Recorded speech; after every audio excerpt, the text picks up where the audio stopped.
Audio test, audio test. I heard you, John. Clerk mic test 1. I hear you. You sound clear.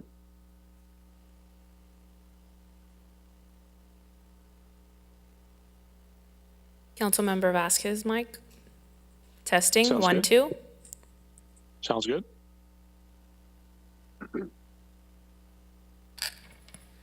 Testing, 1, 2. Sounds good. Podium mic 1 2 1 2. Sounds good.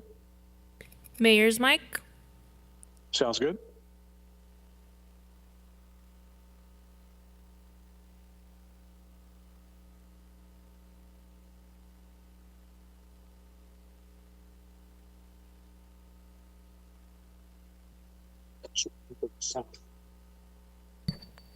Can you hear the presentations, mic, John? Yes, I can.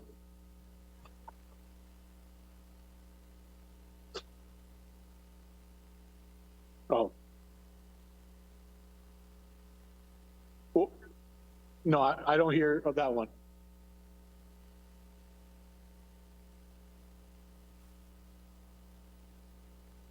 Tom's doing something. Tom, you might need to come look at that mic. Try it again. Presentations mic 1 2 1 2. That seemed to work. It's working. I hear it. City attorney mic, 1, 2. Sounds good. Thank you, Tom. Thank you. Alvaro's mic. Sounds good.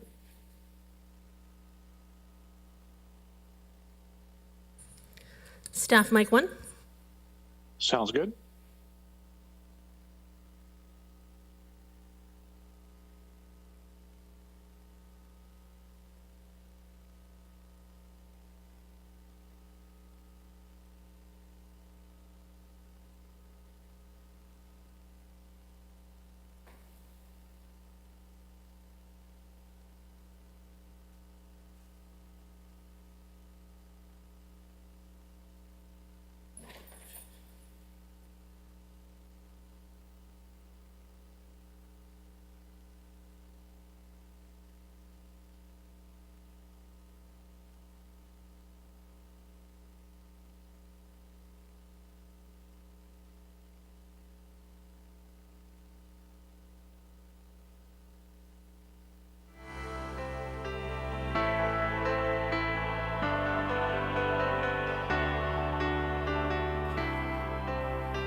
Madam Clerk, you start the meeting, please? Yes, one moment, Mayor. Thank you. Recording in progress.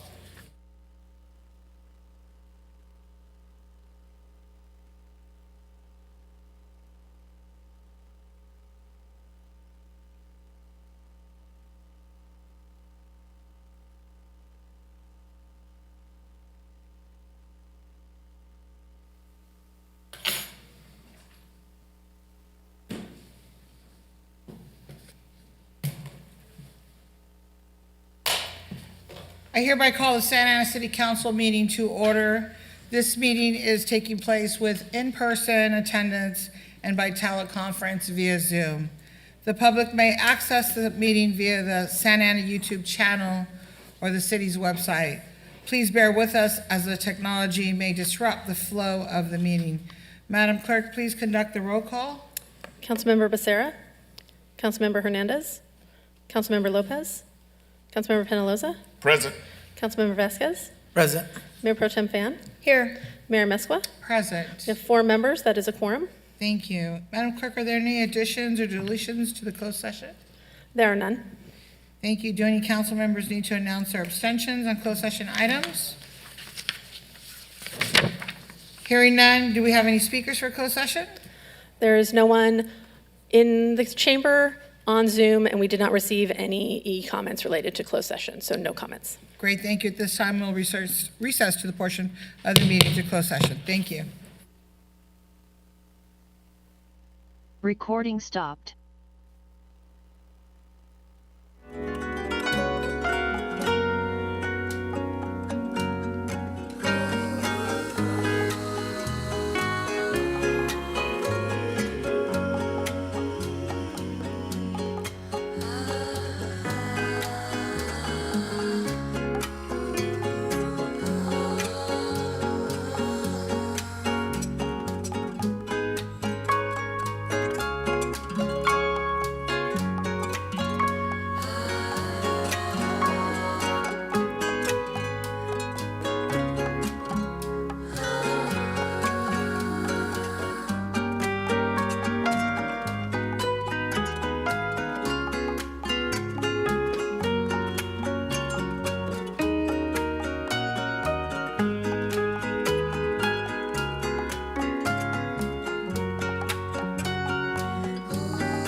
progress.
Madam Clerk, please start the meeting.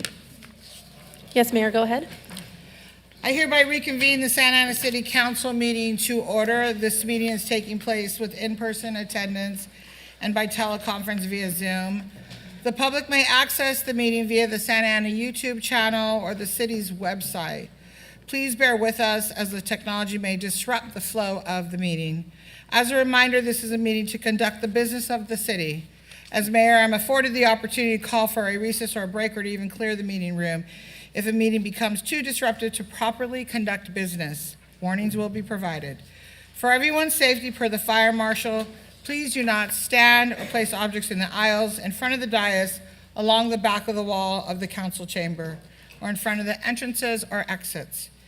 To ensure that all members of the public may watch and participate in the meeting without disruption, designated media areas for filming and photography are marked, or please see our PIO. Guidelines for members of the news media and anyone else, again, please see our PO, Paul, sitting here in the front. During city council presentations and oaths of office, guests of individuals being recognized are invited to come to the front to take photos. At this time, Madam Clerk, please conduct the roll call. Councilmember Becerra. Here. Councilmember Hernandez. Here. Councilmember Lopez. Here. Councilmember Penaloza. Present. Councilmember Vasquez. Present. Mayor Pro Tem Fan. Here. Mayor Mesqua. Present. All 7 members are present. Madam Clerk, before we proceed to the Pledge of Allegiance, make any comments, please? Announcements, excuse me. Thank you, Mayor. For members of the public who may be joining us on Zoom or teleconference, to request to speak during public comments on any agenda item or non-agenda item within the city's jurisdiction, you must dial *9 from your phone or click the button labeled Raise Hand from Zoom now in order to be in the speaker queue once public comments commence. This does not apply to public hearing item 29 or the Housing Authority or Public Financing Authority agendas, for which comments will be heard and called for during those specified times. Please hold any comments on those items until called upon. Thank you. Thank you, Madam Clerk. For the Pledge of Allegiance, I'd like to ask our new Deputy City Manager, Sylvia Vasquez, to lead us in the Pledge of Allegiance, and congratulations on your promotion.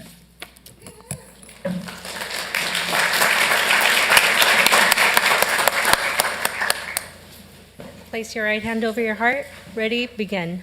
I pledge allegiance to the flag of the United States of America and to the republic for which it stands, one nation, under God, indivisible, with liberty and justice for all. Thank you very much.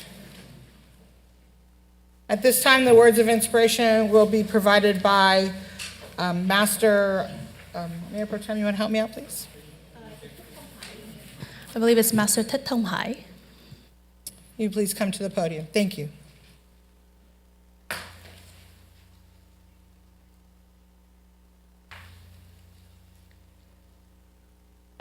Dear Mayor and all the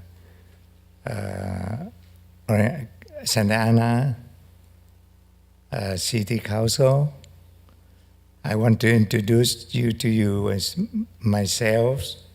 I'm the most venerable Thong Hai, the Vietnamese Buddhist monks. I'm the abbot of the Bao Quang Vietnamese Buddhist temple in Santa Ana. I'm very honored to be here. This is the second time I was invited by Mayor and City Council to do a prayer. So now I would like to ask you all to join with me to do a prayer for the meeting, everything moving smoothly and successful, and everybody peace and happiness, and the meeting room, so you can plan for all the project for the city of Santa Ana. So please join with me. The prayer will be conducted in Vietnamese. Thank you. Nguyện ai lành đêm hàng lành đêm ai sao thời điều an lành tất cả các thời điều an lành. Xin nguyện từ bi thường gia hộ. Nam mô Tiêu Tai Văn Kiết Tường Bồ Tát. Nam mô Tiêu Tai Văn Kiết Tường Bồ Tát. Nam mô Tiêu Tai Văn Kiết Tường Bồ Tát.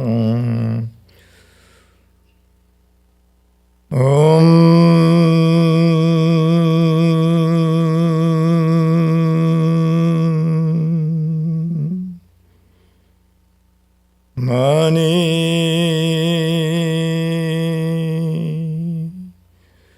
Padme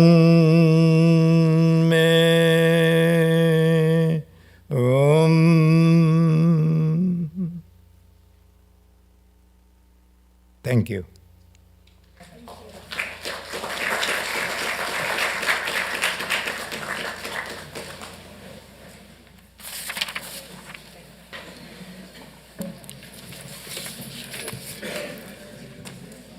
This time, Madam Clerk, are there any additions or deletions to the City Council agenda? No, there are not. Let's go to the very first presentation, and that would be mine. Today, we are honoring Brandy Figueroa. Brandy, if you want to come up with your family, please.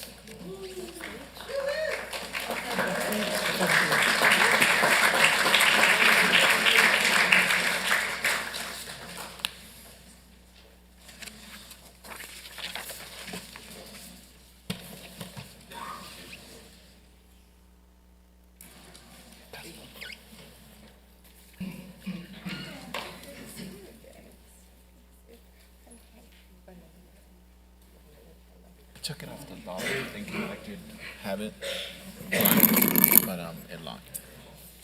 Well, today is a big deal, and it's an honor, and, I see Mr. Casper. Come on up, sir. Now you get to come up with us. Our principal up here from Segerstrom High School. I Stand had next to mine. me. So today we're going to honor Brandy Figueroa. She's a senior at Segerstrom High School. She has been accepted to her dream school, Columbia University. Let's give her a round of applause.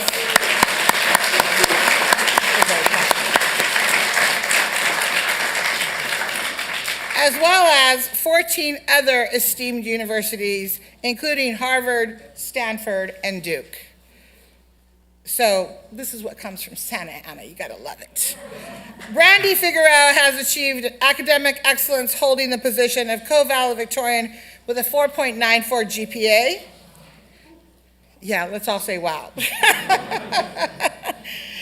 She has been selected as one of the 750 Gates Scholars. Congratulations. And is a recipient of the Hispanic Scholarship Fund for the 2023 cohort. She has also participated in the Youth Leadership Institute, been recognized as the Questbridge College Prep Scholar, and was a finalist in the National College Match. She attributes her academic achievements to her community, acknowledging that everything from her family's guidance to the opportunities and programs provided by her community have gradually shaped her into the person she is today. Brandy, as the mayor, the city council, and the city of Santa Ana, we commend you for your outstanding achievements, your unwavering dedication, your exemplary representation of Segerstrom High School and the entire city of Santa Ana. As you embark on this exciting new chapter of your academic journey, know that you have a community of supporters cheering you on every step of the way. We are immensely proud of you, cannot wait to see all the amazing things you will accomplish at Columbia University and beyond, and hopefully you'll come back and run for office and lead the way, all those great things. And let us know if you need a care box, because I'm sure we can all send you some really great things from here, from Santa Ana. So with that, I want to recognize you, I want to give you this, but before we do that, I'd like you to speak. I'd also like either your parents or Mr. Casper to say a few words, so please. Thank you so much. Yeah, it's just, I never expected this. I just always wanted to help my parents. I don't know if you saw the segment on ABC News today, but I was talking about how I started working hard for my parents. I knew that every good grade that I got would save us money, save us, a couple thousand, a couple hundred, and I never really thought it would save me all 4 years, and, 4 years and one of the best schools in the world. And I'm just really grateful. I never expected this, and I just really hope I can do the most with it, with this position that I was given. So thank you so much for your recognition. And I don't consider this an achievement yet because I haven't done anything with hopefully my future degree. So we'll see what's to come. So your Gates Scholarship, it pays for everything, correct? Yeah, so the Gates Scholarship is, it pays for all 4 years. So That's wonderful. Yeah, Congratulations. thank you.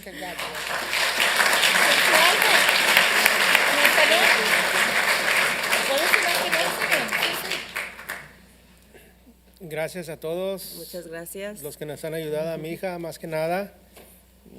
I told her, just, grab, I don't know, the system, grab on to your advisors and just don't let him go. And here she is. Thank you. Thank you. Thank you. Mr. Casper, come on. Absolutely. I think you can see the what Santa Ana produces, correct? We compete with the best, and we're going to send Harvard, I think she chose Harvard. She chose Harvard, to our best. So I told her, all I wanted is when you become a high-level official, just invite me so I can sit in the front row and go, I know her. I know her. But I was her principal for a year and a half at MacArthur, and then I stalked her and I came to Segerstrom. And she was, I don't know, Casper again. But I've seen the growth for the last 4 years. So she's an amazing young lady. You're going to see great things from her. But once again, testament of Santa Ana and the kids that we have. So thank you very much. So Brandy, this is a proclamation for you from the city of Santa Ana. There's a lot of whereases, and I'm not going to read them because you'll be doing plenty of reading in college. But please take this with you. I'm sure your parents will be very proud. I know they're proud of you to have this, and it's from the entire council. And again, thank you and congratulations. And we know that in 4 years, or 3, whatever, how fast you do it, you'll be graduating from Harvard and going off into the next chapter, whatever that may be, because the Gates Scholarship pays for, I believe, all the way to your master's. Is that correct? I think it's just the 4 years. Just the 4 years? Well, we'll work on them, okay? All right, so let's take some pictures, and again, congratulations. Let's give her a round of applause.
glasses. Are those new? So I'd like to go ahead and invite Acting Chief Rodriguez to come up, along with Santa Ana POA President John Kaczorowski and Santa Ana PMA President Chuck Elms. Got a surprise for you at the end of the month. You're going to be shocked. You're going to be shocked. You got to wait.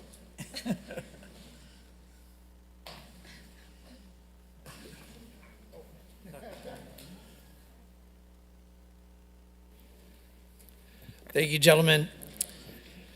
So in 1961, Congress authorized President John F. Kennedy to designate May 15th as Peace Officers Memorial Day, and the entire week in which May 15th falls to be recognized as National Police Week. Peace Officers Memorial Day stands as a solemn tribute to all fallen officers who served our nation with unwavering courage and dedication, ultimately making the supreme sacrifice in the line of duty. This occasion provides us with an opportunity to express our profound gratitude to those currently serving on the front lines and bravely combating crime in our community. There are over 800,000 law enforcement officers diligently serving in various communities throughout the United States, including 346 dedicated sworn law enforcement officers of our Santa Ana Police Department, who are represented by their respective unions. John Kaczorowski with the Police Officers Association and Chuck Elms with the Police Management Association. They're the PMA. So reflecting on the 155-year history of the Santa Ana Police Department, we honor and remember the sacrifices of our 4 fallen officers who gave their lives in the line of duty. Officer Edwin Jensen, whose end of watch was March 3rd, 1931. Officer Nelson Sasser, whose end of watch was June 4th, 1969. Officer Dan Hale, whose end of watch was November 12th, 1977. And Sergeant John Aguilar, whose end of watch was June 30th, 1998. We also extend our deepest appreciation to the officers of the Santa Ana Unified School District Police, the Orange County Sheriff's Department, and the California Highway Patrol who serve the Santa Ana area for their unwavering commitment and service to our community. So it is my honor tonight on behalf of the Santa Ana City Council to declare May 15th, 2024 as Peace Officers Memorial Day and the week of May 12th through 18th to be recognized as National Police Week here in the city of Santa Ana, and for flags at Santa Ana City Hall and other city facilities to be flown at half-staff on Peace Officers Memorial Day, May 15th. So I'd like to invite our chief up to say a few words. Thank you, Councilmember Becerra, and thank you, Mayor, and the entire council for your unwavering support to our police department and public safety. I also want to acknowledge we were just up at the memorial. We honored 4 police officers that were killed in line of duty in 2023. Even though there were only 4, 1 is too many. But it was a very somber event. I also want to thank all the current police officers that are currently working for all the work they do every day in, day out to protect our community. And then I also want to thank their families for their support in supporting our police officers. So thank you again, and thank you to the community who supports us. Thank you. Thank you. So our 2 union presidents also happen to be current serving officers, so I'd like to invite them up as well. John, would you like to come up? Buenas noches. Te quiero darle gracias al consulado de tenernos aquí hoy, a honorar a las familias que han dado todo el sacrificio para nuestra comunidad. Sí, ayer estábamos ahí en el memorial. Gracias al alcalde Amezcua que fue y también al jefe que fuimos allí a honorar las familias. Y gracias por toda la comunidad que está aquí apoyándonos, que cada día vamos ahí y damos el sacrificio para nuestra comunidad. So, muchísimas gracias al consulado por hacer esta proclamación y muchas gracias.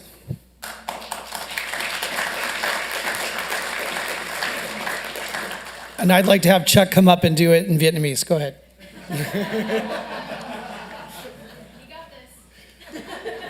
He's always trying to one-up me. I just want to echo the chief's comments along with John's comments.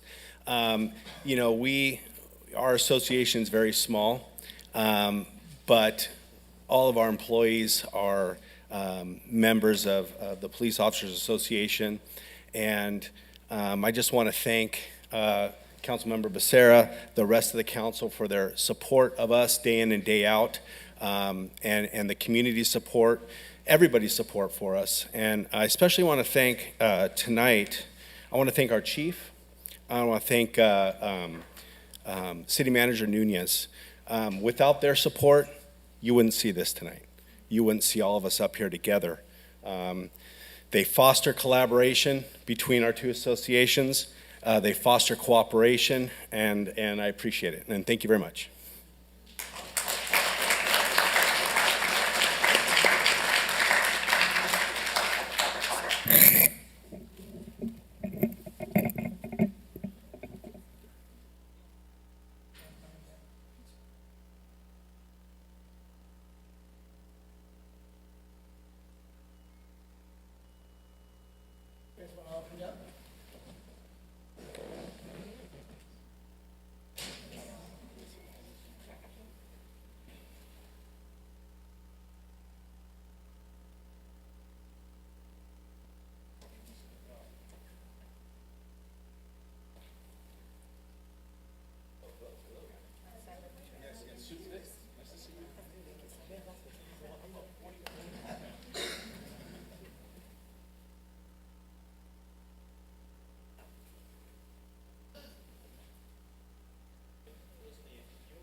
Hello, hi everyone.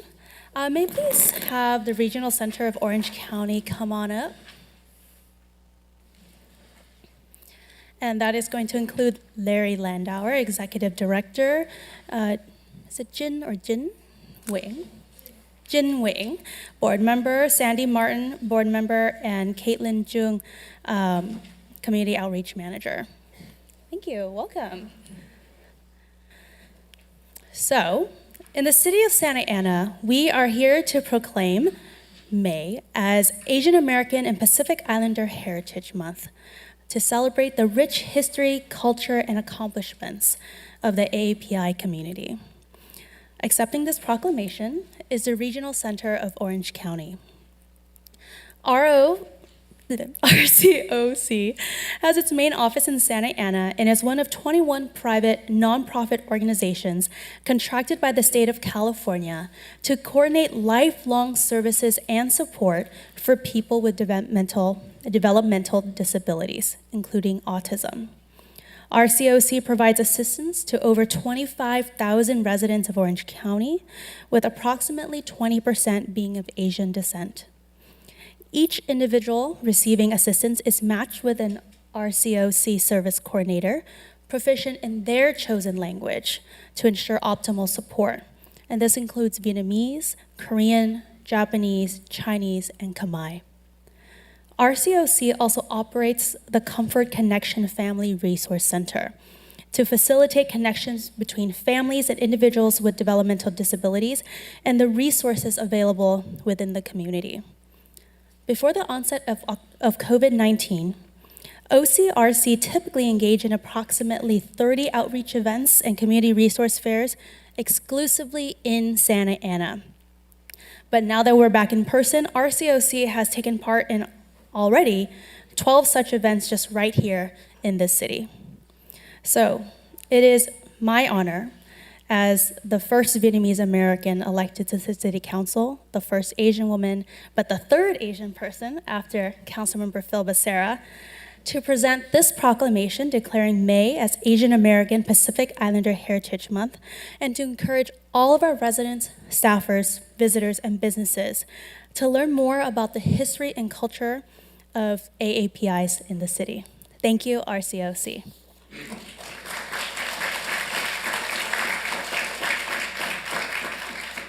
Thank you very much. The Regional Center of Orange County takes great pride in serving individuals with developmental disabilities and their families. Like was mentioned, we have hundreds and hundreds, maybe a couple thousand here just in Santa Ana. And the service coordinators are there for the families, with the families. We go to school meetings. We are there to serve related to the developmental disability. That's intellectual disabilities, cerebral palsy, epilepsy, autism, and conditions similar to intellectual disability. We're there through the entire life, from birth all the way through the end, to meet all the needs of the individuals we serve. And it's all the staff have great passion, and we really thrive at what we do. And I would, again, is there anything, Sandy Martin, our board chairperson, Caitlin Trong, our she's just promoted. She was our cultural specialist. And Chin Nguyen, our board member. And that's just a small number of our board members who take great pride in directing us and being our compasses. Thank you.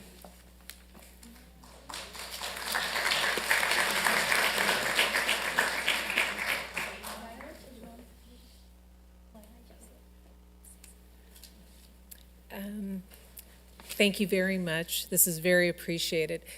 I'm not only a board member, but I'm a parent of a person with an intellectual disability. The Regional Center of Orange County has done a fabulous job supporting this community. And the acknowledgement tonight by the City Council is so appreciated. It takes a great community for all people to be successful, and to have this acknowledgement is a tremendous honor. So thank you.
Councilman Hernandez at this time, please.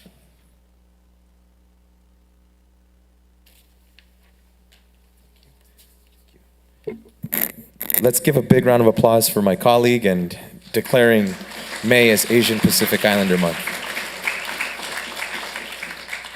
A lot of beautiful business to be discussed today. I have the pleasure of honoring one of our residents today. I want to bring him to the front. If we can bring Diego A. Sarmiento to the front. Thank you. Please give him a big round of applause. One of the sons of Santa Ana and a champion for his own community. Diego Sarmiento, welcome to your home, the Santa Ana City Council. It's a pleasure to see you here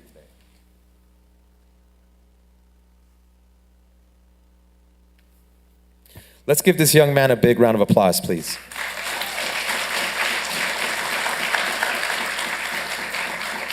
Today, May 7th, 2024, is a monumental day for our city. History is being made.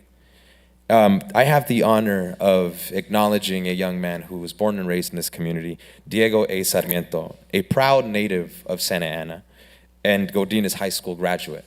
This Boliviano Chicano, who was raised in our community, has recently been honored as a Truman Scholar by the Harry S. Truman Scholarship Foundation, one of the most prestigious scholarships that we have in this country. Let's please give him a big round of applause.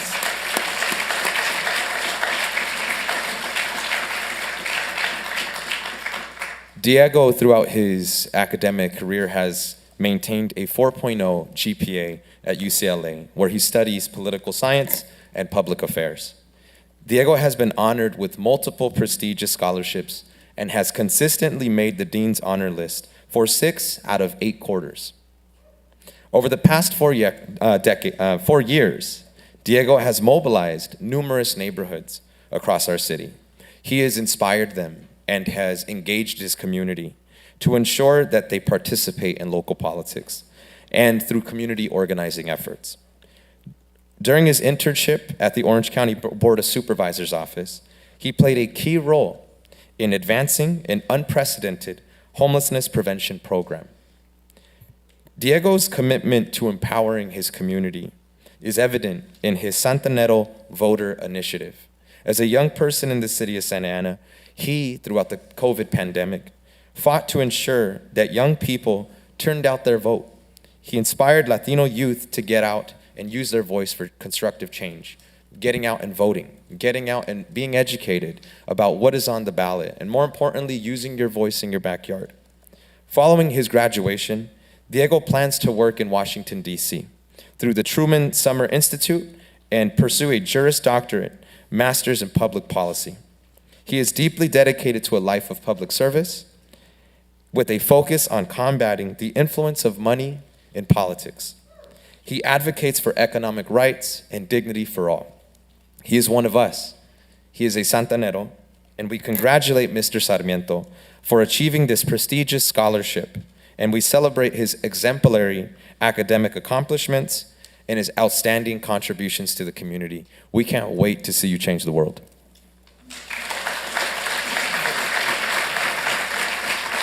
And on behalf of the mayor and the city council, we present you with this proclamation. Thank you. Please, if you can share us and bless us with some words. For sure. I wrote a little something on my phone, so I might look down on it a bit. But thank you, Councilmember Hernandez, and thank you for the entire council for this recognition. It truly means so much. I also want to congratulate Brandy and Fernanda for their accomplishments. I'm so proud of y'all. That is awesome. It's a good night for Santa Ana. It's a good night for the school district, for the city, and for the community. And I also want to thank Santa Ana as a community as a whole. This community is the reason why I got these awards and why I am who I am.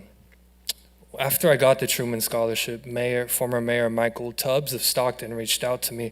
He was one of the interviewers who selected me, and he told me that he chose me because he could sense the love and dedication I had for Santa Ana. So that is why I got this award.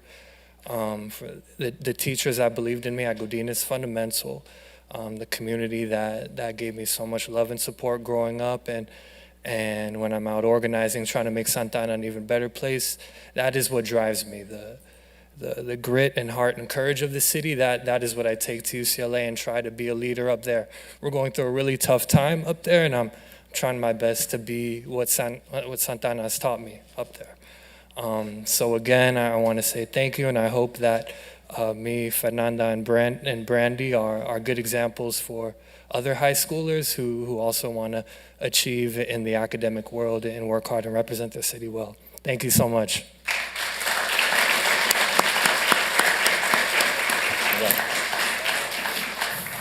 Well, Mr. Sarmiento is going to embark on a journey of academic excellence.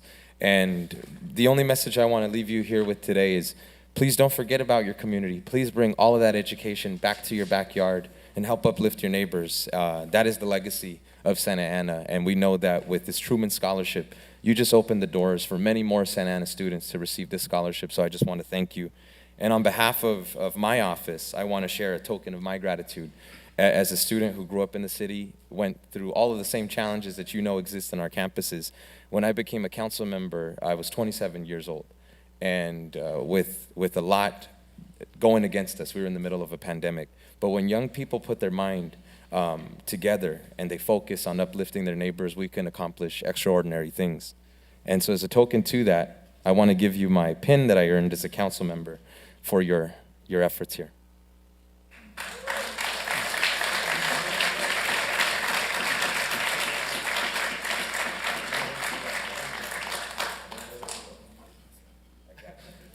There you go, hold on. That's for me. Thank you.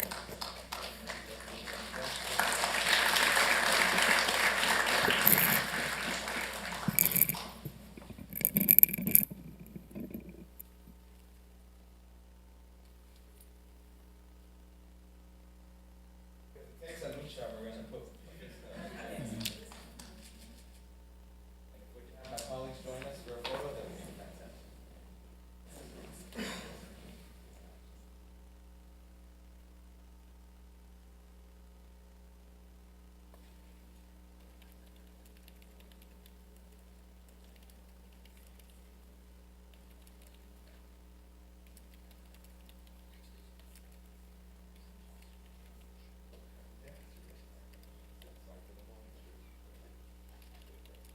I'm going to owe him a shirt because I made a hole. I owe you a shirt.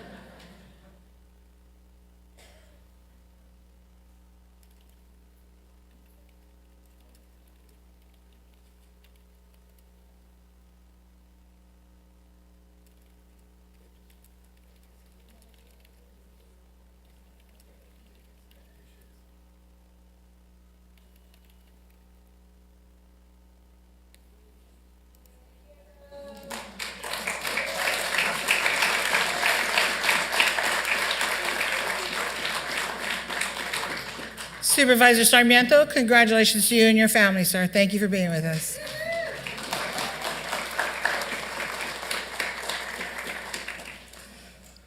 Councilman Panalosa, you're up. With the Parks, Recreation, and Community Services Aquatics Division.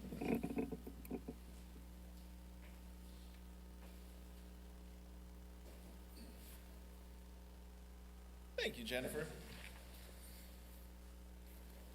Good afternoon, everybody.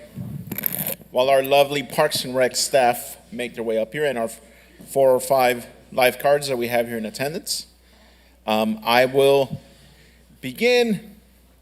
Welcome, Tim. Huh? How you guys doing? Good. Great. Come on down.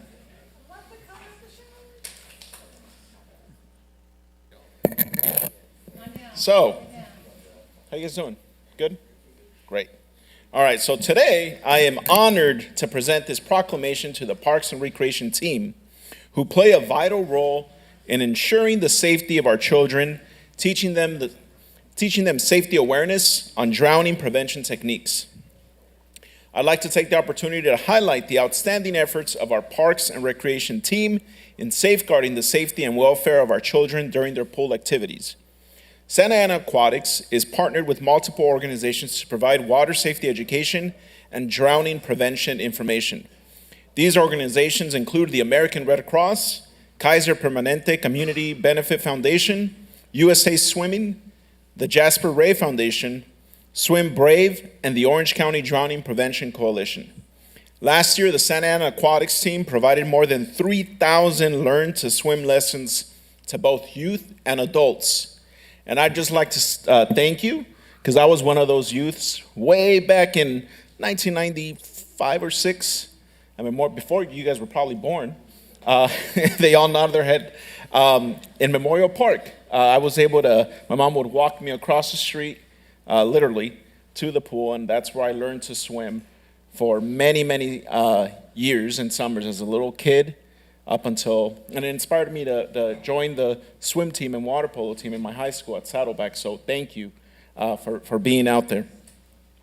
This summer, Santa Ana Aquatics will offer over 1,000 subsidized learn-to-swim lessons for Santa Ana residents, reducing the cost from $58 to only $15 per resident, while fundings last, of course.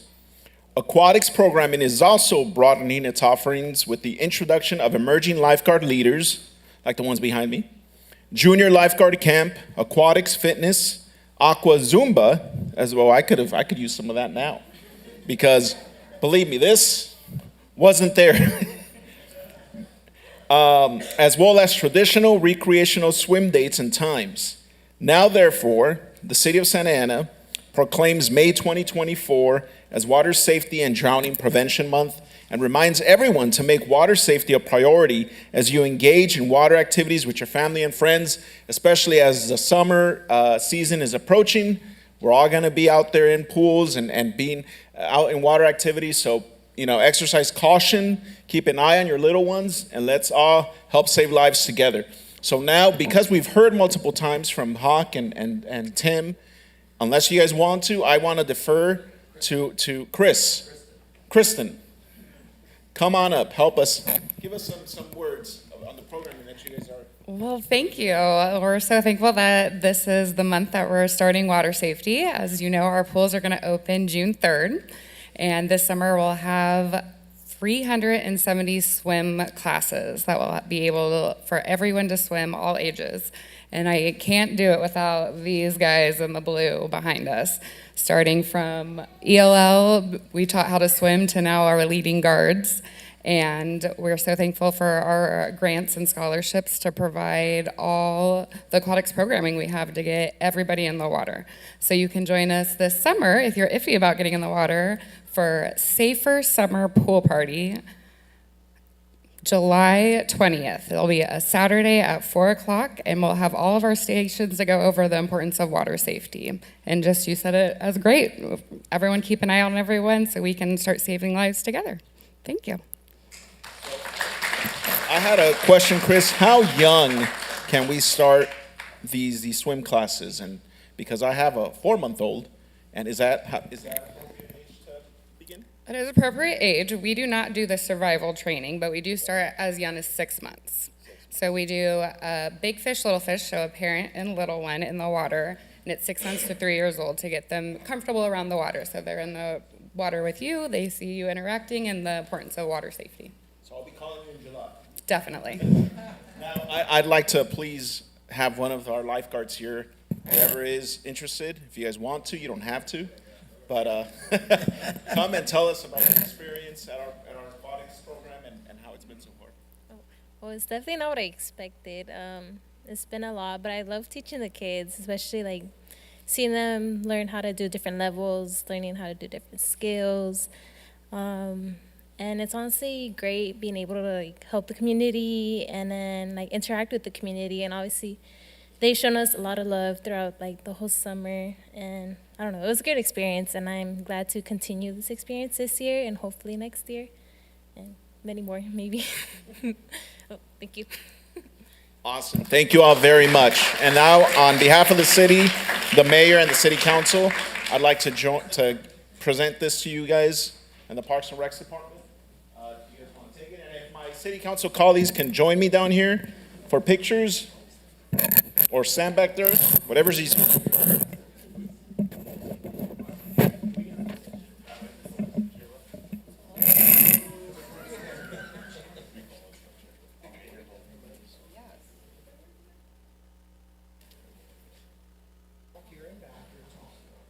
There you go.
All right, we're almost done, we promise. The Desperados band, coming up. They don't have their instruments. A cappella? If you can play a cappella, if you can sing a cappella.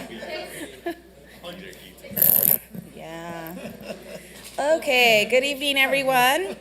And tonight we're going to be recognizing the outstanding contributions to the local art scene and our economy by the Desperados Band. And the Desperados Band boasts a vibrant legacy that has flourished over 15 years, established in 2008 by hometown heroes Lou Ferns and Andro Iniguez, both proud Santaneros, and the band embodies the spirit and soul of their beloved city. Adding to their local flair is the talented drummer David Covarrubias, also hailing from the city of Santana. However, the band's reach extends beyond city limits, with the electrifying Adrian Contreras on lead guitar, who may call Pomona his home, but finds himself deeply entrenched in the vibrant music scene here in the city of Santana. And together, this dynamic ensemble weaves a tapestry of sound that captures the essence of their roots while resonating with audiences far and wide. And they've toured extensively across the United States, Europe, Asia, Australia, Mexico, showcasing their music to diverse audiences worldwide. Their band gained recognition with an original track featured in the popular TV series From Dusk Till Dawn on Netflix.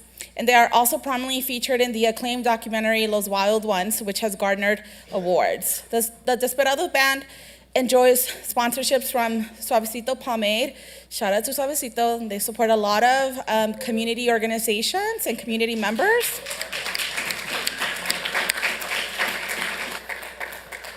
And it's a testament to their influence and appeal within their genre and community.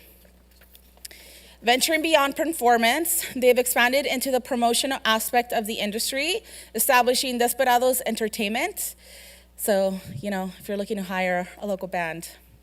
They curate events in Santa Ana, bring global artists to perform alongside local talent, fostering a vibrant music scene in their hometown.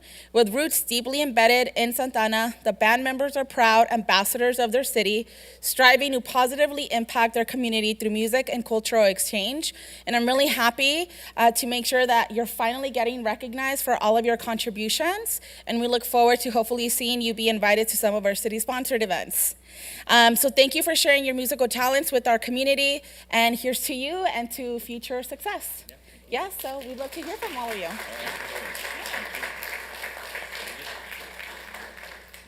Hello, ladies and gentlemen. Good evening. I'm Lou Ferns, and so we started in 2008. We came out from what some people call the hood, and we were pretty much troublemakers growing up, and I would say music saved our lives. I never thought that I would be seeing the Eiffel Tower in person, and through music we were able to do that and kept us out of trouble. I'm happy to accept this award. Thank you, Councilwoman Lopez. And then here we got Mr. Andrew Iniguez. Hello. So I'm the bass player for the Desperados. My name's Andrew Iniguez. A lot of people might know me as Popeye. When you're from Santa Ana, you get given a alias name, so Popeye's a name for me. We grew up in the hood of Santana.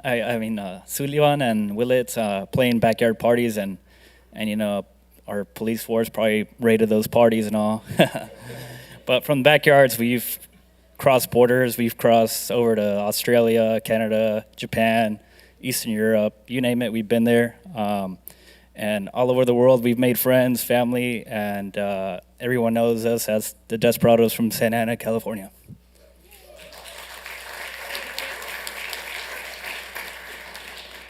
Good evening.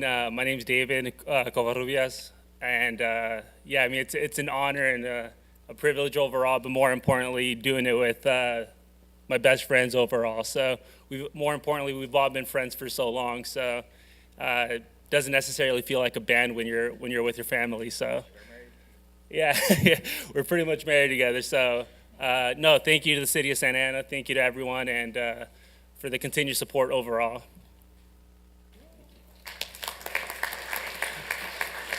All right. We actually have a new record coming out. It's going to be at our show this Saturday at La Santa. So if you guys can make it out, we'd really appreciate it. Thank you, guys. I do gotta say, it's our quinceañera show. There won't be birria, but we'll have good music out there. So come out La Santa, May 11th, this Saturday. And again, thank you guys.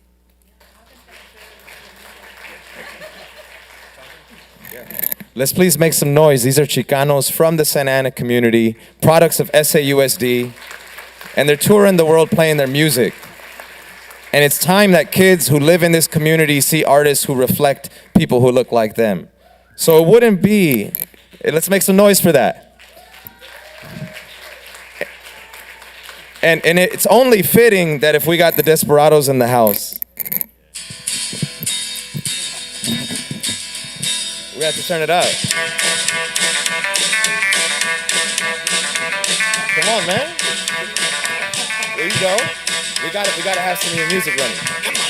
Yeah, one of our songs.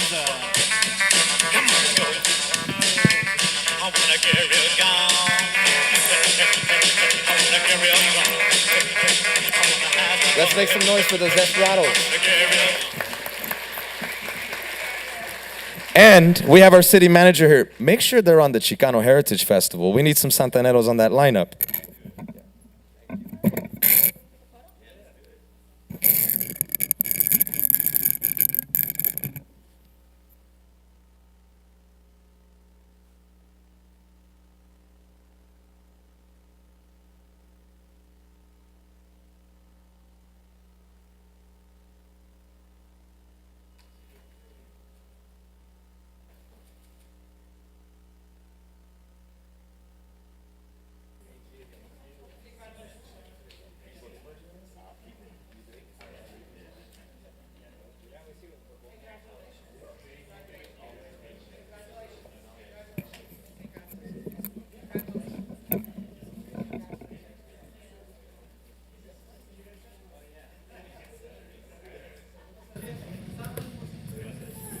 We have Councilmember Vasquez coming up. This will be our last one. May the family of Fernanda Mason, her family, please join us. Thank you so much.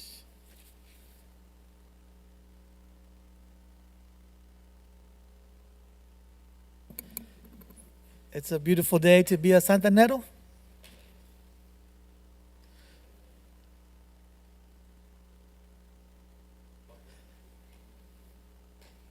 How you doing? Congratulations. You're welcome. Oh, thank you. You're kicking butt. All right. Hello. Today, we gather to recognize and honor an exceptional individual whose dedication, talent, and commitment have not only brought pride to herself, but also have uplifted her school and community. On April 14th, 2024, at the prestigious California High School Speech Championship in Clovis, California, Fernanda Mesa showcased extraordinary talent and unwavering dedication with unparalleled skill. Fernanda emerged as a state champion in dramatic interpretation, securing a coveted title and bringing immense honor to Santa Ana High School and the city of Santa Ana. Fernanda's journey in speech and debate spans over 60 years, during which he has consistently demonstrated remarkable abilities and relentless pursuit of excellence.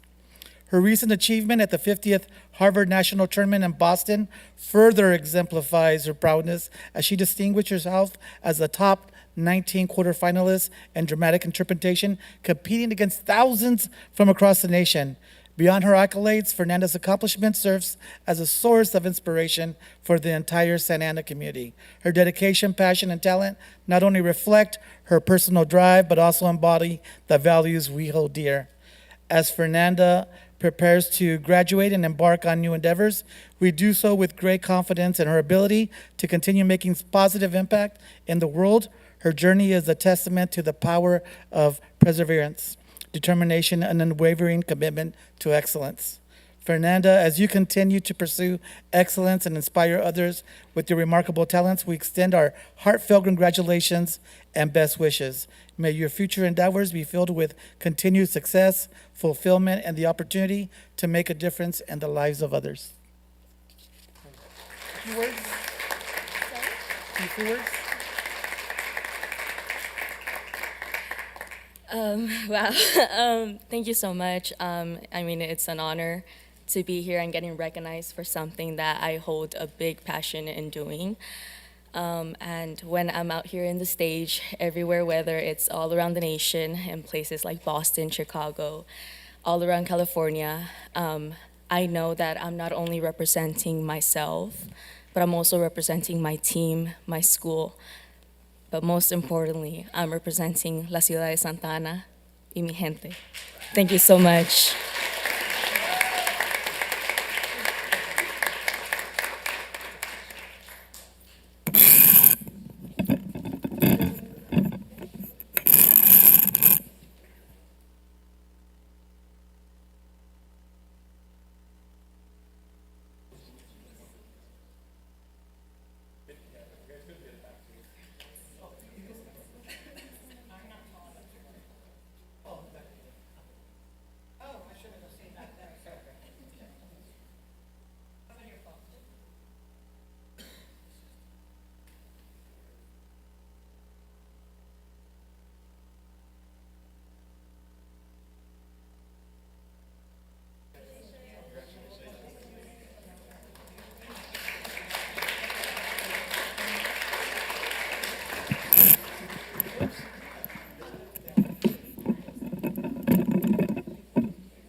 Okay, great presentations. Thank you all very much.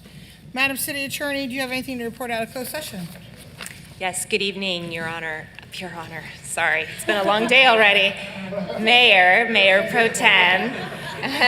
Your Honor would be very interested, wouldn't it? Thank you so much. All right, let's start over. Madam Good City Attorney, evening. do you have anything to report out? Thank you. Good evening, Mayor Pro Tem, members of the City Council, and members of the public. We had 3 items on the closed session agenda tonight, and we have no reportable action. Perfect. Thank you so very much. This is the time of the meeting for the City Council to receive comments from the public on agenda and non-agenda items. Madam City Clerk, please explain the public comment procedures. Call the first speakers. We will have 3 minutes for each speaker, please. Thank you, Mayor. Pursuant to Resolution Number 2023-047, speakers are requested to address the City Council directly and to refrain from profane language, racial epithets, and libelous or slanderous statements that disturb the decorum of the meeting. Pursuant to the Brown Act, the City Council may not enter into discussion at this time. Speakers will have 3 minutes for their comments. Before calling speakers, I would like to report the following summary of emails provided as of today. As of today at 2 p.m., we received a total of 27 e-comments, 1 related to item 13, 1 related to item 19, 21 related to item number 30, and 4 non-agenda comments. Those were distributed to the City Council and posted on the city's website for public review. We will now hear from the members of the public that are physically present in the council chamber, followed by those on the conference call or Zoom to provide comments on agenda or non-agenda items. Please state your name and the ward or neighborhood that you reside in for the record. I'll be calling names 3 at a time. If you could please line up in the aisleway behind the podium when you hear your name called. The first 3 speakers, Jonathan Sanabria, Tomas Fernandez, and Pedro Magallon.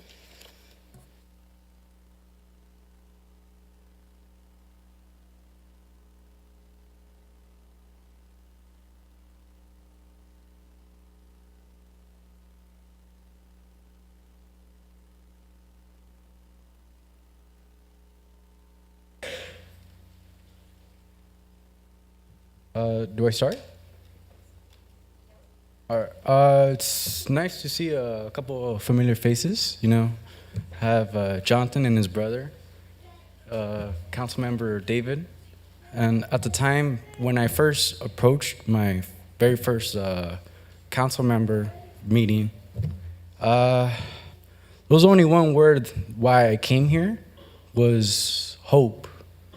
And where I live, it's a rough neighborhood, I'm not gonna lie, but for sure, when I approached my very first council meeting, I did have some hope, and with that, I made some like connections with some of the council members here, and I've had a one-on-one like meetings with them, and with that, like I provided valuable information and put away a lot of like bad people, you know, dealing like narcotics. You know, sometimes I'll see kids, you know, and it's kind of saddening and hurting to like witness that in person when like I knew that like growing up was rough, and like I've personally known people like that made some wrong choices, and you know, me providing the right information to the right people, gaining connections from the Santa Ana Police Department, because you know, I know they're still good in our city. And, you know, especially hearing after, like, what our, like, children of this city have accomplished, there's still a lot of hope. And, you know, I truly believe that, like, I want to make a difference again. And that's why I came here. And I've been up since 3 in the morning. I'm really tired. I haven't slept. I'm hungry. And then I got some, like, trash debris in my eye. But you know what? I'm still here for a good cause and for a good reason. I got to make sacrifices for not only for myself, my family, but the community around me. And, you know, just, you know, knowing people that are, like, get a little hesitant speaking and all that, you know, like, I know people wouldn't, not everybody in the community would go, but, you know, I'm that one person that could make a difference. I've made a difference already, and, you know, like, because we would have, like, people parking, like, and just dealing narcotics, you know, and the other day, you know, a couple weeks ago, I actually helped out with one of the detectives. You know, I provided her some valuable information. I don't want to get into details because it's a little personal case. Not me, but, you know, I'm glad that I made a difference because I have a Ring camera and it captures a lot of information. And truly, like, I know I can make a difference with the information I have. And on top of that, like, I just want to walk out today with, like, some business cards, you know, just call later because, I don't know, I've been up since 3 and I'm really tired and just, you know. It's kind of it, really. Thank you, Mr. City Manager. Can we get the police chief to, can you please make sure you make contact with him? Thank you. Will do, Mayor. Thank you. Tomas Fernandez. Good evening, ladies and gentlemen. My name is Tomas Fernandez. I'm the president for United Club Soccer League. I'm here representing my league and 12 other leagues, youth and adult, in the city of Santa Ana. I want to start by thanking Councilmember Hernandez and Councilmember Lopez for taking the time and showing you care for your community, listening to our concerns, and a friendly, a very respectful reminder for the rest of you. All of you have a responsibility and a duty with the residents of Santa Ana. Please, very respectfully, stop pretending this is not important. It was such an honor for me seeing Fernanda, Diego, and Brandy being recognized. We produce the best. I'm very glad to hear that. And we also produce the best soccer players. But unfortunately, right now, not only 10, 100, we have a lot of kids that can't play because somebody is taking the wrong decisions. I was also very happy to see the people from Parks and Recs, this meeting and the previous meeting, passing out awards, very nice. But please remember, there's always two sides of the story. This department has problems with ethical practices, abuse of power, dishonesty, and lack of knowledge that is costing the city a lot of money. I want to share something very briefly. When we were stopped from playing 7-on-7 on natural grass, because apparently it was a recommendation from Public Works, which was a lie, and I proved last meeting. On the very last month that we were playing 7-on-7, employees or volunteers from the city of Santa Ana were passing out flyers inviting all our coaches and players to be part of the new Santa Ana League. Is that illegal? Probably not. Is that ethical? Again, unethical practices, abuse of power, dishonesty, lack of knowledge. Please stop pretending this is not important. I want to thank them again for taking the time, but the rest of you, please make some time, talk to us. We have a lot of kids that are not playing, and this is going to hurt our city in this near future. Thank you for your time. Next three speakers, Pedro Magayan, Melissa Alberto, Brian Leos. Good evening again, Mayor, City Council. Thank you guys for giving us the opportunity to a free mic to express our concerns. However, I do want to thank also Public Works because they met with us again. Somebody from Park and Recreations was there, and we were able to clear the waters and what the responsibilities are and what we were able to do. And I think we're moving on the right direction. However, we're still stuck on a lot of the policies that I know not all of you guys voted for. You guys kind of inherited them. But we can make a difference with dialogues and everything if all you guys are willing to engage. We also want to thank Hernandez because I reached out to him and made it, again, it was a 30-minute meeting. It went to like almost an hour until we had to cut it off because he had to go and do other things. But we'll be contacting you, others. We're trying to do one by one so you guys can understand the culture of what we're doing, okay? I brought speakers because my personal, as a personal level, I've been attacked on different things, on fees and this and that, and I want you to hear from them. You know, because as much as you guys, I don't know if you guys do or not know, I've been up there. And I will bring all the recognitions and proclamations they've done on my name, my organization, for years and years. And if I would have been doing something wrong, I wouldn't be recognized all the way up to Congressman Lou Correa. So please take the time to really understand what these kids are doing. Because even though you guys are doing some programs and everything, I'm the one that's out there at 1 o'clock in the morning, taking kids home, picking them up at early times of the morning, 6 o'clock in the morning, to take them to tournaments, to San Bernardino, whether they have money or not. I don't drive my dream car because I can't afford it or because I don't choose to. I don't drive it because I have a 15-passenger van, because that's the only way I could get kids from Santa Ana to go to competitive, important tournaments, not just in the state of California. I've gone the whole United States.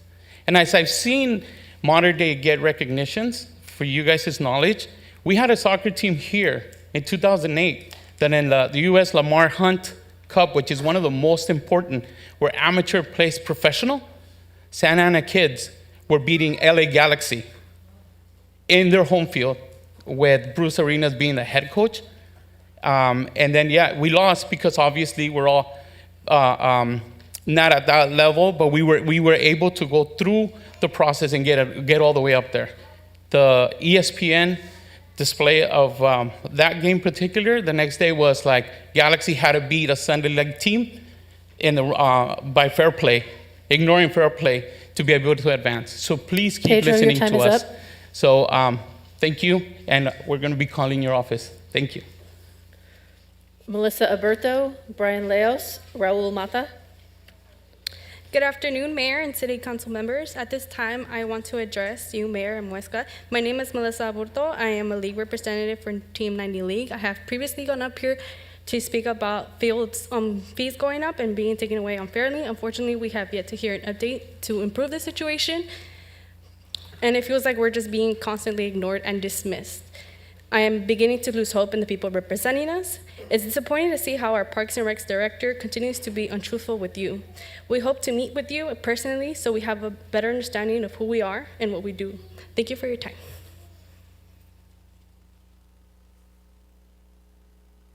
Good morning, good afternoon, Mayor and City Council members. I'm Brian. My name is Brian Leos. I'm here on behalf of Team 90 League and also as a player from La Máquina. I have gone up and spoke here before to address the situation we are having regarding sports field fees going up. As of right now, it's been several months since any players have been able to train. We haven't heard of an update to fix this issue. We want to be able to show you, Mayor, how soccer is not a mafia organization. And better yet, we want to show you how soccer is helping us, the community, from staying away from gang violence and drugs. How could we get in contact with you? Especially you, Mayor Muesca. Thank you for listening. Raul Mata, Miguel Chaluca, Leandro Chaluca. Good afternoon, council members and Mayor Mesqua. My name is Raul Mata, and I'm here on behalf of Team 90 League as well. I just want to voice out the fact that I also did work for Cal South previously, and we came to you guys along with Team 90 League and presented an opportunity for all the girls here in Santa Ana to be part of the tryouts for a Mexican national team. And I'm not sure if any of the other council members got word on that, but we were turned down by the Santa Ana Parks and Recs. They told us that they wanted to present the idea rather than support us to be able to provide that opportunity for all the girls here in Santa Ana. So that being said, I'm also here to talk about the fees because they've been going up, and with parents and families making minimum wage, it's very hard for them to be able to put their children into all these sports. You know, some of these families have 2-3 kids that want to be participated in competitive sports, and they're not able to afford it, having to pay rent and everything with the cost of living going up. So it would be a very big help if the cost of the fields would go down, or if we're able to work something along the lines of the fees for that, just so it's more affordable for everyone in the community. Thank you.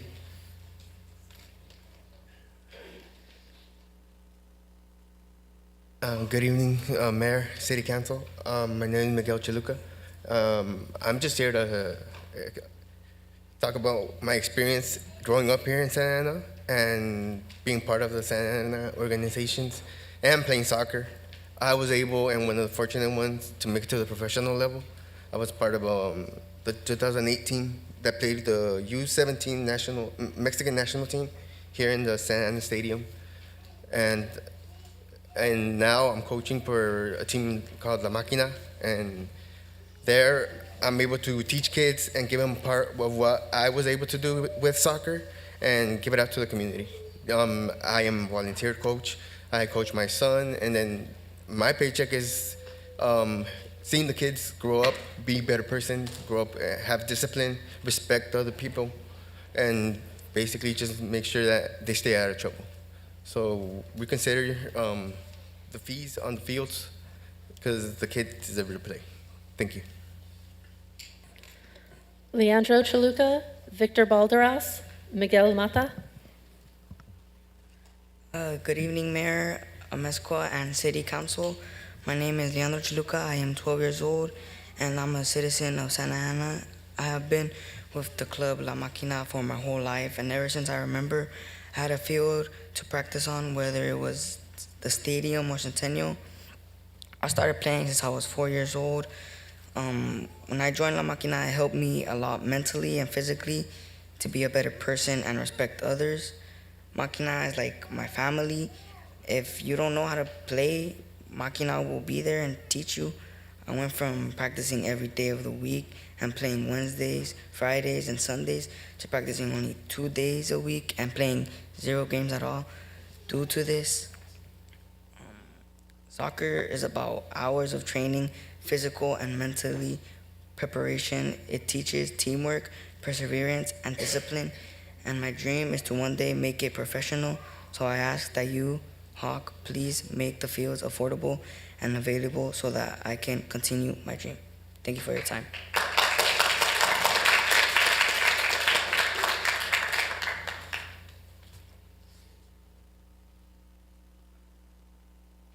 Good evening, Mayor and City Council. My name is Victor Balderas, and I'm here to represent. I'm sorry, can you come closer to the mic? Madam Clerk, can you start the time over, please? Thank you. Good evening. My name is Victor Balderas, and I am here to represent the teams and the leagues that aren't being able to play or do anything because of the money raised of the fields. And I'm a player in La Máquina who wants to play professional as my goal and my dream. And I've been playing for La Máquina for 7 years. When I started playing with La Máquina, it changed my life on and off the field. And it showed me how to speak up, not to be shy, to be a leader, to show respect to others, to be brave in stuff that you need to do, to learn conquer your problems. And I believe it could help like other people like me or who has worse things in their life, but we can't do that because of the fields or be able to practice because there's no fields to practice. And sometimes we have to practice in the streets or in basketballs or wherever, somewhere to play. And thankfully, when I joined La Máquina, there was clubs that had high fees, but thanks to La Máquina, I get to play freely without paying, and then teaching me how to play better and to learn better how to play more smarter, more better with a lot of opponents with their strength too. And I appreciate you guys hearing our speakers, and thank you for your time. Miguel Mata, Jose Antonio Pacheco, Jefferson Esquino. Good evening, Council and Mayor. I'm here on behalf of Team 90 as well. I've been with Team 90 since I was 14, 15 years old. And, well, we've had fields ever since I can remember. And right now that we don't, I can't even take my kid. I had my kid there. And for me, it's never been expensive. They've always helped. I didn't get turned away the day I told them I couldn't afford nothing. They allowed me to stay on the team. They allowed my kid to go, my brothers, my sisters, all my family. I wish my family was here. That way they could let you know how it is, how much of a family they made us feel. And, well, we just need help on being able to bring those fees down. That way we could have a field where I could take my kid to go practice. That way I don't have to go all the way to Irvine to go look for a team for him. That's way more expensive than it would have been here. And, well, that's pretty much all I have to say. Thank you. Next speaker, Jose Antonio Pacheco. Jefferson Esquino. Sue Palick. After Sue will be Mark Lopez and Pilar Aguero Cardosa.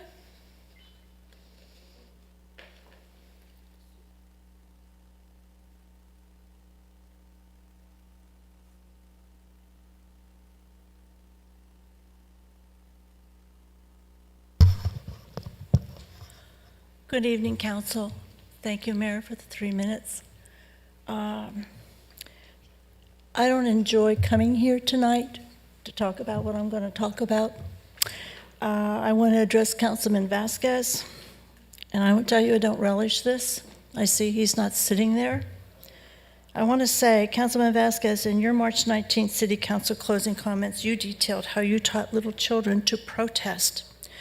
You taught them to make signs and protest a protest song, and then you marched them through downtown Santa Ana to the art district where people were eating outside, and you said that they gave little brown faces dirty looks while clutching their pearls. I think people were throwing the dirty looks at you, not the children. Children are not capable at this age of understanding the consequences of protesting and probably thought they were having a parade. You know, I hate to say this, but Hamas indoctrinates children from the time they can turn a page in a picture book to hate Christians and Jews and kill them. The frontal lobe of the brain, which controls impulse behavior, is not fully developed until the age of 24, 25, but I think you knew that, right? In my book, I do not feel you're the right kind of educator for Santa Ana, but more of an indoctrinator of impressionable young children and susceptible teenagers to follow your ideology that I feel may harm their futures. You actually admitted the purpose was to produce the next generation of protesters. And you said the object of protesting is to make people feel uncomfortable because it works. Your alma mater is UCLA. How's protesting working out for you there? AI is identifying students and outside professional agitators who have caused so much damage to the future of our young adults. I want to know, do you have anything to do with these anti-American subversive groups as being reported in the news? organized and funded by foreign governments and wealthy donors who are using these protests to bring brainwashing Trojan horses to our schools and communities and to our council meetings on the local level. I'd like to see some studies on the psychological impact on indoctrinating social justice-raised children. In Luke, in the Bible, Luke 17, Jesus says that it is better that one have a millstone placed around the neck and cast into the sea if anyone offends any of these little children. Everyone listening, see for yourselves. YouTube, Santa Ana Council meeting March 19 at 7:21 on the slider. In short, I want to know, what are you teaching our kids? I'm not comfortable with you sitting in this seat. I think I can feel why you don't like the PAL programs. Children matter to me, and I think someone needs to come along and replace you. I will tell you that I personally would like to have a sit-down with Councilman Vasquez. Sue, your time is up. And that maybe we can come to a different conclusion. Ma'am, your time is up. Thank you. Mark Lopez, followed by Pilar Aguero Cardosa and Alicia Rojas.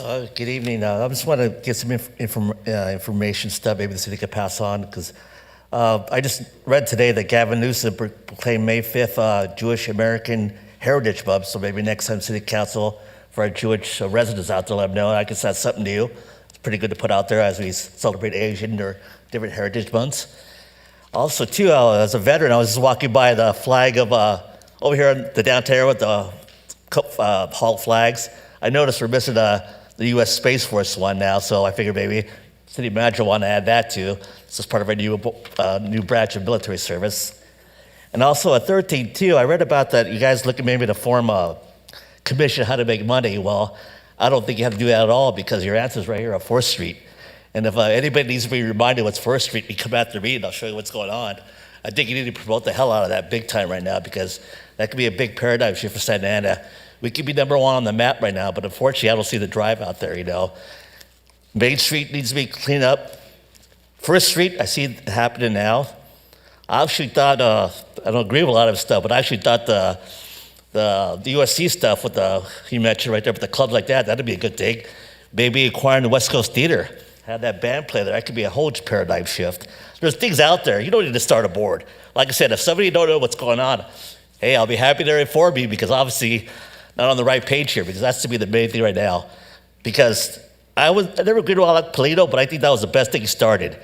But if it doesn't work, I said this before, that could be Polito's folly, because there's no guarantee it's working right now, because some of these areas need to be fixed for appearance sakes, perceptions and everything. But I don't see that happening right now. You got to push that, because that's put that on the map, you know what I mean?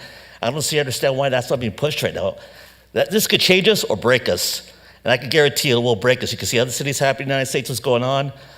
I live right by Myrtle Street, so I know the whole paradigm shift there. It's a whole dynamic changing right now, but it has to be pushed. There has some good ideas. Actually, you had a good idea with the USC stuff. That's a big sport right now. We have the stadium location, the West Coast Theater. If we acquire that, hell, you know.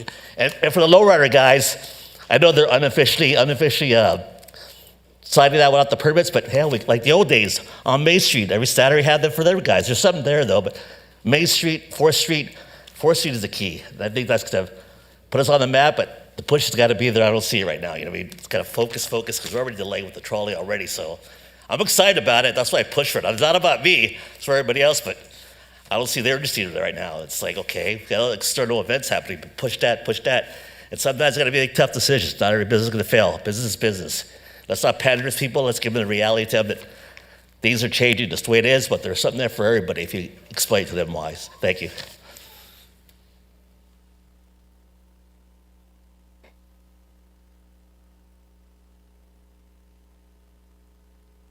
Muy buenas tardes. Muchas gracias, señora Mezcua, por recibirnos esta tarde, y también para todas las personas del ayuntamiento. Mi nombre es Pilar Agüero y yo soy psicóloga de profesión. Además de tener mi negocio aquí en Santa Ana, mis hijos también tienen un negocio en la ciudad de Santa Ana. Por lo tanto, la ciudad de Santa Ana es de suma importancia para mí y mi familia. Me preocupo mucho por la situación de Santa Ana y quiero apoyar a esta ciudad a un cambio positivo que mejore la calidad de vida de las personas que aquí viven y trabajan. A las orillas de la costa sur, a pocas cuadras de mi casa, hay un centro comercial ubicado al sur de la calle Bristol. Esta calle necesita una remodelación. Es muy importante para las personas que vivimos en el área que este centro comercial tenga la oportunidad de tener nuevos trabajos, nuevos clientes y nuevas personas en el área. Esta parte de la ciudad no ha sido remodelada en los últimos 50 o 60 años. Por lo tanto, yo estoy aquí para pedirles a todos ustedes aquí presentes que ayuden a que esta remodelación se haga. Lo peor aún es que este lindo lugar, un lugar donde cuando yo vine a vivir a Santa Ana hace mucho tiempo, había muchos negocios, muchas personas que venían al centro, ya no pueden venir porque las situaciones del centro son diferentes. Los espacios están vacíos y se necesita que haya un cambio en la zona para poder hacer que esta ciudad vuelva a ser lo que en un momento fue. ¿Okay? El modernismo impera en esta ciudad y en nuestras vidas. Por lo tanto, yo creo que es muy importante que todos ustedes entiendan la necesidad de que esto cambie. El plan para reemplazar esta vital comunidad es una alternativa interesante a lo que hoy existe. Como muchos de mis vecinos en el sur de Santa Ana, y aquí el señor Becerra es uno de mis vecinos, nosotros dependemos casi a diario de las tiendas y los servicios de este centro. Su tiempo ha terminado. Desearíamos poder ir de compras y estar más tiempo en el centro. Va a haber muchos más trabajos y Señora, necesitamos. su tiempo, gracias, su tiempo. Muchas gracias, muy amables. Gracias. I'd like to thank Mayor Amezcua for receiving us. Thank you also to the City Council. My name is Pilar Acuña, and I'm a professional psychologist. I'm also a business owner in Santa Ana. My children also own businesses in Santa Ana. That's why Santa Ana is very important for me and for my family. And we are here in the south of Santa Ana. We want to improve the quality of life for Santa Ana. In the south area of Santa Ana, South Bristol, in Santa Ana, there's a shopping center that needs to be remodeled. We need to have this remodeled shopping center. There's an opportunity to have new jobs, new customers, new people to come to this new center, and the city in that area has not been renovated in 50 or 60 years, and I'm here to ask you for your support in this renovation. This used to be a beautiful place. Santa Ana, in this area, when I came to Santa Ana many years ago, lots of people were frequenting the area and the businesses, and that is not the case now. Now we have empty spaces, and that area needs to change. And so that it's a nice, thriving area again. Modernism is necessary in our lives, and we need to understand that there's a great need for these changes to take place. The plan that is proposed to bring to this community is a very interesting alternative. And my neighbors there in the area, in Santa Ana, Mr. Becerra is one of my neighbors there. We depend on these stores and these services so we can go shopping and spend time at the shopping center. Thank you. Buenas noches, good evening, Mayor, Mayor Pro Tem, City Council. My name is Alicia Rojas. I'm a local community artist. I reside on David Peñalosa's ward. I also have a very small business running out of Ward 5. Thank you for your time today. I'm here because I am concerned about the arts funding.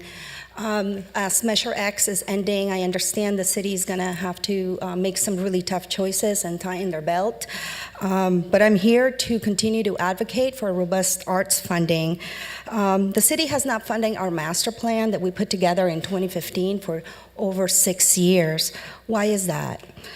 This arts funding goes directly to local artists and grassroots organizations that have created a really great positive impact on our city and our economic development, also in downtown. For the last 3 years, we've had a little extra money thanks to the COVID federal money that we call Revive Santana. Thanks to some of the leadership in the council today, that money was given to the Arts Commission, $300,000 a year. That money has been funding Art Walk, all kinds of really important, also local events and artists. For the last 9 years, the Arts and Culture Department has been able to award individual grants in the amount of $100,000. But compared to other cities in Orange County that don't hold the same vibrant arts community, we really have a small budget. And I want to really bring into question the Bowers Museum subsidy, right?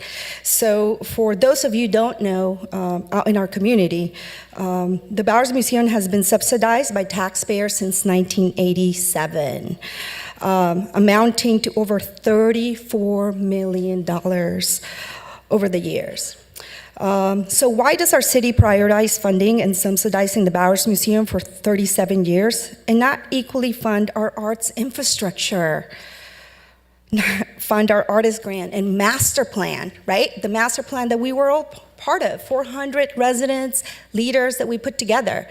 How does the Bowers Museum hold more power than over 400 community members and art leaders that participated in a master plan? Also, the Bowers Museum not only gets subsidies, they get free rent, their building gets fixed by us, and they also petition for grants from that small $400,000. They were awarded $5,000 for their lunar events. Why are they triple dipping into our public tax funding when they have a huge $1 million endowment? Isn't 37 years of subsidies enough? Can we please end these inequities and focus on our master plan that included the vast community engagement? The Bowers is supposed to meet with the city manager's office in February. Did they submit a budget? Can we know about it? Your time is up. Thank you so much for your support. Support the arts directly and redirect this money from the Bowers directly to the Arts and Culture Commission. Thank you. Next 3 speakers, Dr. Ana Jimenez, Deborah Russell, Amelia.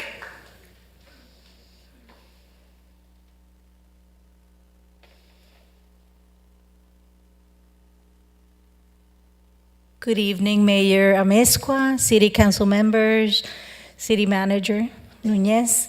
Nice to meet some of you. I did not know. I have brought some packets for everyone. Well, first of all, I'm here because I want to thank all of you for recommending our organization for 2 items on the agenda, number 20, workforce development, and also 29, CDBG funds. Our nonprofit, I founded this nonprofit organization 24 years here in the city of Santa Ana. I'm very proud of that. And I've been running this nonprofit organization with some amazing people for the past 24 years here in the city of Santa Ana. I'm very proud of that. And I know some of you have come to visit us, like Mayor Amezcua and Councilmember Jonathan Hernandez, Councilmember Ty Fan, and Councilmember Jesse Lopez. I invite all of you to come and visit so you can learn a little bit more about our organization since we've been here for a long time. Also, I wanted to share with all of you that our organizations open the doors to both children with disabilities and children without. So we serve all children, youth, and adults. We didn't include all the brochures, but our agency has grown a lot throughout the years, and one of the most outstanding programs that we have is our youth employment program. And that's one of the programs that I'm hoping that you will recommend tonight for workforce development. We've been running this program for the past 10 years. I'm very proud of it, and we've helped a lot of youth get jobs and get into college, higher education, and also develop love for the arts. But we do more than arts. We do arts, education, and therapeutic programs. So please come and visit us one day. Thank you. And last thing is, we have our Community Partners Celebration on May 23rd. And all of you are invited to come and visit and see some of our really talented youth perform and meet some of our teachers and staff. Thank you, everyone. Good evening.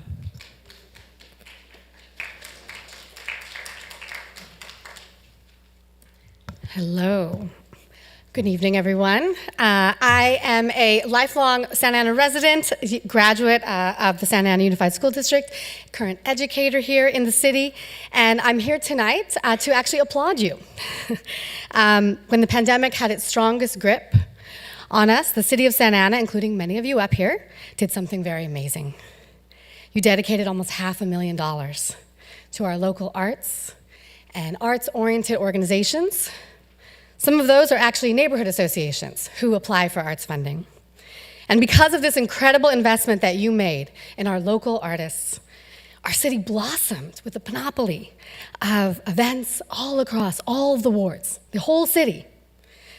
And you might have even enjoyed some of these, so please let me know if you did. Maybe you attended the Cambodian New Year Festival, Dia de los Muertos, Noche de Altares, the Vietnamese Film Festival at the Frida, the Tamal Fest in downtown, Boca de Oro Literary Festival, Delhi Neighborhood Reunion, the Madison Park Resource and Cultural Fair, the Tianguis Market in downtown every Sunday, DJ lessons for free inside the Pizza Press in downtown. We have mural workshops and art classes for our seniors, dramatic performances and writing classes, photography exhibits, arts festivals for our students with disabilities that I was able to attend just not that long ago with Octect, Bloom 24, open mic nights, musical performance, I could keep going. Strolling mariachis in our downtown. Over 51 projects across all 6 wards you helped make possible for an average of $4,000 a project or less. Some people applied for less than $300. I know because I'm one of the Arts and Culture Commissioners, and I had the great privilege of reviewing every single project that was applied and approving the ones that we were able to make possible. Some of these projects were new applicants. They had never before considered applying for arts. They are not even organized, they are neighborhood associations, moms. And because of this funding, because we made it so accessible, we sparked all kinds of new thinking, new creativity among our residents here in Santa Ana and organizations. Another event you might have attended, if you haven't attended these, but please say so, is Art Walk, which is actually in jeopardy because it is funded through this very source of income, revenue. Art Walk is also a powerful illustration of what it means to fund the arts locally at this local level in Santa Ana. It attracts thousands to our city every month, not just once a year. They come, they enjoy arts experiences, and they spend money. They go to restaurants, they have beverages together, they go to the shops, they go to the galleries, they buy wonderful things like earrings and shirts, and they leave with the sense that Santa Ana is a vibrant, dynamic, creative place, despite what headlines sometimes say about a city that we call home and love so deeply. I've been calling this arts funding, but really, it's quality of life funding. Deborah, your time is up. This is connection funding. I hope you will consider, as you make hard decisions about the budget, please fund our local artists and arts organizations. The next 3 speakers, Amelia, Roque, and Bonnie Pomush. Hello, my name is Amelia, and I live here in downtown Santa Ana, Ward 6, and I go to school here in Santa Ana, and the arts make me a better person as well as a better, more interesting student. Let me explain. I experience a lot of arts at my school, things like musicals, creative writing, and dance. I've also taken a lot of classes outside of school, like ceramics, choir, and piano. And like a lot more. But the arts I really like and benefit from come from here in Santa Ana, like Art Walk and other festivals like Cinco de Mayo. Now, I know this because my mom makes me go to all of the arts events. Like every weekend. And even though sometimes I complain and would rather stay home, the arts are important, so please fund our artists and don't take this away from me or my fellow classmates. That's it.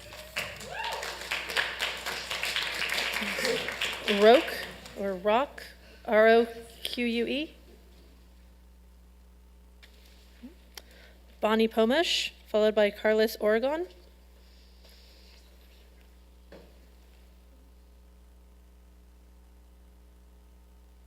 Good evening, Mayor, Mayor Pro Tem, council members, our incredible city staff and community members. It's a delight to be with you tonight. I am here to make sure our community's citizens know about the incredible services that are provided at Working Wardrobes. And you have some slides in front of you. I'll tell you all the things, but they're pretty demonstrations of the things I'm going to tell you. I appreciate also those of you who have come to tour and know exactly what it is I am talking about. In Orange County, Working Wardrobes is a household name. There are many myths, though, about what it is we actually do. Some of you know that we are helping people get upskilled, certified, ready to be self-sustaining through work. We provide these workforce development services with a signature service, which is our success suits. This is oftentimes the exterior representation of an interior update. What I mean by that is we first update the operating system, and then we make sure the packaging matches. These people that we have the absolute privilege and honor of being on their employment journeys are in a vulnerable place in life. It's hard sometimes to ask for help. It is a true privilege to provide help. And we do this help through empowerment, employment with dignity. Our mission is to help people overcome all sorts of barriers to gainful employment. And you have been leading by example to make sure the youth of Santa Ana are part of those receiving these services. In fact, last year we hit a record.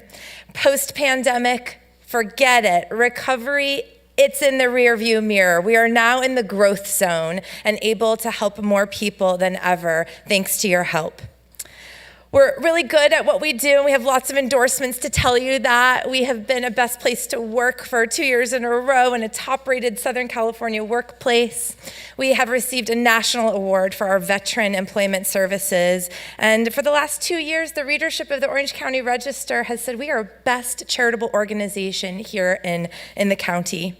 In fact, since 1990, we have reached over 125,000 lives. That's men and women, youth and seniors, veterans and justice involved and impacted. The barriers we help people overcome are plentiful. They are everything from mental health crises to the transition from military to civilian workforce. The ageism people experience being over age 55 and coming back to work. All of the workforce development addresses issues that we all care about and we've heard about tonight. We care about safety and education. We care about security, family issues, generational issues, and this is an upstream solution to those. Bonnie, your time is up. Thank you. Carlos Oregon, followed by Jack Bretto and Dale Helvig. Good evening, Mayor, Mayor Pro Tem, council members. My name is Carlos Oregon. I am the CEO for ThinkBox Technology Group. We're an international consulting firm specializes in project management. I'm also board members for the Greater Irvine Chamber, the Orange County Workforce Development Board, and Working Wardrobes. I'm the vice chair for the Public Affairs Committee, and I'm here to continue the presentation that Bonnie was doing. Without gainful employment, a person is choosing between which bills to pay: rent, utilities, groceries, or medical bills. And those choices impact our entire community. Without gainful employment, or with gainful employment, we have new choices. For under $10,000 per person, we create a lifelong abilities and transformations, because when we teach a person to fish, they become self-sustaining for change. So how do we do it at Working Wardrobe? Working Wardrobes provides career training, job placement and assistance, and professional wardrobe services through our Rebuilding Careers program. Our priority populations include unemployed, underemployed individuals, veterans, working age youth, individuals who have been involved with the justice system, and seniors. Our goal is to assist under-resourced and marginalized individuals and populations in gaining the skills and confidence to find and maintain employment and build lasting economic stability for themselves and their families. Each job seeker gets an individualized employment plan that includes addressing barriers, preparing for interviews and job searches, and obtaining skills training to include how to express your own personal brand. The cherry on top of this preparedness is a personalized one-on-one styling appointment where the client receives a success suit.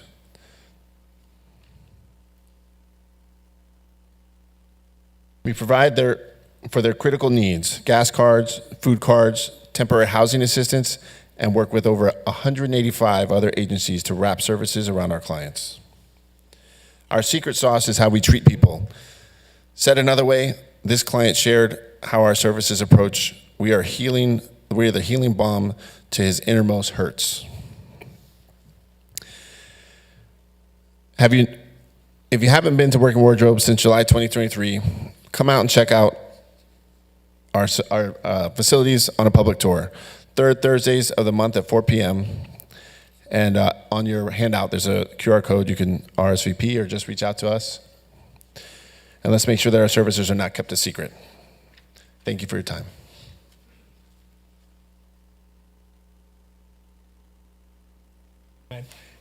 Good evening. My name is Jack Brito, and I'm a resident in Ward 2.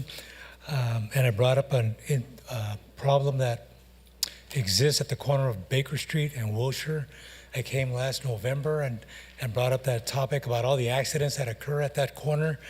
At that time, I had a petition with 70 signatures of people that were angry and were happy that we were doing this, the petition.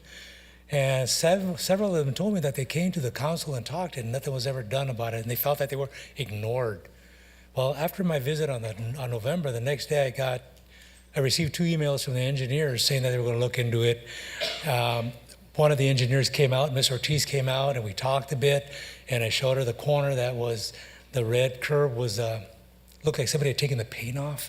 And so 2 days later, they painted it and it was extended, and I thought, well, then maybe they were wrong. However, after that, nothing. No engineers, they told me they had warrants for a mechanism to put on the street to count the traffic on Wilshire. And I thought, well, that's all fine and well. However, that machine is not going to capture the near misses that occur at that intersection. That machine is not going to capture the pedestrians walking from the elementary school with their parents and the near misses that happen there. That machine is not going to capture the stop sign and the walkway or the lines there, because the cars have to move out into the traffic lane because they can't see, because all the cars that are parked on the sidewalk, on the street there, they can't see. So they have to pull into the oncoming traffic lane. The machine doesn't capture the cars parking right next to the food truck with their flashers gone to get food, making all the cars having to stop and go around or stop because it only becomes one lane. The machine doesn't pick up the trash that the people leave for the food truck.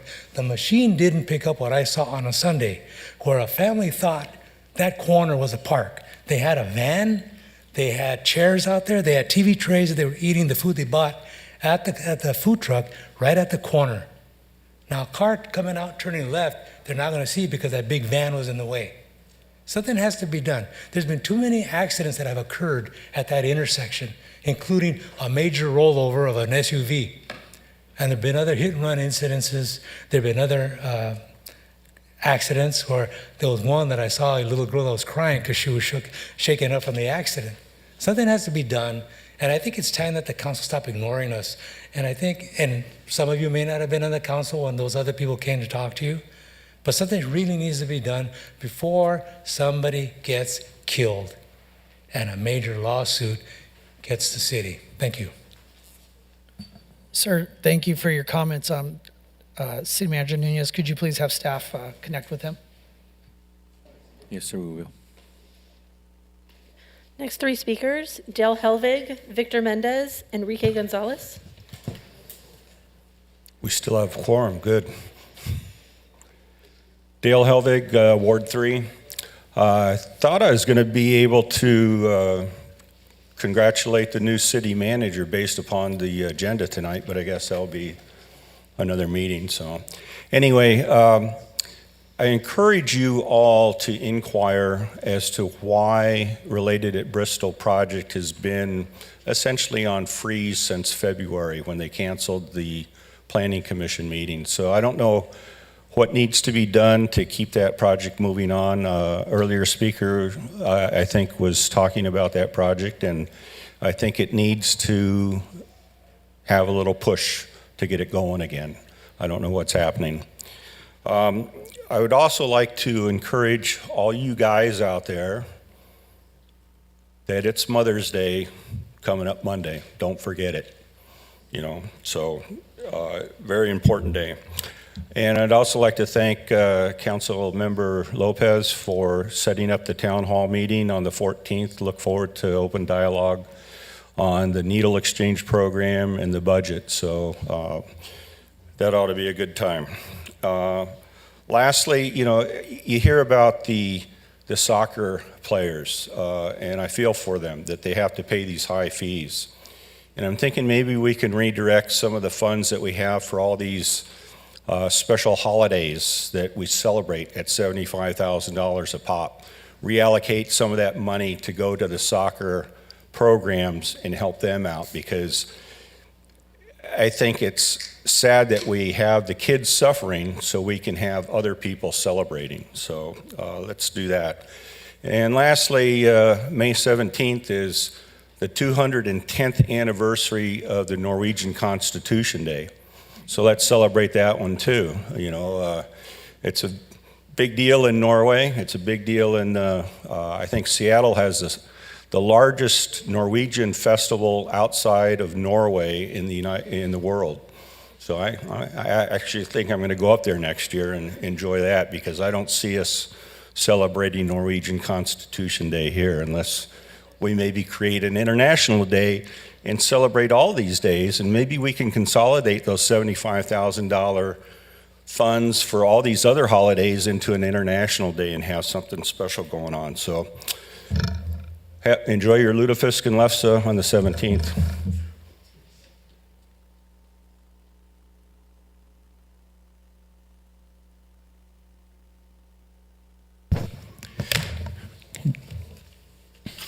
Good evening. I'm not a big fan of herring, so I don't know about this Norwegian Day, but hey, a diversity day might be a good idea. We're very diverse out here. Anyway, my comments today are really on a reconciliation. I've been down for the count again for several weeks, but like Muhammad Ali said, it doesn't matter how many times you get knocked down, it's if you're able to get back up. So just want to catch up with you guys on a few things. First, on item 18, I just want to kind of clear the air on how this all came to being. About 4 years ago, I did bring this to the attention of the council about using local vendors, particularly in the auto sales or auto purchases. Nothing really happened until I talked to Phil, and then Phil talked to me, and then Phil finally raised it a couple of months later, and from there it brings us to full circle. But without Phil's help, this would have never happened. I don't know where Guaranteed Auto would be at this point. So I just want to be very clear. It's all in the transcripts. I started this in November 2020, and this is where we are today. The UAW had nothing to do with this. On budget guidance, the city spends about over $1 million in base salaries for its staff, and that's money well spent, okay? Let's assume that. But I think they should come up with more options than just defund or not spend or whatever. Maybe they could start thinking a little more creatively and look at how do we deliver better with what we got? And here's just a few examples. Workers' compensation, overtime, vehicle management, and police operating expenses. And that's just top of my head. I think there's a lot more that do. Where can we find the efficiencies, and how can we deliver what we have today, tomorrow, with money that may not be there? I'm not seeing that right now. Along that way, on the revenue side, I looked at the Measure X revenues, And if we just kind of take that out now, like it will be the case in 9 or 10, in about 8 years or so, assuming it's not extended, it's going to take about 10 times the transit occupancy tax we're getting today to cover that. It's going to take double our general sales tax to cover that. It's going to take twice our property tax to cover that. That's a big haul, and it's not going to happen overnight. It's not even going to happen through related development. Just 2 words, economic development, and maybe 3, economic development today, tomorrow, and in the future. Along that way, this reallocation of funding for the SCPD to investigative resources, I just think it's a bad idea. It'll only exacerbate our deficit because you're going to take those savings out of salary savings and put it somewhere else. Who's going to fund this over time? Lastly, I just want to thank Councilmember Pham for bringing forth the RCOC. My son was a client of RCOC for several years and still is. He continues to do great things and achieve many things, and without RCOC, I don't think he would have achieved what he wanted to do. He's going to get his AA this May, and will go on to UC San Diego to get a medical coding certificate. So thank you, RCOC. And Victor, your time is up. Excuse me? Your time is up. I'm sorry? Your time is up. Yeah, I can read. Thank you. Enrique Gonzalez, Yenny Bernal Del Tamo, and Cynthia Lujan. Good evening. My name is Enrique Luis Gonzalez. I live on the corner of Wilshire and Baker. I've lived there for over 26 years. I'm here today because there's been plenty of crashes over the 26 years I've lived there. And I'm here to propose that we make it a 4-way stop sign or probably a roundabout to prevent these crashes. I also have video evidence of all these crashes that have happened. Here, if you guys want them. Yeah, okay.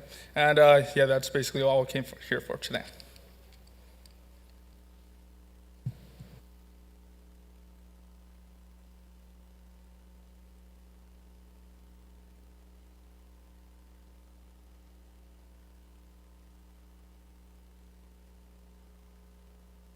Come on up.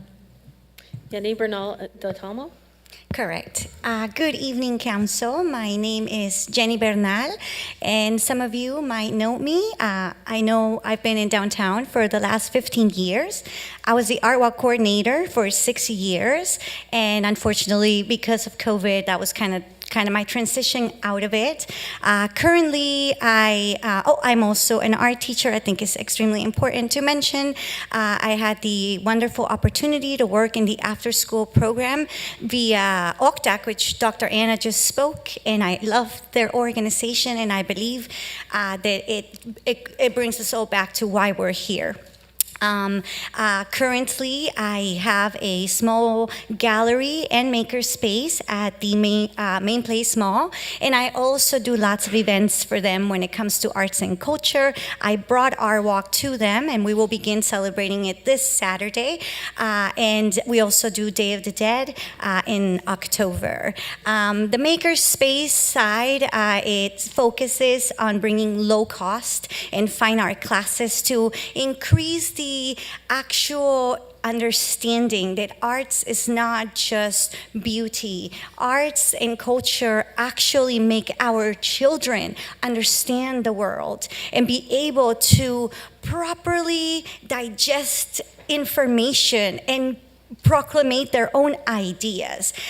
So to be fair, I am extremely saddened to be here, to have to say this, to see there is a zero budget for us, for the artists. I mean, after so much dedication, it would be nice to see that there's just already in there, like, we should be fighting for more, but not for like a zero. So that's why I'm here. I thank you for listening to me. I thank you for supporting the arts for all of these last 15 years that I've been around, and in talking about all these children that we were celebrating today. Let's keep that up for the next generations. All these kids have mentioned how important the arts and the vibrancy of their city has been to make them proud of being a Santanero. I have so many children and high school students that come into my space and ask me, how do I tell my parents that I want to be an artist when everybody tells me that I'm not going to make it economically? Well, here I am. museum. We need equity. Equity is greater than division. We should not be fighting against Bowers Museum. We should have all of this in an even and balanced and proper way. And so I thank you for your time, and I hope that you reconsider and that you put that as $1 million or more in your funding. Thank you very much for your time. Cynthia Lujan. Good evening, Council. My name is Cynthia Lujan. I'm an artist, arts educator, and arts administrator working regionally in Southern California. I was a resident of Ward 5 during 2021, 2022 pandemic years. I leased a space for my business in Ward 6 for 5 years, from 2018 to 2023. I'm no longer in Santa Ana, but this wasn't by choice. My business, along with 16 other artists, were displaced in June 2023 when our landlord informed us they would be selling the property off of Santiago and Washington, known as Logan Creative, allegedly selling it to developers. I'm here to point out, contrary to what American culture at large teaches us, the strange idea that the arts are not a viable career path and that you can't make money in the arts. No, the arts are not only a hobby, quite the opposite. The arts and culture sector is a viable economic generator, and it creates opportunities for generative communities to grow belonging, as some of the musicians mentioned earlier this evening, and students and youth mentioned as well. It fosters cultural exchange and increases the quality of life. I'm here at the request of my art colleagues and art aficionados from Santa Ana to ask for your support and demonstrate leadership in setting an example for other cities in Orange County and regionally in Southern California by not only continuing to invest in grants for Santa Ana, but to increase the funding and support in the form of artist grants and event sponsorships, supporting the Art Walk, creating Percent for Arts funding from new and private developments, funding the Arts Cultural Master Plan, funding and providing more support to the Arts and Cultural Department in writing grants for the City of Santa Ana, and I urge you to please don't rely on community leaders and individual businesses to subsidize the arts in Santa Ana. Make the intention and follow through to make decisions that create dedicated funding for the arts. Thank you. Mayor and City Council, that concludes the public speakers that are present in the chamber. We'll now begin with Zoom speakers. There are 3 that were in the queue when we started. So Zoom callers, when unmuted, please announce your name and the ward or neighborhood that you reside in within the City of Santa Ana for the record. Madam City Clerk, I'm so sorry to bother you. I think there's a gentleman here that raised their hand. The yellow cards are for the public hearing. Those cards will be heard later for item 29, related to the CDBG funding. If you're related to the CDBG, that is item 29. It's after the consent. That's also public hearing. So we'll get to you. I had 3 cards that I called earlier that they did not come forward. Can you repeat them? Jose Antonio Pacheco, Jefferson Esquino, and Rock. Go ahead, Madam Clerk. The other ones, I'm sure will be at the other. We have a calendar, a business calendar, and so we'll probably be calling on you. We have 16 cards submitted for the public hearing. Great, thank you. Zoom speaker Nina, please unmute and make your comments. Hi, thank you so much. My name is Nina Jarek. I'm co-president of Washington Square Neighborhood Association, a 6-year resident in Washington Square, located in Ward 5. On behalf of the 700 plus homes in Washington Square and the hundreds and hundreds of residents who signed a petition in favor of a walkable park in Washington Square, I thank you, Mayor Amezcua, Councilman Hernandez, and the rest of the members of City Council for your support in putting the feasibility study for this desired park in the 24-25 budget. We look forward to working with the city and the Parks and Recreation Department for making this park a reality for all of our residents. Thank you. Next speaker on Zoom, Beth Thomas. Please unmute to make your comment.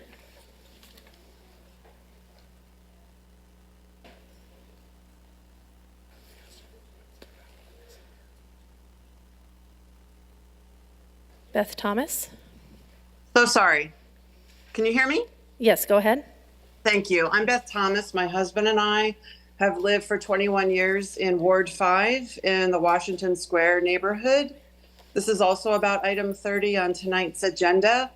I just would like to thank you, Mayor, City Council, and specifically our Councilman Jonathan Hernandez for your continued support to help us and all of our kids to get a walkable park that we can actually walk to in our neighborhood of Washington Square.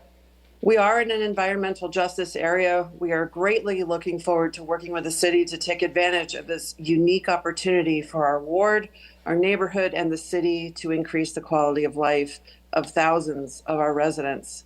Thank you so much.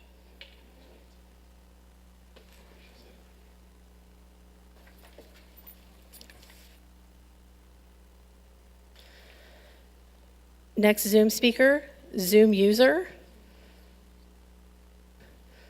Please unmute and make your comments.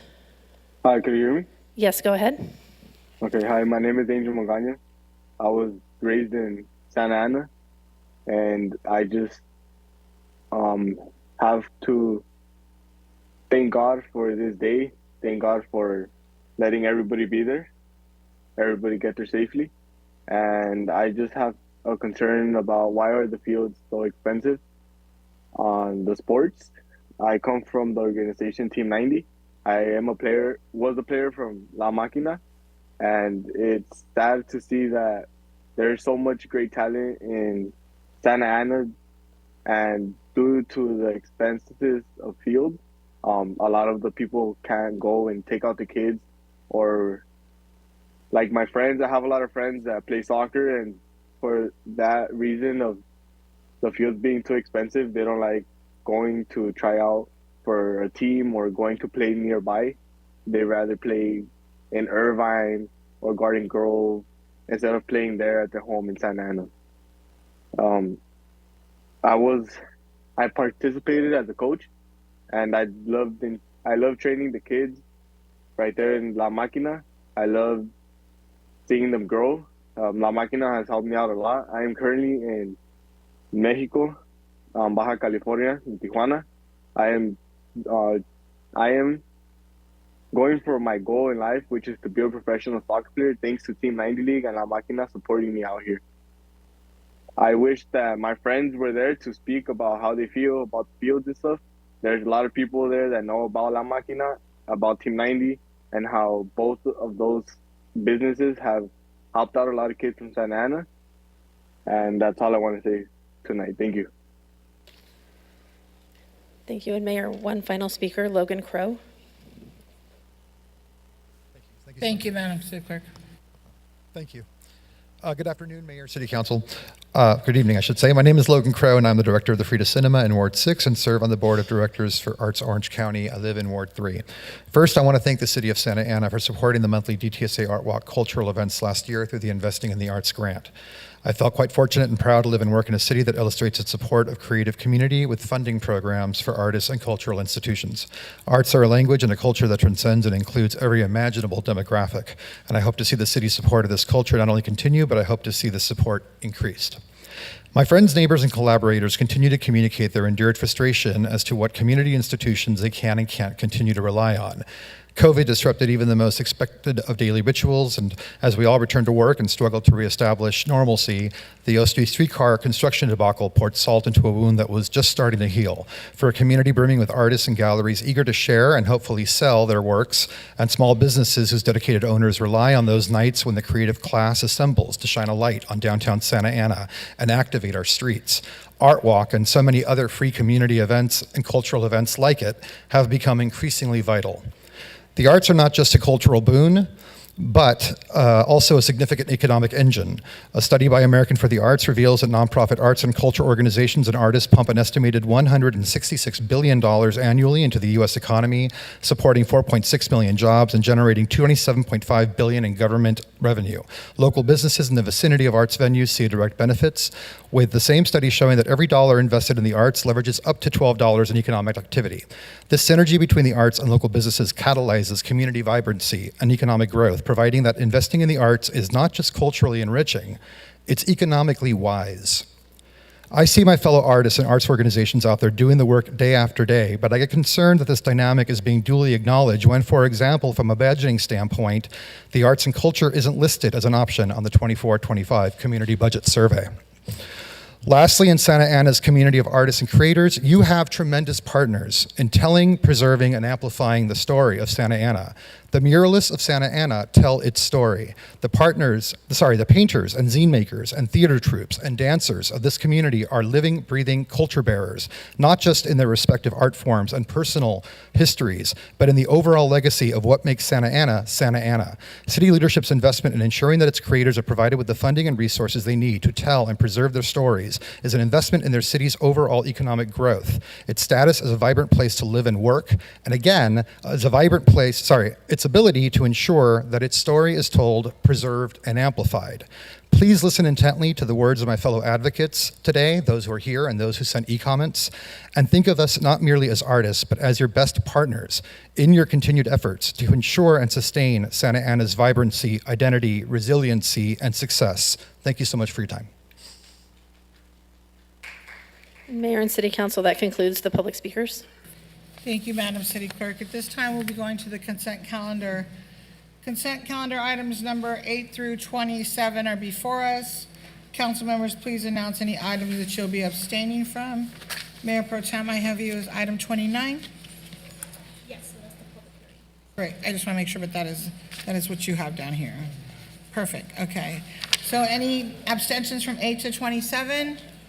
Madam Mayor? Go ahead, Councilman Hernandez. I just have comments on item 18 and then item 20.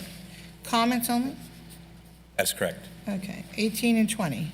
I'll make a motion to move the calendar. I'm sorry, I haven't finished those. Yes. Anybody else? Yes, Madam Mayor, I'd like to go ahead and pull items 13 and 14. Thank you. Anybody else? Just a comment on 27. Comment on 27. Perfect. Okay. Councilman Hernandez? Thank you, Madam Mayor. I just wanted to share my comments in support. I'm sorry, you were going to make a motion to move? Yes, so I'll make a motion to move the items. Is there a second? Second. Let's prepare to vote.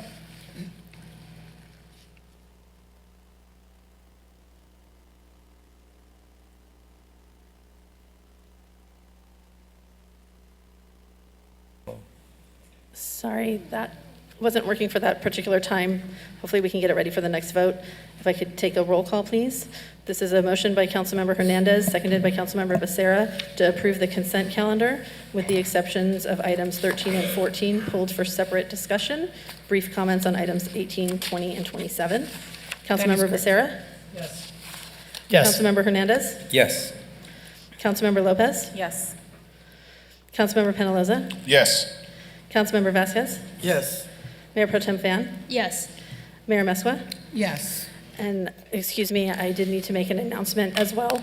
Pursuant to Government Code Section 54953, an oral summary of salary and benefits shall be made prior to final action of the council on any local executive. Item number 24 on the consent calendar is the approval of performance evaluation and salary adjustment for the city clerk, increasing the annual salary from $172,000 to $182,320 effective April 16th, 2024. And the vote is 7 ayes, no nays. Motion carries for the consent calendar. Thank you very much, Madam Clerk. Go ahead. The first item pulled is item 13 by Councilmember Becerra. I'm sorry, Madam Clerk, I apologize. Councilman Becerra. If we have the members that have been appointed, can we call them up so they can take their oath, ma'am? Madam Clerk, please. Yes, Mayor, thank you for the reminder. We have agenda item 10 for the Community Development Commission, Alfonso Sejavia, and agenda item number 11 for the Youth Commission, Emily Parra-Diaz. Are either of them present?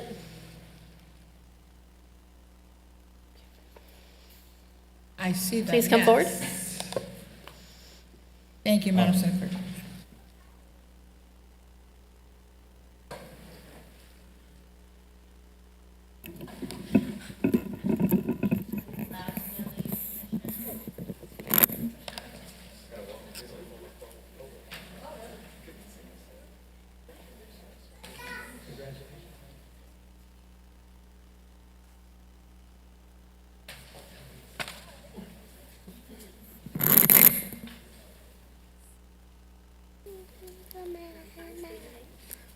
Alfonso Seca. Do solemnly swear that I will support and defend that I will support and defend the Constitution of the United States the Constitution of the United States, the Constitution of the State of California, against all enemies, foreign and domestic, that I will bear true faith and allegiance to the Constitution of the United States and the Constitution of the State of California. I take this obligation freely without any mental reservations or purpose of evasion. That I will well and faithfully discharge a duty upon which I'm about to enter. Thank you. Thank you.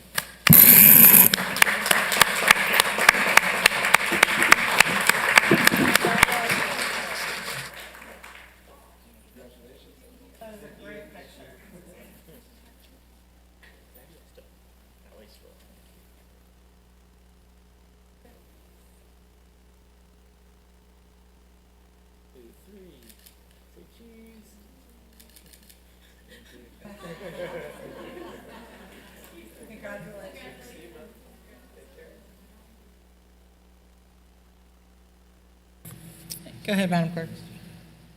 Yes, Mayor. Item 13, pulled by Councilmember Becerra. Thank you, Madam Mayor. Madam Clerk, actually. This item 13 is the quarterly report for Housing Division projects and activities. So really, a lot of my comments are going to probably be directed towards Director Garcia and his team. So in relation to the outreach by staff for the down payment assistance program, I would like to see more outreach done actually at apartment communities. I mean, the idea is that we're trying to build up home ownership, and these are folks, especially with the high rents in Santa Ana, that these are folks that, not all, but many can afford a mortgage, but it's that big hurdle to get over with down payments, right? And so that this program could definitely help a lot of folks here in Santa Ana, our residents, become homeowners and stabilize our community. But I appreciate that your staff has been very proactive in being out at a lot of events. It's great, but we need to get them out to those apartment communities. I mean, hoping that our folks will make it to these events, I think we need to be a little more proactive in going to them.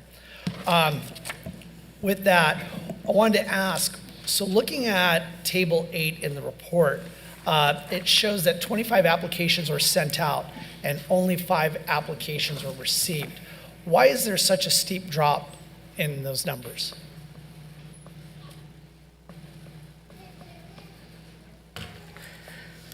So the steep drop on the down payment assistance. I do not have that answer. Is David here? Judson. Drop is because most families, when they receive the application, they realize how difficult it is to qualify and purchase a home because they have to qualify for a first loan. And so that's one of the key requirements. And so most families, when they receive the application and read through it, they realize that's a key barrier to homeownership. So are they downloading the application from like a website, or are they receiving the application from staff?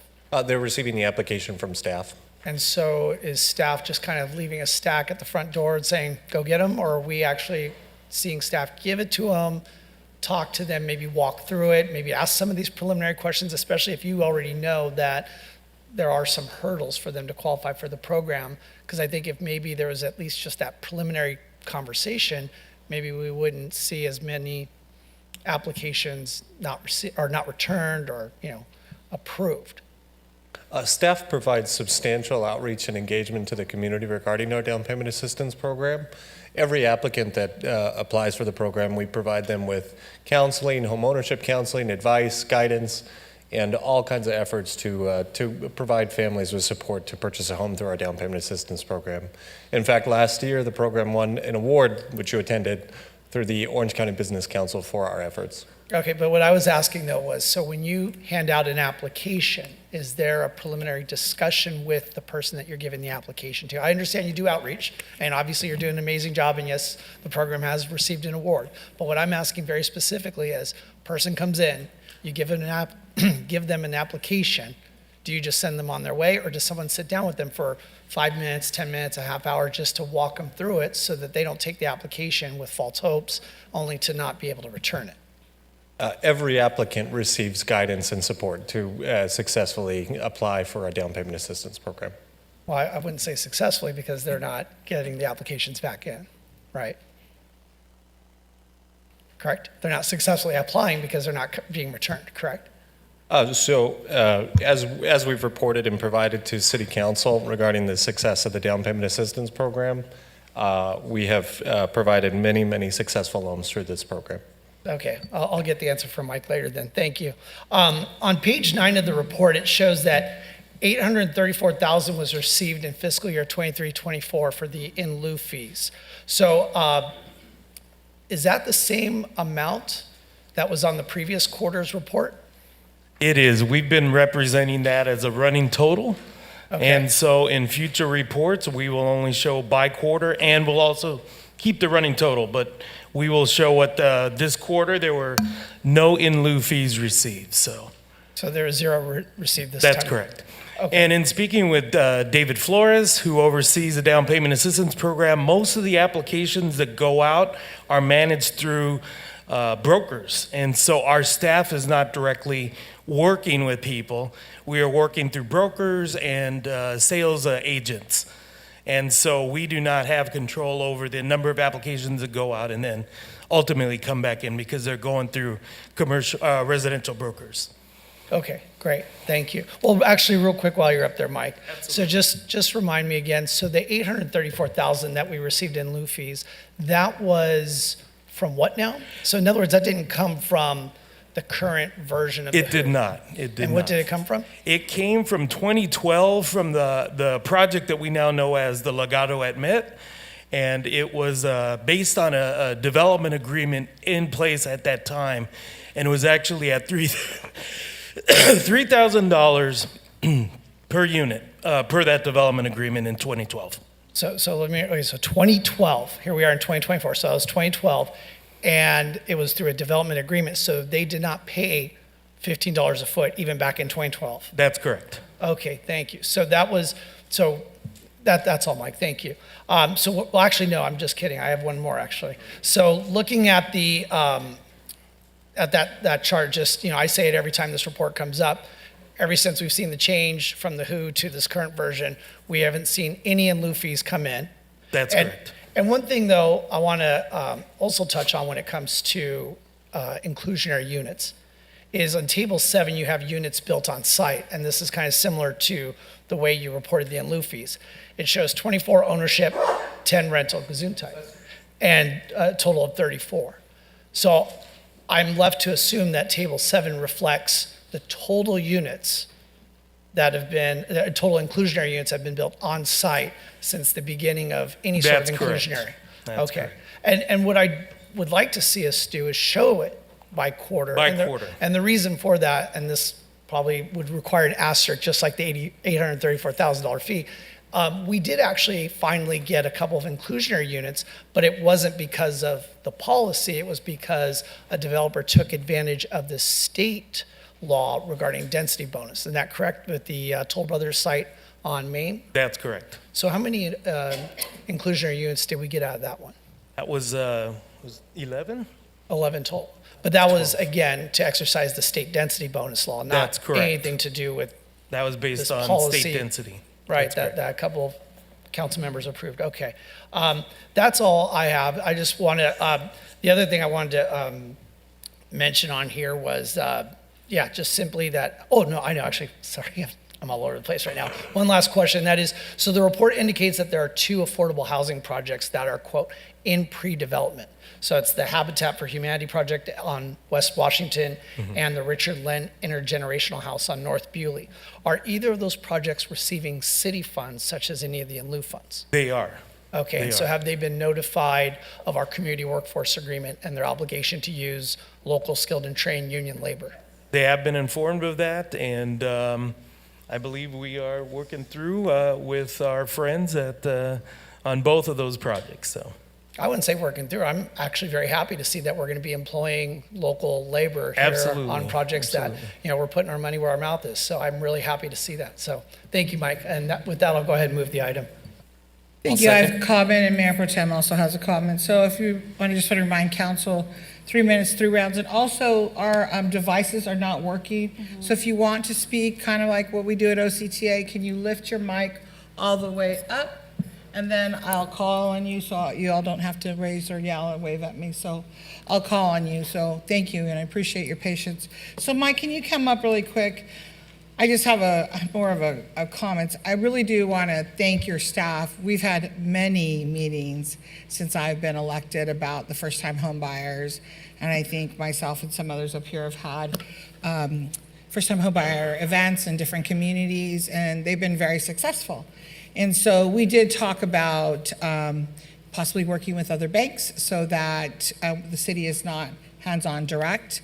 And there's city employees that we are now hopefully getting to apply for this first-time home buyer program. I promised you that I wouldn't say anything from the dais, so I'll be nice to hold all my comments. Because when I first got here, I was like, wow, we have money, but we're not getting our people into homes. So I do want to go back to what Councilman Becerra said. 28 where applications were sent out, 5 were received. And what I found in my events in the city and with speaking with people, one, some city employees didn't know about the program. And so that would be really important for us to make sure all of our city employees, Mr. City Manager, all of the city employees know about this and how we can help them. And I agree with Councilman Becerra that we don't just hand them the application, but that we help them or connect them with whoever, give them the list of brokers so nobody says we're playing favorites. I mean, there's ways we can help them, of course, not being unethical, illegal, immoral, nothing in that sense, playing favorites with anybody. I'm not asking for that. I want to be really clear up here. But what I am saying is that we can't just hand them an application and say, good luck, go with God, and hopefully you qualify. We need to do the warm handoff. And I've stressed this many, many times about working with our community because there is funding for this. And if we've been sitting on it for this long, it really should be something. And I know that housing is limited. I hear that a lot about Santa Ana, but there's condos to be purchased. There's townhomes to be purchased. There are areas that people can purchase in. And so I really want to thank you for all the work that you're doing. But so what I hear you saying then is right now we have 5? That's correct. Out of 20? 5 that are in process right now. We have 2 that are recently being approved from our loan committee. And how many staff do you have now working on this issue? We have 3 individuals that partner, but 1 that is the full-time lead on this. So we had talked about initially when I was first elected that they went through the process, and then a city staff signed off on it. This is why it takes a little long. A city staff signed off on it, and then it went to a committee to sign off on it again for approval for first-time home buyers, and then it went to you for the final signature. That's a lot, Mike. So did we change That the committee process? has been dissolved, and it's great. now. Okay, good. I'm happy. Okay, that's all I have. I just want to make sure because. And I do want to bring out another. Our acting city manager asked that we reach out, and I believe you also had a good suggestion. And we are now meeting with employee groups at every department. We had initially put up in our public reader boards in the planning counter, and that's where we were able to get 2 employees who did apply and did qualify and actually did obtain a down payment assistance, and we're hoping it'll bear more fruit working with all the different groups. So. And I thank you very much for that. And thank you, Mr. Acting City Manager. It's really important. When I was on the school board, we needed to bring students to Spurgeon, which we now call Romero Cruz. And we met about it. And I think I shared with you that we asked staff to put up information in every apartment complex in the laundromats, because where do our families go? They go to the laundromats. So there may be families that want to purchase homes, have saved money, meet the qualifications. So it may take a little bit of sweat equity to walk and get staff into our laundromats, our liquor stores, our 7-Elevens, wherever it may be. But we do need to get the information out. Same thing with our budget. Got to get it out. We can't just say, here you go, have a nice day. It doesn't work that way. So I just want to say thank you. I really do appreciate it. Thank you. Mayor Pro Tem? Mike, you can stay up there. I just had a question about process that might, just clarification for myself. So my husband and I bought our condo because we had a VA loan, so zero down, because we were one of those families who could afford a mortgage but couldn't afford the down payment. So I totally get that, and we jumped through lots of hoops because that's what federal dollars are like. My question for you has to do with, the applications that we sent out. There's 25, so there obviously were a lot of inquiries. I assume not including the people who attend our presentations. When someone receives an application, or they receive an application from us because they asked for it in Q3, is it possible for them to just return it in Q4 or not within the same quarter? I'm just trying to understand, because based on my knowledge of the process, you might see what's required and then you have to take some steps to prepare to That's apply. correct, because there could be upwards of $15,000 to $20,000 of down payment that they have to have on their own. Right. So they might need to save up some more money to be able to put that down payment in, so. Got it. Yeah, because I do, I'm trying to save up to $20,000, right? And it's not easy.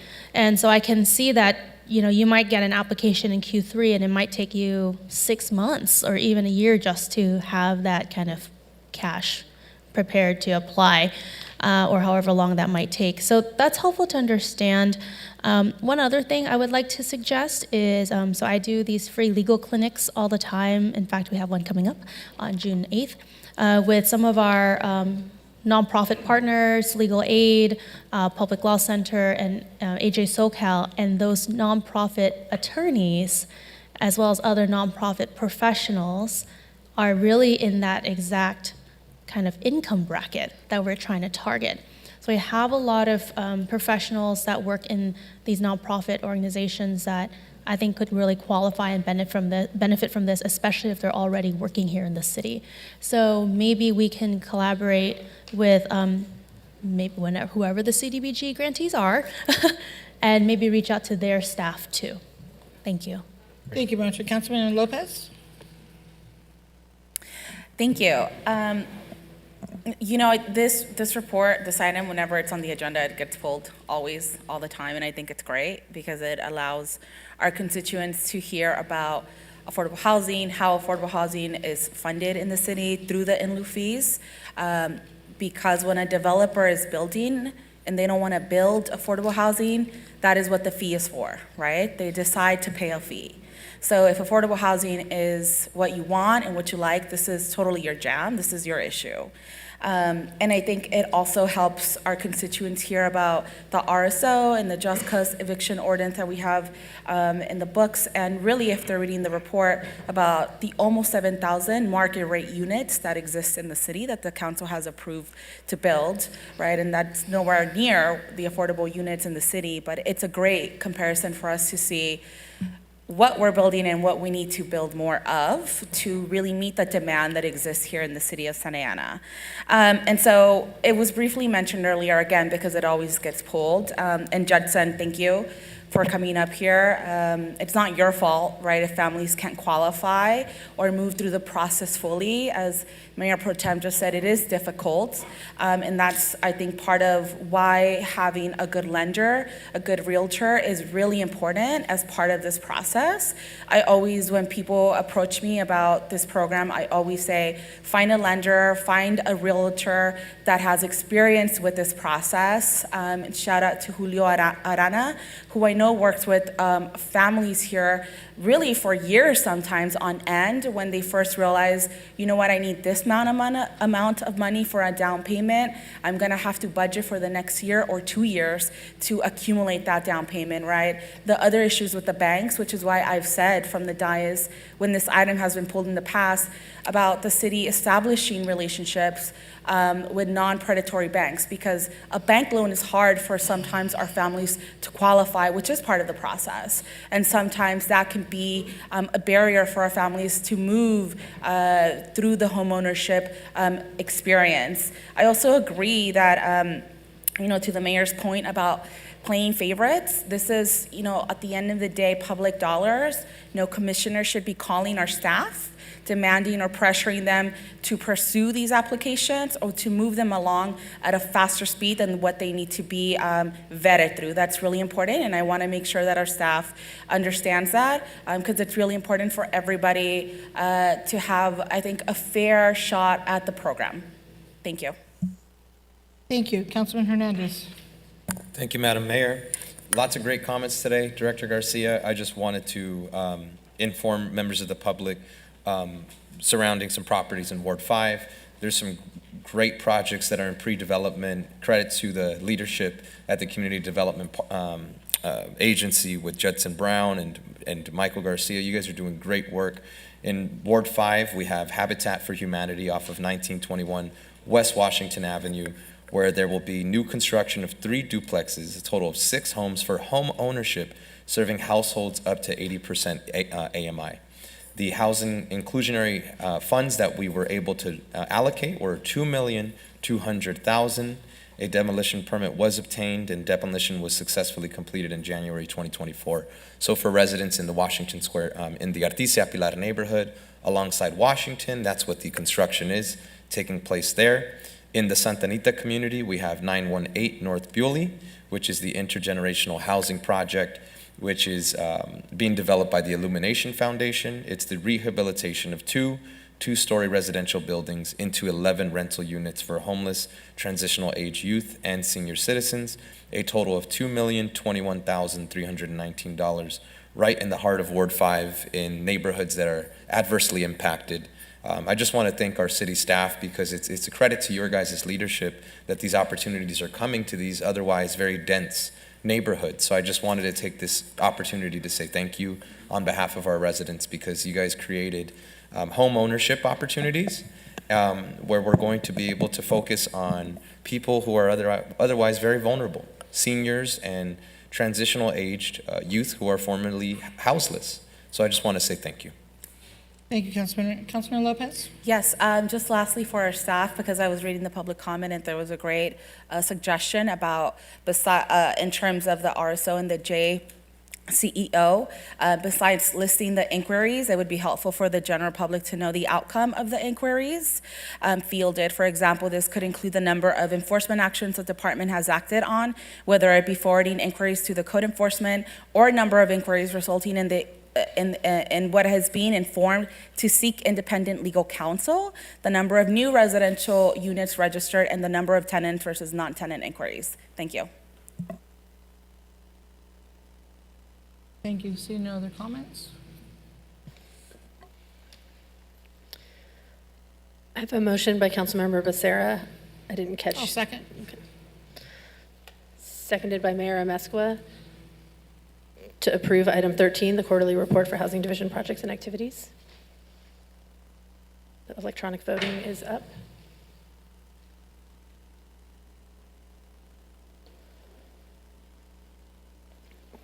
Councilmember Hernandez. Yes.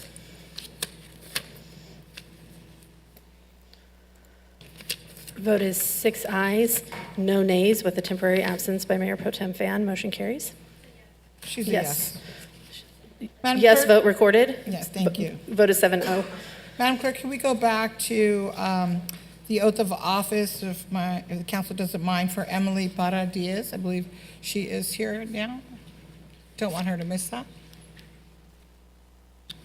Emily, are you here? Oh, there you go.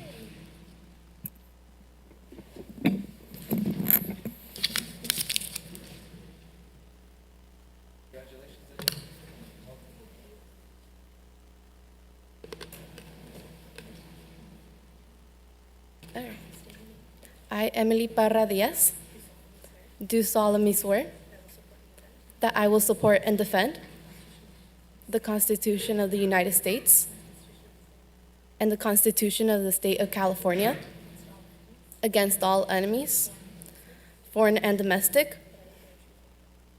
Can you repeat that? That I will bear true faith and allegiance to the Constitution of the United States and to the state of California. that I take this obligation freely without any mental reservation or purpose of revision, that I will well and faithfully discharge the duties upon which I am about to enter. Thank you. Congratulations.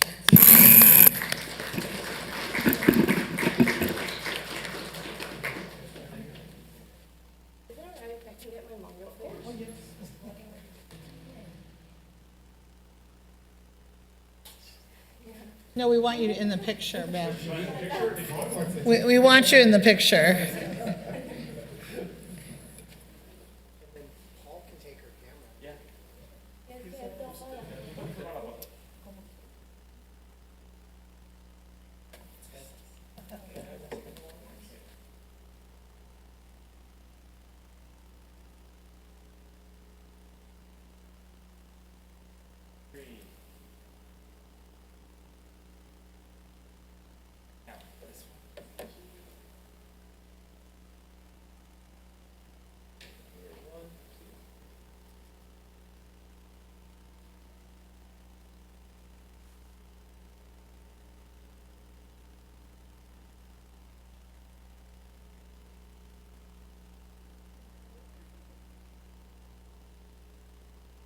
Madam Clerk, you can go to item 14 now. Yes, Mayor, the next item pulled is item 14 by Councilmember Becerra. Thank you. Who will be answering? Is it you? Mike, Or Community is it- Development. Huh? It'll be Community Development Director, Mike. And then we Mike? have both Terry and Ken Kaminsky here to help. Okay. Well, I'll let them figure out who answers. So first question is, or first request, please describe the difference between SMART and COLT, because we hear a lot about COLT. We see the trucks driving around with the big COLT logo emblazoned on it. But I see in the report the word SMART, or the acronym SMART, referred to a lot. So can you give everybody a description? This is a of the good one difference? for Ken, but COLT is a combination of not only our enforcement team, but also with the cleanup crew from Public Works working through Landscape West. And SMART is a combination of our Santa Ana PD as well as our working closely with CityNet. So it's like a combination of CityNet in both operations. Is that the best way to describe it, Ken? I think you need to bring this one home. SMART. SMART is our CityNet project. Okay. COLT is the quality of life team. COLT is internal city resources that are made up of the police department for enforcement, our Landscape West crew out of Public Works that provides the cleaning, members of Park and Rec that provide the bagging and tagging and storage of property, code enforcement representatives that work with businesses, and our legal representatives from the city attorney's office that file our lawsuits when we need that help. So it'd be fair to say then SMART is primarily the CityNet function, the outreach, whereas all the other interdepartmental functioning goes through COLT. You are correct, sir. Okay, good. So I'm reading on page 4 of this report, and under the jail release program, it says SMART next to it. And then it states that total referrals for the jail release program, 41, total number of clients that refused services during that intake process, 40. So we're saying only one then accepted services from that effort. No, we're saying that 41 people accepted services out of a total of 81 that thought about it, and then only 41 went through with it. Okay, so that's a lot better than the way it looked So, on there. To give it some perspective, again, based on the understanding from City Council, we wanted a more robust engagement within our Santa Ana jail. So the police department has gone, and through their jail manager and their jail classification staff, every time somebody comes into the jail, and it doesn't matter what for, when they come into the Santa Ana jail, they're asked questions, do you have any needs for services like mental health, substance abuse, are you homeless, whatever those are. If individuals say, yes, I have an interest, then they're put into a different queue. Those individuals are then asked the same questions later on, often after they sober. And are they still, they've stated that they were interested in those services, are they still interested in those services? So it's 81 that said, yeah, I think it's a good idea, and 41 of them that agreed to meet with CityNet and have the discussion about some type of service. Okay. No, and I appreciate that explanation, because the way it looked in the report, the numbers were just, they looked awful, to be honest. So that is a much more rosier picture than what was portrayed in the report.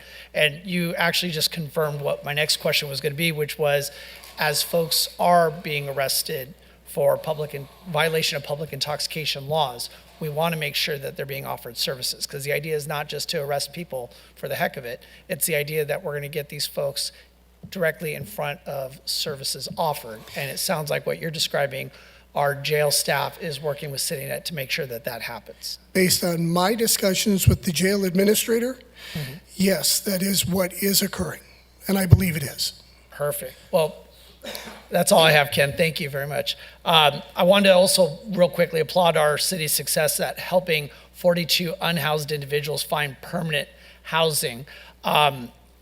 And maybe this might be a question for another one of Mike's staff, and that is, for the 23 individuals whose housing is, as the report states, pending, how long is it expected for these individuals to actually secure housing?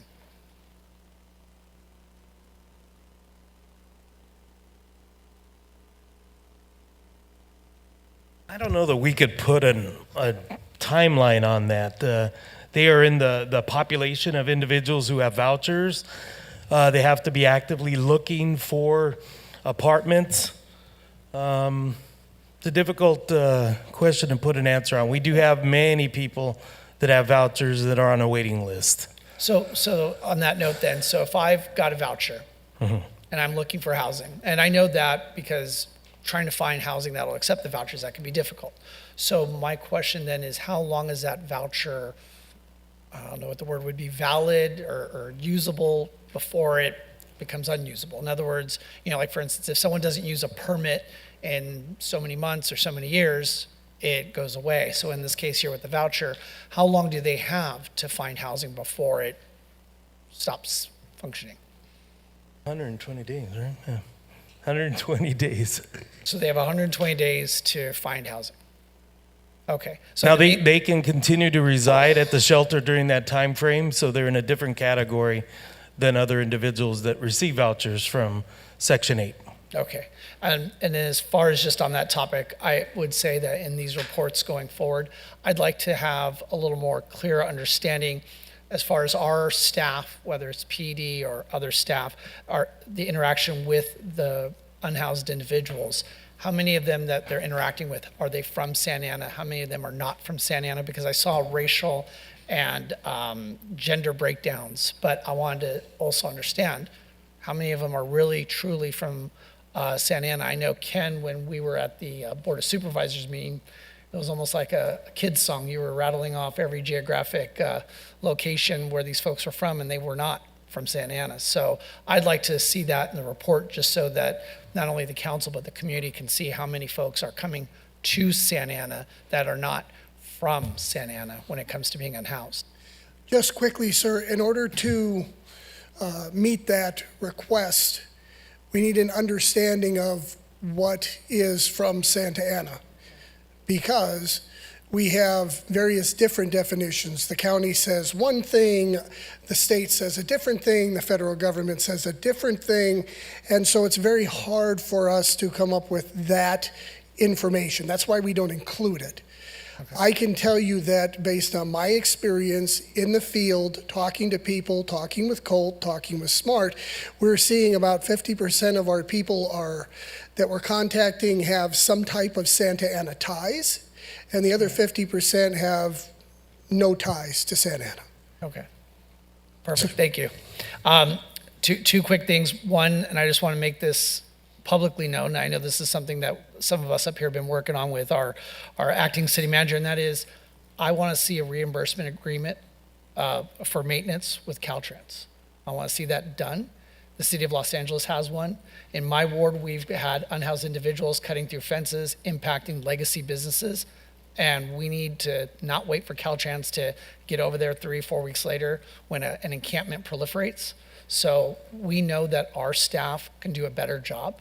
And I say that with pride. I know that our staff can be more efficient and more effective. Caltrans cannot. And so if they're willing to pay the city of Los Angeles with their employees, and I believe our employees are much better, so I would say that it would probably be a bargain for them to actually reimburse our employees to do the job that they are not doing. Mr. City Attorney, do you want to respond to that? Understood. So we are, when it seems that it's taking too long to respond, we are authorizing city staff to go into Caltrans property. And at least in 2 occasions, we have issued invoices to Caltrans for reimbursements. So I know that the Public Works Agency is working with them, trying to get, for the last 6 months, if not more, trying to get that property maintenance agreement. And so we are focusing on that. That is one of our priorities. And we're also seeking the assistance of both Assemblyman Valencia's office and Tom Umberg to help us, the Senator. And I appreciate that. And please know that if there's anything you need from me to assist, I'd be happy to do it. Again, we've already seen Caltrans willing to work with the city to do it. We're the county seat. We're the capital of the county. There's no reason why they shouldn't be working with us. And then last but not least, I wanted to thank the Santa Ana Elks Lodge for donating men and women's hygiene bags, sweatshirts, socks, gloves, and scarves to those that are staying at our city's Carnegie Navigation Center. Just another fine example of our city's compassion. So with that, that's all I have, Mayor. Thank you. Thank you, Councilman Becerra. I do appreciate you asking what is the difference between SMART and CityNet, because I think some of our residents oftentimes do not understand that. And so I know it's not because you don't know what it is, but I think it's because I know we want to make sure that people in the audience and people watching at home understand what SMART and CityNet are and what they do separately. Mike, I just have a really quick question, and then calling Councilman Hernandez and Councilmember Lopez here. You talked about not having the information of the vouchers or how many, where, when, how. So do we keep data, correct? I mean, we live on data. Oh, yes, yes. So if we were to ask you for a quarterly report like we do with Ken, bless his heart, gets it to us, how many vouchers you've given out, how long people have been waiting, where they're being used at, things of that nature. You have that available, is that correct? It's in the Housing Choice Voucher Quarterly Report that was included in. I saw it there, but you have it available for the public, is what I'm saying. Yes, yes. They can go onto our site and find that information. We have it on our website, but this report as part of a public record is available, and we can put it on our website. No, I'm not asking you. I'm just simply saying it is available, and you do have data, because data, as we know, that's how we run off of, right? And then as far as the vouchers, there's a 120-day timeline for them to use them. Mm-hmm. That's correct? That's correct. And so what I learned, and correct me if I'm wrong, is they don't necessarily need to use their voucher in Santa Ana. That's correct. There's portability, so you can take it into other cities, even other counties if necessary. So that's what I wanted the public to know, said that if they're in our shelter, and hopefully they're from Santa Ana, but if, whether they are, they're in our shelter, they get a voucher, they can go to Moreno Valley, they can go to Anaheim, they can go to Garden Grove, wherever they can find housing with that voucher, even in Santa Ana, again, I want to state that, they can use it, correct? That's correct. Okay, that's good to know. And I asked that because I know you and I talked about that, but I asked that for the public because I get asked that all the time. I have a voucher. Can I go out of Santa Ana? I've been told I cannot. Yes, you can. You can. So I just want to clarify that. Okay, great.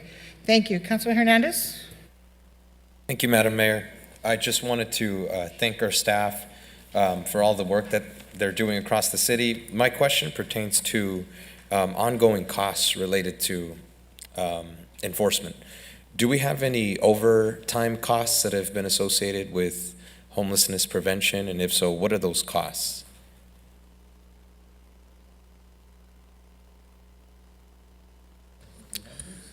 In regards to overtime costs, we do have overtime costs that we keep track of, but we don't track them in regards to section of the population, such as unhoused personnel. We track overtime more from an enforcement perspective on law violations, but we do have cost. I had heard a ballpark, and I don't want to misquote that number, but it was upwards of 6 figures plus.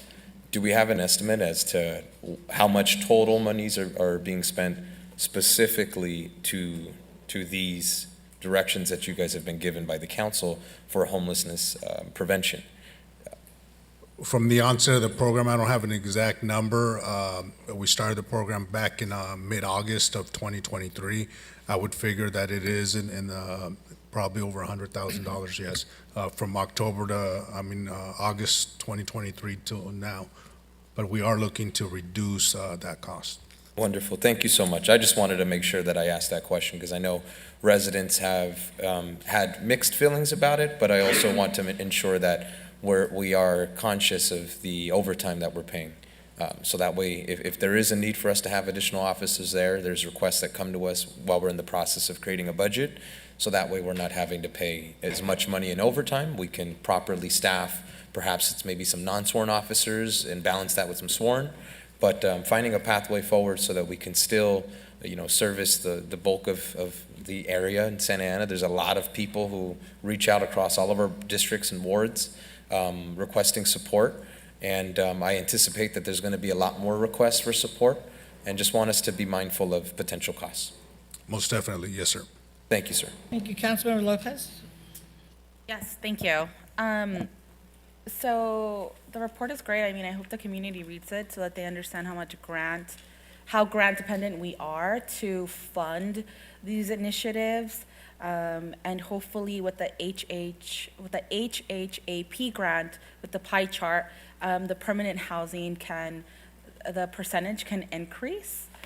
Because that's really how we are able to say that we've reduced homelessness in our community by 40 or 45%. It's because we're transitioning people from the street into housing. That being said, I think, I was going to ask a similar question to what was asked earlier about how many people from the jail referrals were being used, because it didn't include the 81 number, so it read to me as only one person accepted service. And then with street exits, 303, I just want to know, how is that defined? What does that mean to staff, a street exit?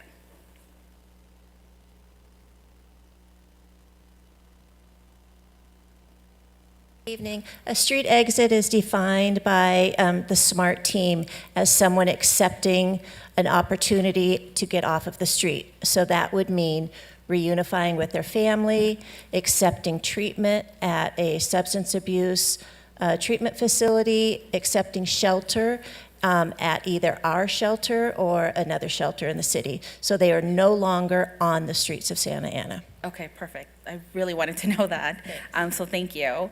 And additionally, I think what the report really reinforces is what we talked about last year when you presented the statewide study about the status of homelessness people in the state.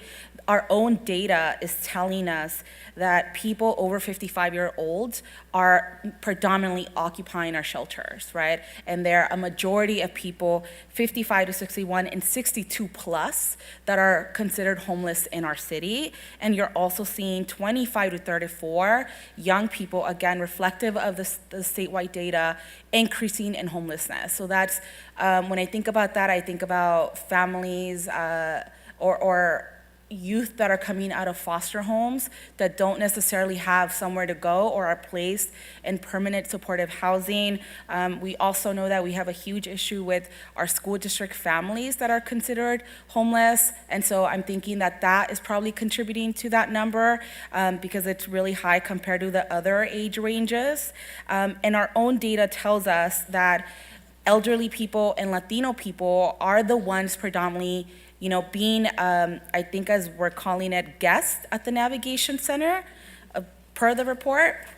And so I think it's really important for the community to keep that in mind when we're talking about what services we need to fund and we need to provide, because these are very vulnerable populations that are struggling to find housing and are now finding themselves in the streets considered homeless. And I'm really happy to hear and read about the 42 people that our staff worked with to find housing. Kudos to you, because I know it's really difficult work. And also, part of the last update that's part of this report is of April 12th, and it's been about a month. So I don't know if staff has any updates on the 7 individuals, the other 6 individuals, the 9 individuals that are detailed in the report. I would be interested in knowing where they are in the process, and maybe you can just send us an email if there is something to report out. And we just heard about the vouchers and people having to essentially use them in 120 days with a little bit of flexibility. And that really speaks to how it's not just that easy, right, to go into housing. Because even when you have a housing voucher, you have that clock ticking. You have 120 days to find somewhere that is gonna accept it. And I think for me, it's not that we should be pushing families to go to Moreno Valley or to go to Riverside, because that has really negative impacts in our community. When the school district is losing families, the number one issue is because they're being priced out. That has negative impacts for everybody here, right? People are going to lose their jobs. Teachers are going to lose their jobs. Everybody that works in school hubs are now at jeopardy. Those people are homeowners, those people have bills to pay, and this is why housing impacts every aspect of our life, even when you think that it doesn't. And the less schools that you have, the less thriving schools that you have, that also impacts property values. And so it is a complete cycle of why we should be dedicated to supporting affordable housing in our community, workforce housing, public housing, call it what you want, because it is so desperately needed for everybody to thrive in our community. Moving on, for the interval house, the domestic violence shelter, is that in Long Beach?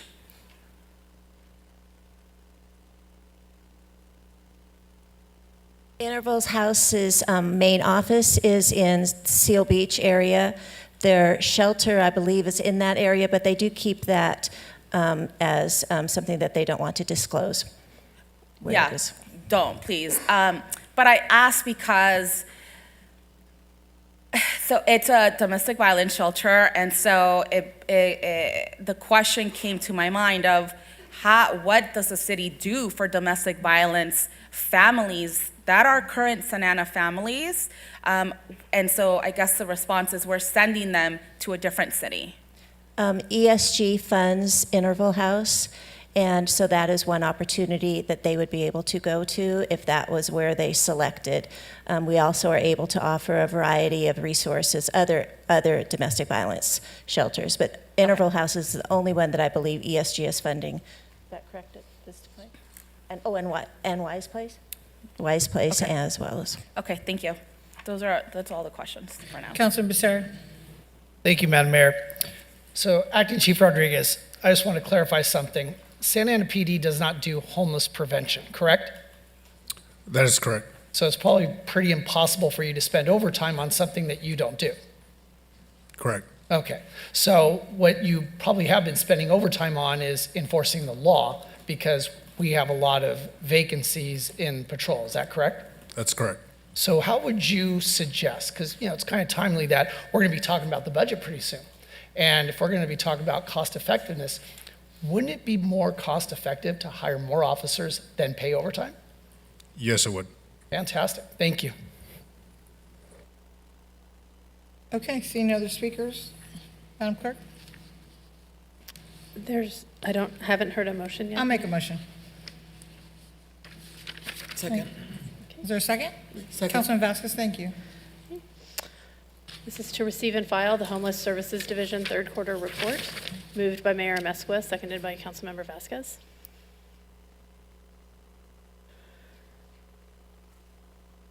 And thank you to the staff. This is a very important issue. We all know that, and we're dealing with it every single day. So thank you Councilmember very much. Penaloza. Vote is 7 ayes, no nays. Motion carries.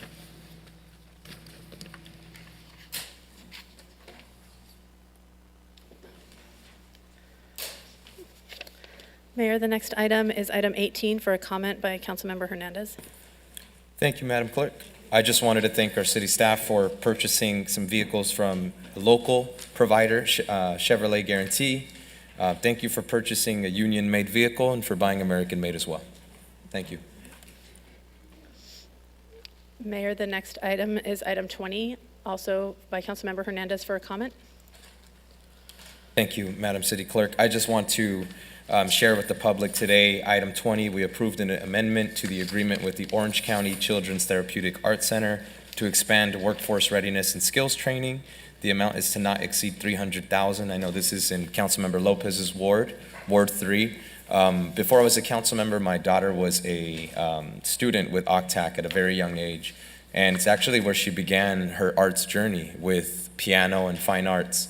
And as a parent who understands just how special their programming is, to me, what is really special about us approving this item today is they have a two-pronged approach to serving our community.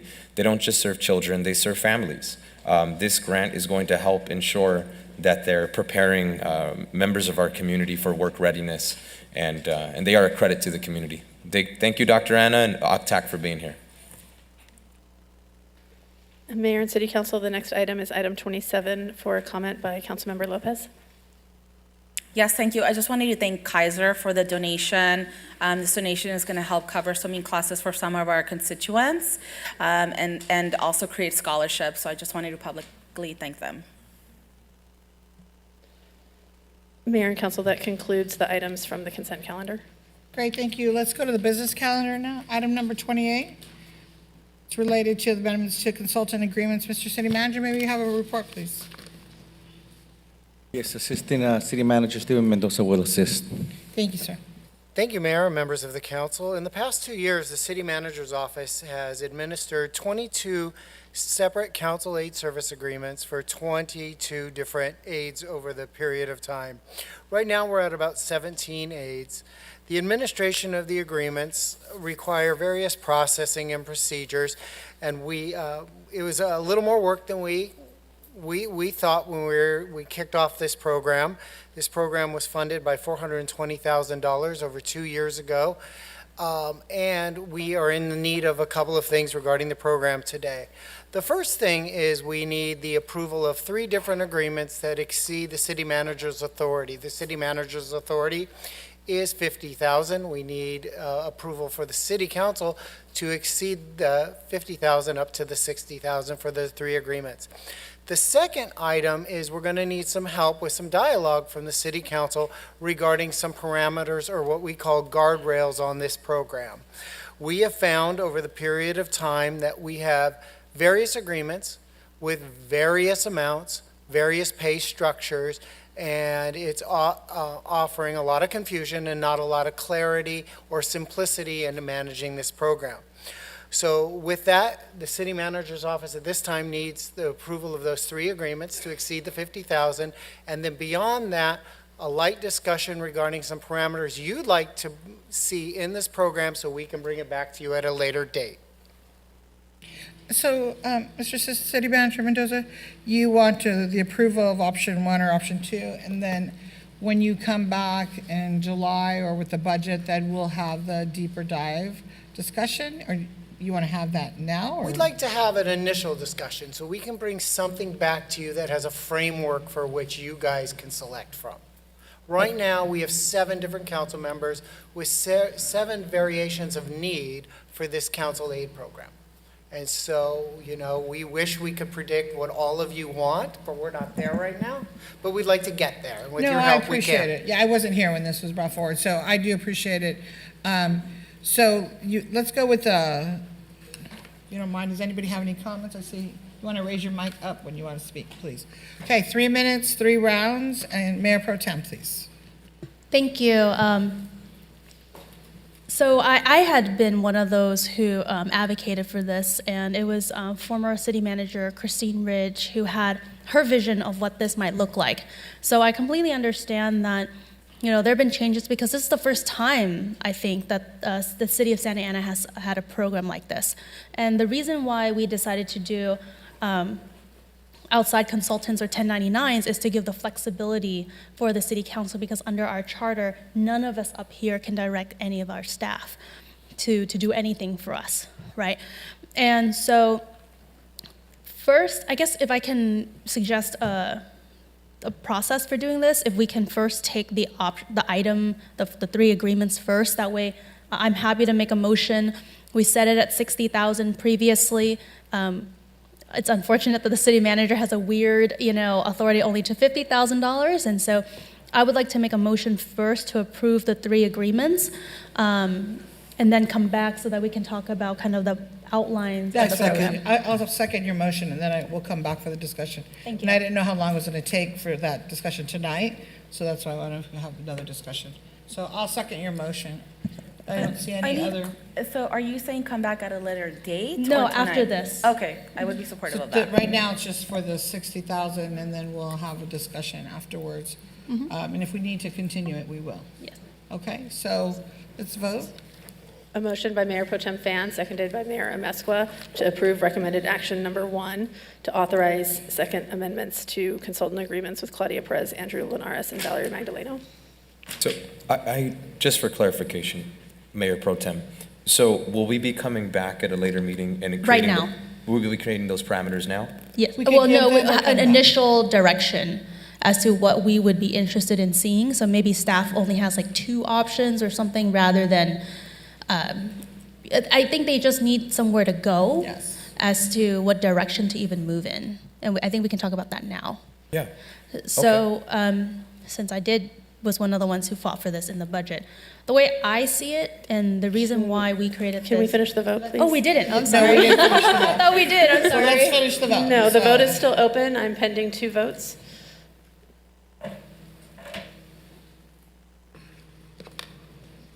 Councilmember Hernandez? I am not ready to vote at the moment. I will be a no, because there are some parameters I'd like to discuss around the contracts and some concerns as well before I approve any contracts. The vote is 6 ayes, 1 nay. Nay by Councilmember Hernandez. Motion carries to approve recommended action 1. Thank you. Mr. City Manager and Assistant City Manager Steve Mendoza, before we start, can you give a little, I was not here, so I've read the history, I've met with you. Councilman Vasquez was not here as well, so I don't know. Just a brief, it came about, what's the reason, why? Because I know what my aide does, and she works quite a bit, I think I just want to be clear, the aide for Councilman Lopez is Valerie Magdaleno, I heard Valerie, I was like, oh, nobody thinking. So can you give a little briefing, please? Certainly, and I appreciate the opportunity to do so for the audience's sake as well as transparency. Starting in fiscal year 2022 and 2023, the council allocated $420,000 annually to provide council aid services. The intent was to have some policy aids for each of you to have some help with your very busy schedules and your very, very busy outreach activities. Under the program, each council member was able to direct the city manager's office to engage with one or more independent contractors to provide such services to that council member. Some of you have selected 1, some of you have 3, I think maybe one of you has 4, but you each have your own pattern and your own needs. So you've created a team that works for you. The direct services augment our general city staff by supporting you in the way that staff cannot. Hopefully to collect data and analysis, public policy, program evaluation, community engagement. Some of the practical things we've seen is some weekend setup help. We've also seen some agenda help, people understanding and filtering through your agendas for you. We've seen a lot of positive come from it. With that $420,000 divided by 7, it ends up being $60,000 per aide, per council member per year. And like I said earlier, I don't want to say it got out of hand, but we all expected to have 7 aids and 7 agreements. We thought it'd be really easy. You wouldn't have a lot of variations, but that soon went out the door. And I think our desire is to rein it in a bit and get a little more uniformity in some of the agreements and some of the terms, whether it's hourly or whether it's a flat rate. We would most appreciate input from the 7 of you before we went in one of those directions and made a recommendation to you. Thank you so very much. Okay, I see Councilmember Lopez's mic up. Yes, thank you. So we're here because it's a little bit of a mess, right? And some contractors are operating within the bounds of the rule, some are not. And so this council really needs to give our staff clear direction as to what we need in order for this program to move forward, because even people, or even council members that voted no, you know, have contracted others, right? And so I really need this to be a consistent process for all contractors, because if not, I will be the first one to say, have this program go away. So I need staff to come back with a resolution, really binding what this council is giving direction for. We need campaign prohibitions in the contracts, in the resolution, in the staff report. The contractors need to be aware of those prohibitions as well. We need maybe, I don't know, this is up for discussion, but a limit of how many aides each council member has. That way it is not a burden on staff. I am open to the idea of pay ranges for the contractors. You know, I think that if you have a master's or a JD, sure, you know, $50 makes a whole lot of sense. But if you don't, I think that's up for debate. I also think that we should discuss when contractors should be at City Hall, if contractors should be allowed to roam the different levels of City Hall. I don't think that contractors should be calling our staff and giving direction to them, because they are not city employees, and that needs to be made very clear to all of the contractors. And so I think those are some of the things that I want to see come back, and I will leave it there for my first round of comments. Thank you. Councilman Hernandez. Thank you, Madam Mayor. And I'm very happy that this item is brought before us. Some parameters that I would like to see, City Manager Nunez, is, for one, we need to not be able to have conflicts of interest or any misuse of public funds. Some concrete examples are no campaign staff working for an elected official. There's a difference between having a volunteer, somebody who's volunteering on their own time, and somebody who's the campaign filer for your campaign. I think there's some vast differences between a campaign volunteer and someone who's a campaign manager, who's also paid on a 410, who gets paid by a campaign committee, as well as public dollars. So I'd like to see very strong parameters around campaign staff. I hold my office to that same standard. All of my campaigning I do off the clock. I don't use our city time to campaign. The same applies to all of my colleagues. We need to have a very strong stance on having good policy. I think there's some very good examples of policy aides who are doing fantastic. I think Valerie Magdaleno, Andrew Linares, I see some good people that are actively out there. If I have a city event, I see them regularly attending. I think that the policy aides are great. But I think having stronger parameters is going to help reduce some of the stressors that we've seen. Those guidelines that are very important to me are no campaign staff, of course, no misuse of public funds, no conflict of interests. And so right now, those are the parameters that I'm concerned about. I don't want to see, any of my colleagues have, 5 to 6 policy aides. I think 3 is the cap for me, because it is only $60,000. If somebody chooses to hire 3 part-time staff at $20,000 each, depends on whatever the workload is for their office. I think a limit on 3, because I'm looking at this sheet, I see a couple of my colleagues have 3 but I don't see anyone who has 4, so I'm thinking 3 may be the cap. But at the moment, these are my preliminary comments. Thank you, Councilor Becerra. Thank you, Madam Mayor. So this exercise, actually, let me just start with the question. So, City Manager Nunez, are these city employees or are they contractors? Contractors. So contractors. So if they were city employees, city staff or AKA the city manager would be telling them what to do, right? Exactly. But they're not city employees, are they? Exactly. Whose contractors are they? Council members. Say it one more time. Council members. Oh, so they're ours. Okay. So I would assume then they're our responsibility. So when we talk about whether they should be roaming the halls, talking to so-and-so, running a campaign, not running a campaign, that's kind of on us, right? It's a little bit of responsibility. Would that be a good word to use? Yes. Okay. So I look, if we want to put parameters, let's do it. Let's put it together. The only thing I would ask staff to do is, I don't know why there's 7, 8, 10 different contracts. To me, the contractor is doing pretty much standard stuff for all of us. I don't know of anybody that's either currently or possibly in the future working for any of us that's going to do something that goes, oh my God, Sonia, can you go look at your clients and see if you have a contract that someone's going to do this obscenely crazy thing? I think you could probably come up with a boilerplate contract, right? Would that be a fair thing to ask? Yes, and I think that's what we anticipated, and that's what we provided to staff who was administering this program. But then we soon learned that the bumper rails came off of the standard agreement because one particular council member had someone who couldn't comply with the standard insurance requirements. Well, one person needed assistance to pay for their travel to come to City Hall. One needed something else, and one needed something else. And so before we knew it, because there were no parameters, because they were yours, individual council members, there was a lot of deference given to individual council members.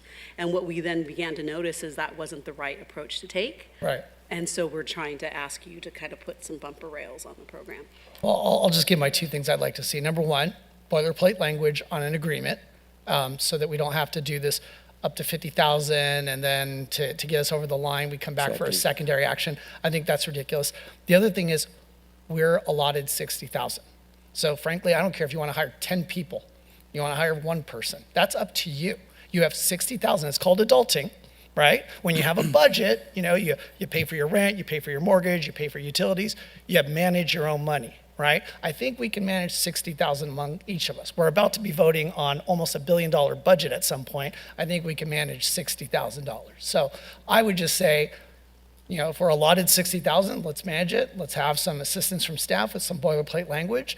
I think we were told from the beginning, I don't know why we need to be reminded, but our aides aren't to be roaming City Hall. They aren't to be engaging staff. They're to be working through certain people in the CMO's office. I'm not aware of any aides violating that. So if they are, then let's deal with it accordingly. But I feel like this is kind of a lot of unnecessary stuff. Maybe it's an attempt to try to manufacture something happening that's not really happening. So why don't we just get back to this item and say, I think, in fact, staff actually offered it up. Option 2 on here says invoicing not to exceed 60,000. Great idea. Let's do it.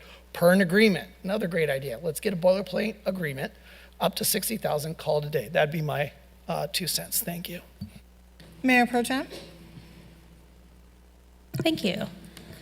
So I am definitely in agreement with the $60,000 cap, right? Part of the reason why we had that rather than creating defined positions was to give each council member flexibility in serving whatever needs we have.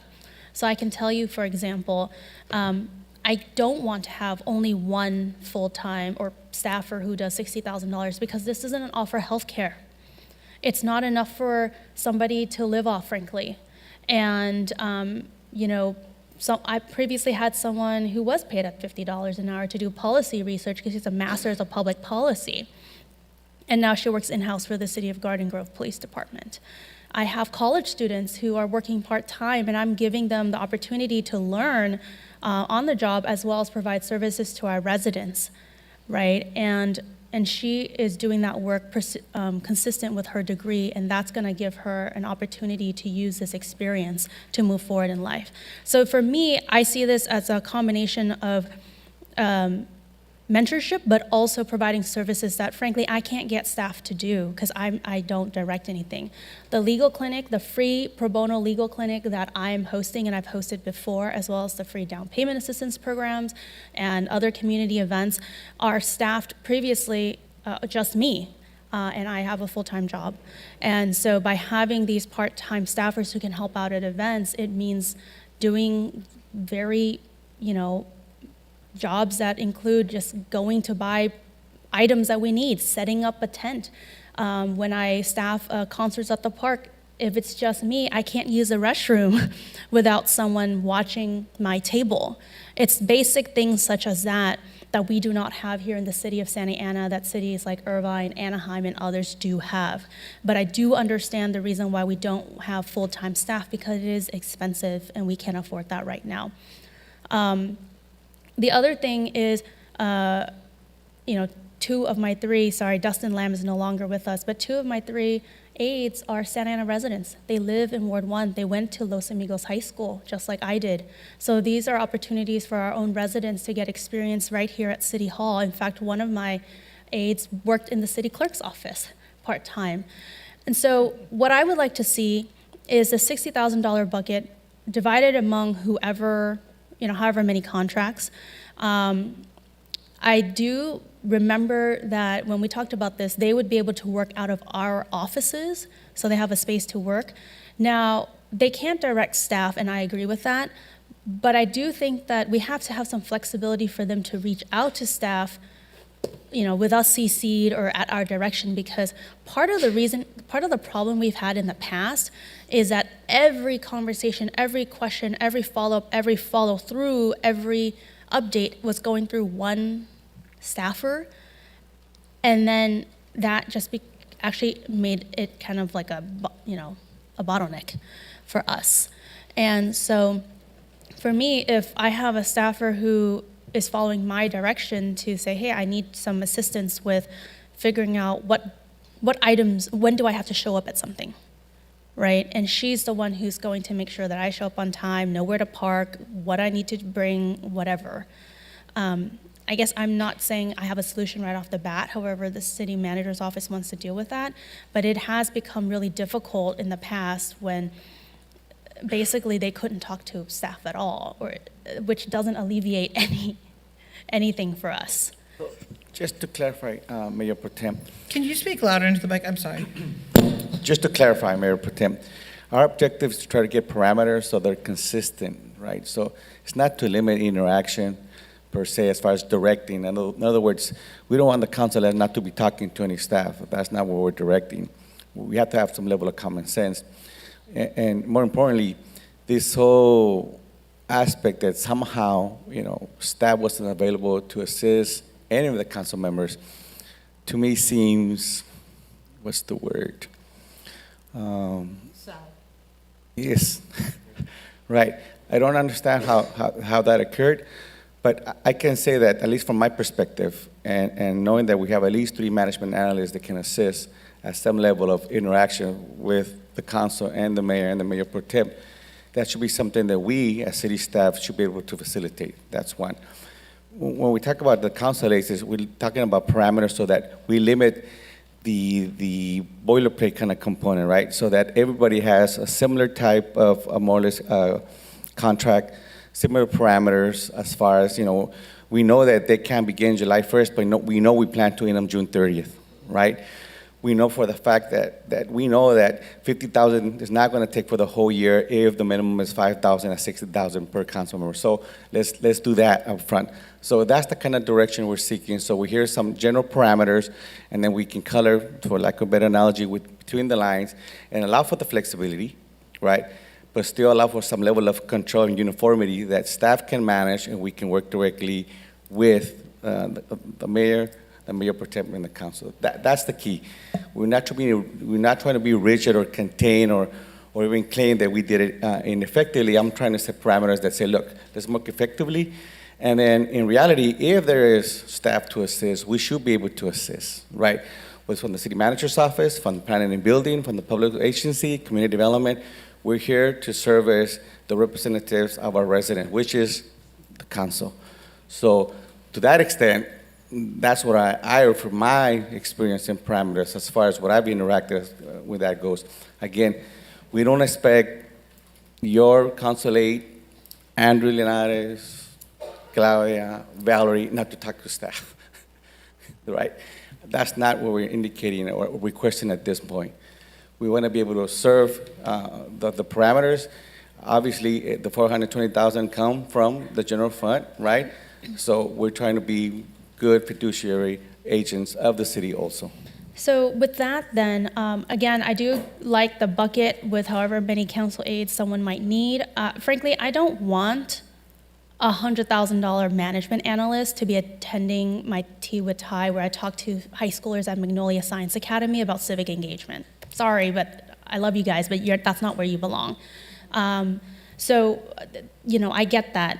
But they also don't belong with staffing my table at concerts in the park. So that's why I do think these aides are great. The one thing I would say, instead of doing monthly, general monthly retainers or I don't know what we call them, the $5,000 or whatever, I don't know. I haven't seen anyone else's invoices, but I know with my aides, they have the invoice for the month, but they also have line items. I make my council aides bill their time in, I think, like 15-minute increments because I'm an attorney and I do billables. So if you see someone getting paid $2,237.50, you can put every single minute that they've worked to a specific item, date, and time, and when they did it or how long they did it for.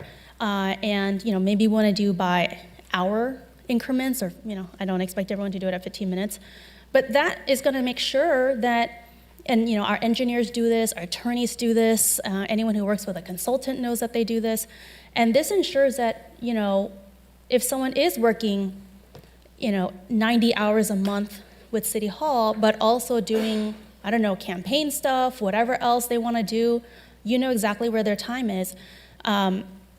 I do understand that there's some frustration or concern regarding campaigning, and so that's why I think the line item invoices would help alleviate those concerns, and that would be public record. Anybody can pull up the invoices and see what Lisbeth did last month, and when she did it, how long she did it for. And I think that's all I have for now. Thank you. Thank you, Mayor Pro Tem. So I'm just going to go back to what Councilman Becerra said. We're all adults. If there's an issue with one of our aides, you bring it to us. The city manager, whoever it may be, you, Stephen, or the city attorney, to say there's a problem. Roaming here, being here late. There's times where my newsletter is being worked on till 8 o'clock at night, and then Paul gets it at 9:30 at night. He doesn't respond till the next morning, of course, and then gets it to me. So, if we're gonna get to the point where can't roam the hallways, can't talk to staff, we're all adults here. And it's political season, it's silly season, so we're gonna look for everything and anything. I have coffees with the mayor, Daniel drops things off and leaves. I don't know how much he gets paid, but by golly, if you have a staff who gets paid less, please ask them. My aide stays there the entire time. I think somebody had mentioned where I park, what's there, who's there, why is there. When I do my walks, same thing, everything is set up. My girls' conference, everything is set up. I don't have enough time in the day to do what she does, and I only have one, and I only need one. I have met with Sonia and our city attorney to talk about contracts, and they should all be the same. If you want 15-minute increments, I don't care. You want to do it by the hour, I'm fine too. So we are all adults are up here. We're supposed to be professional, and instead of making accusations, just go to the city attorney or to you and have a discussion with you, and you clarify it or whatever it is that you need to do. But I'm in agreement with leaving it as it is, 60,000, and then we come back for all the council members to have the 60,000, same contract, everything. And I don't care either how many they have. They want 10, 5, 3, 1. It doesn't matter to me because I'm an adult and I know what I want. So thank you. Councilman Vasquez. Thank you so much. I'm learning so much, and there's 7 members up here on the council with 7 different ideas of how to run it and how we personally run it. And I would rather have the bumpers on so I could know, because I want to know what Councilmember Fan is doing, because this sounds great. Or I'm like, what are you doing, girl? Let me talk. So let's talk later. I'd like to incorporate some of that because it sounds like an amazing idea to write, if by hour or by 15 minutes, that would be great. I think that part of the issue that we have with hiring more aides than 2 or 3 is the resources and the hours of the staff. And at some point, it just becomes heavy work on the staff that they're working for us, right? So maybe we could, after you hire 3, the staff will invoice this account for the hours used, right? I would say, and I'm have a high turnover on my first year, so I would be invoiced for those hours for the people that have come in, and I'll be okay with it, because I should be able to get quality people to stay, right? So I'm also in agreement with Councilmember Lopez and Hernandez on campaign prohibitions. I think once, and if you do something that Fan does, you're gonna be able to say, here are your hours, here are your hours. I'm okay with that too, because you're gonna be able to name where you were at. So as far as campaign prohibitions, that gives transparency. It's like the sunshine ordinance. You're saying where you're at and where you're not and what you're doing, so that kind of would work out with me. With no staff direction, I hope none of us will be, we have staff direction to the city manager, the city attorney, and the clerk, and I hope none of us or our staff are doing that. So let's throw it in there, because they're also not, like we said, they come to us, right? And and they answer to us, but they don't answer to the people. So make sure we have that, do not direct staff, and there's that training of what is to do and what is not to do. I would like to see pay ranges, because we're all over the place, and I would like to see something where it's clear, and here's what you do for this. For somebody, as Councilmember Lopez, with a master's or higher, you're at the top, and bachelor's or, different levels. We could agree to it, or I'll have a conversation about that. That's about all I have, but thank you so much. Thank you, all of you, for sharing, and I've learned, and I wanna, hopefully we'll all be better with this. Thank you. Thank you. Councilmember Lopez?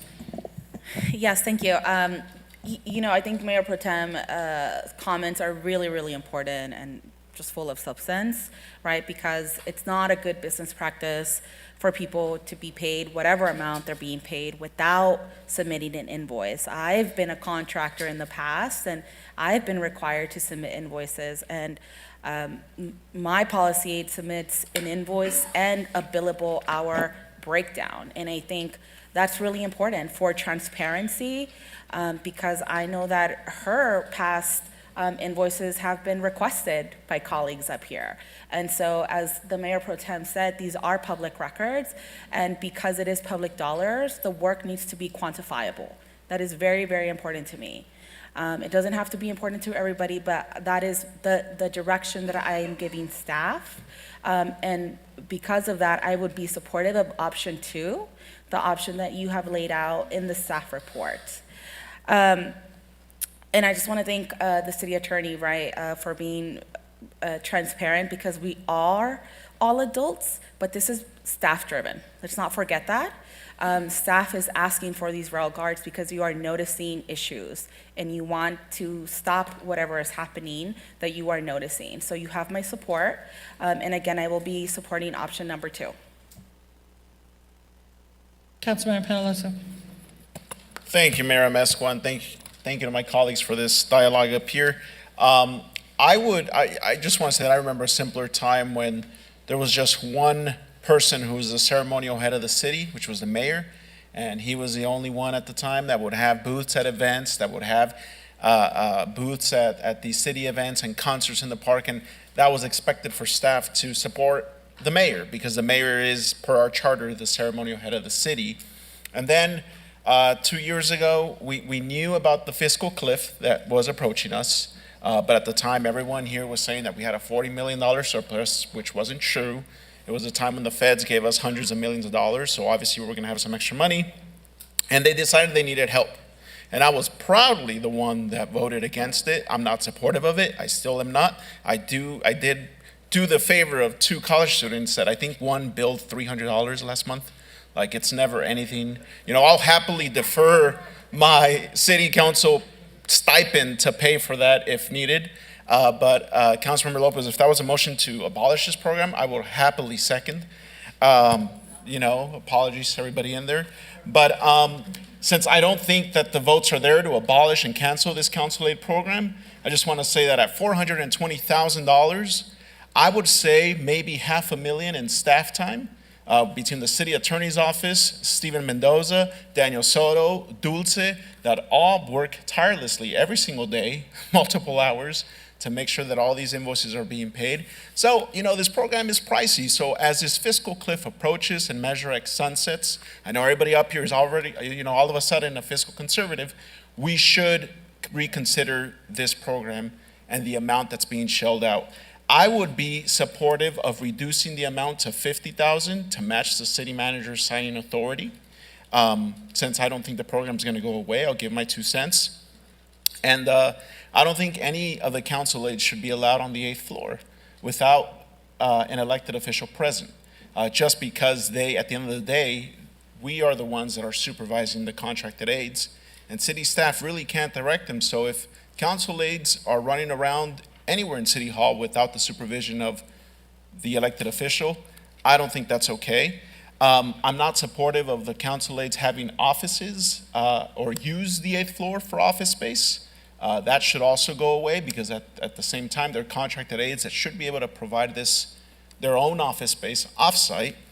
And not supportive of a flat rate, only supportive of an hourly rate.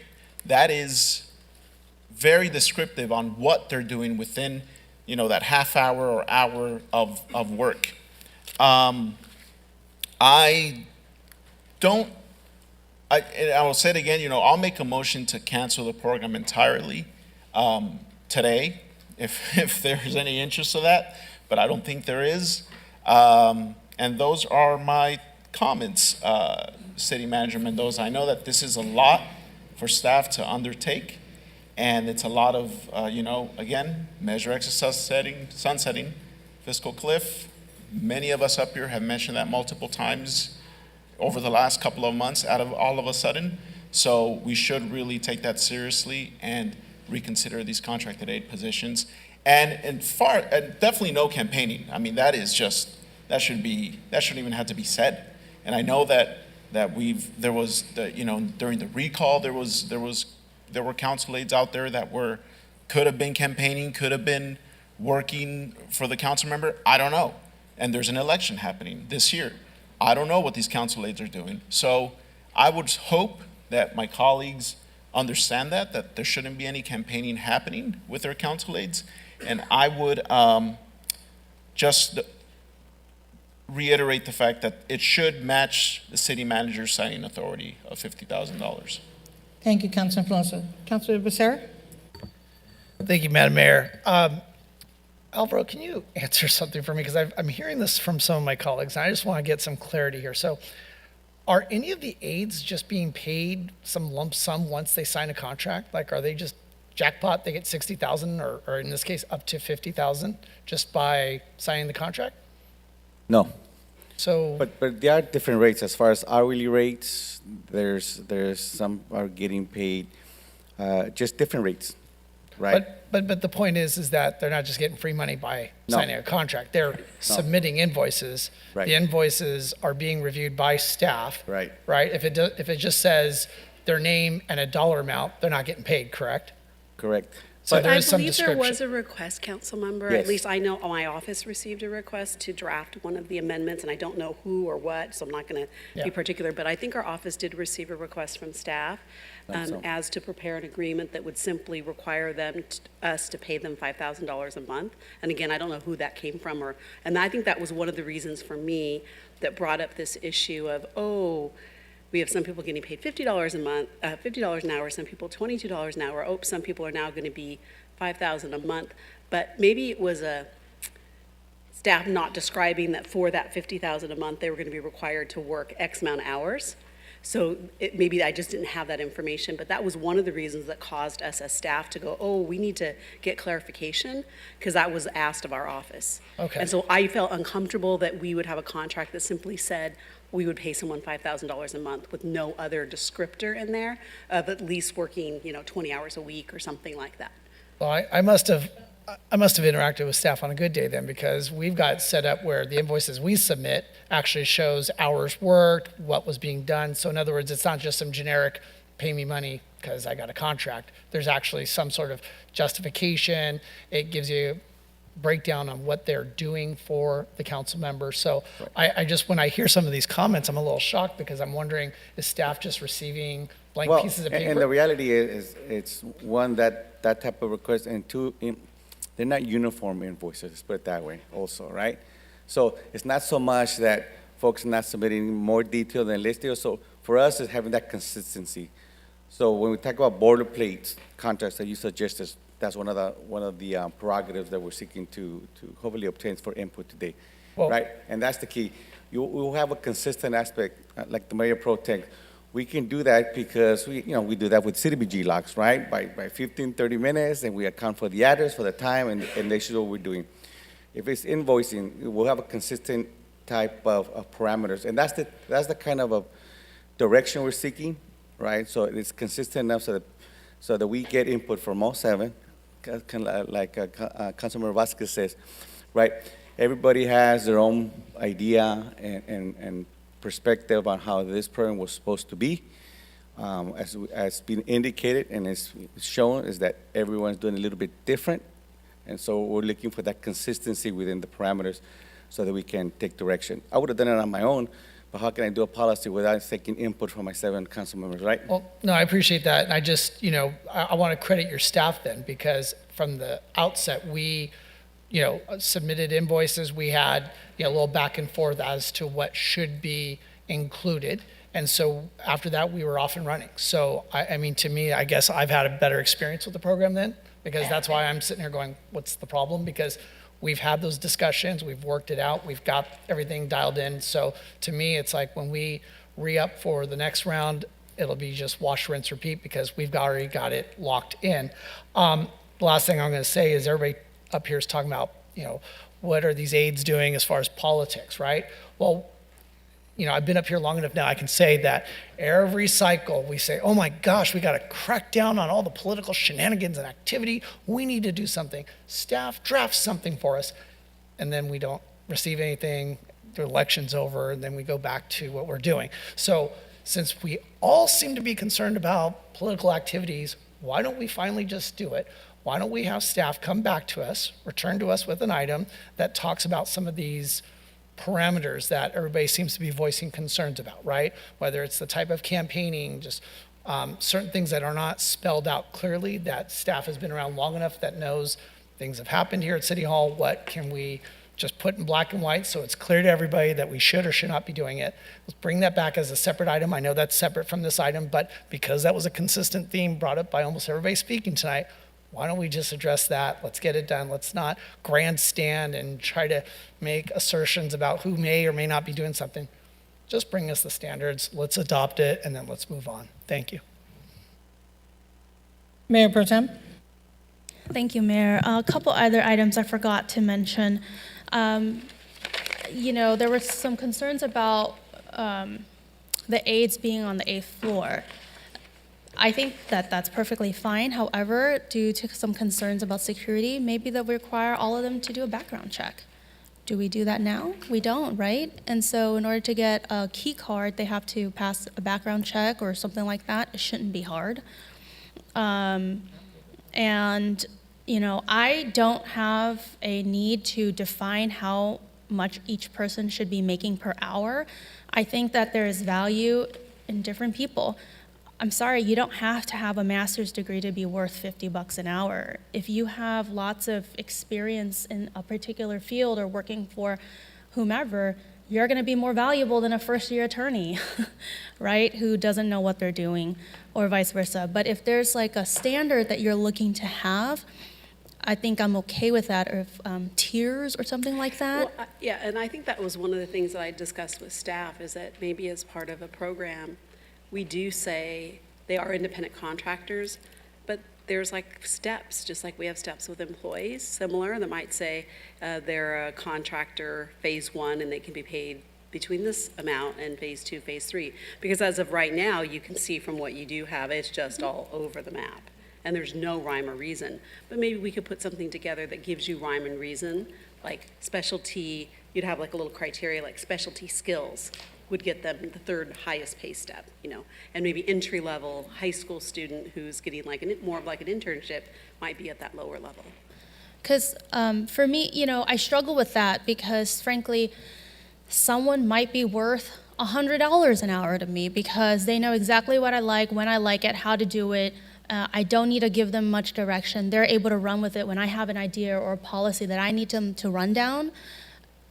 And they might only be a high school graduate, right? But they just understand what I need them to do versus, you know, someone else. So I struggle with that, but I want to see something, what that might look like first, and we can kind of check boxes for someone that if they do, you know, a combination of constituent services, outreach, and community engagement, constituent services, and public policy, then yeah, maybe they can get that higher rate if that's what we want.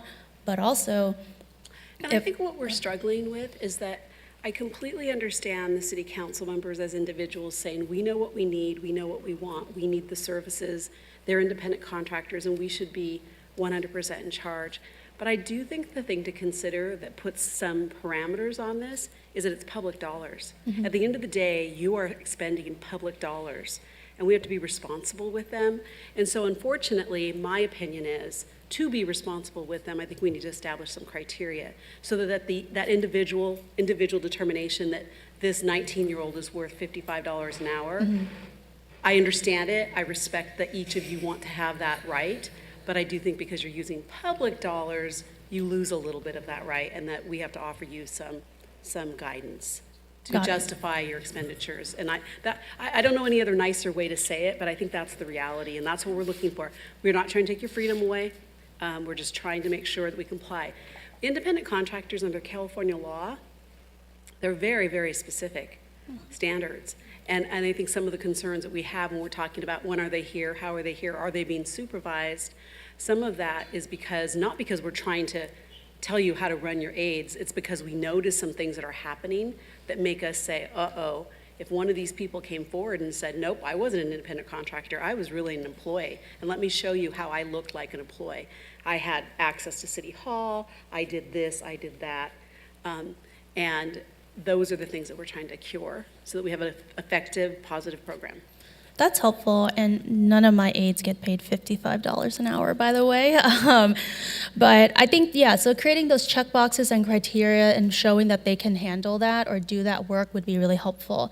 I do also want to say I understand that this is something new, and there's going to be growing pains, but this came about because, frankly, we did not have wards, true wards, prior to 2020, which means that the ceremonial head of the city didn't care what happened on the west side. The ceremonial head of the city didn't go to Los Amigos High School, didn't care what happened to Santa Anita, and didn't bother visiting a lot of the communities that are now being serviced.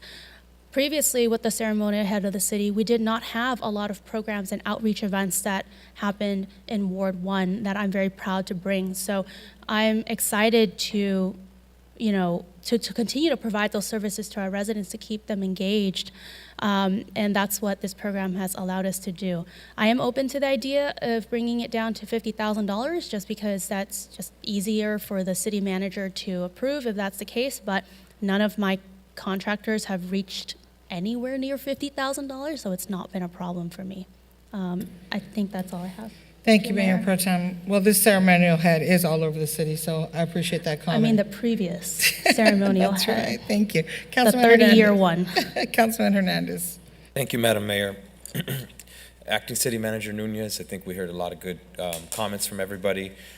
For my office, my policy aid helps with graffiti removal, reporting issues at different park sites. I have a lot of parks in Ward 5, a lot of community centers. And so for my office, we have never reached the $50,000 or $60,000 threshold. I'm a very proactive council member where I am on the ground. If I get a call from my constituents, it's almost like I regularly have office hours weekly, right? But for me as a policymaker, I understand how busy our staff are, and I respect everything that they do. But the policy aides, I think that where we can make improvement, I think Sonia Carvalho beautifully laid out a plan for us.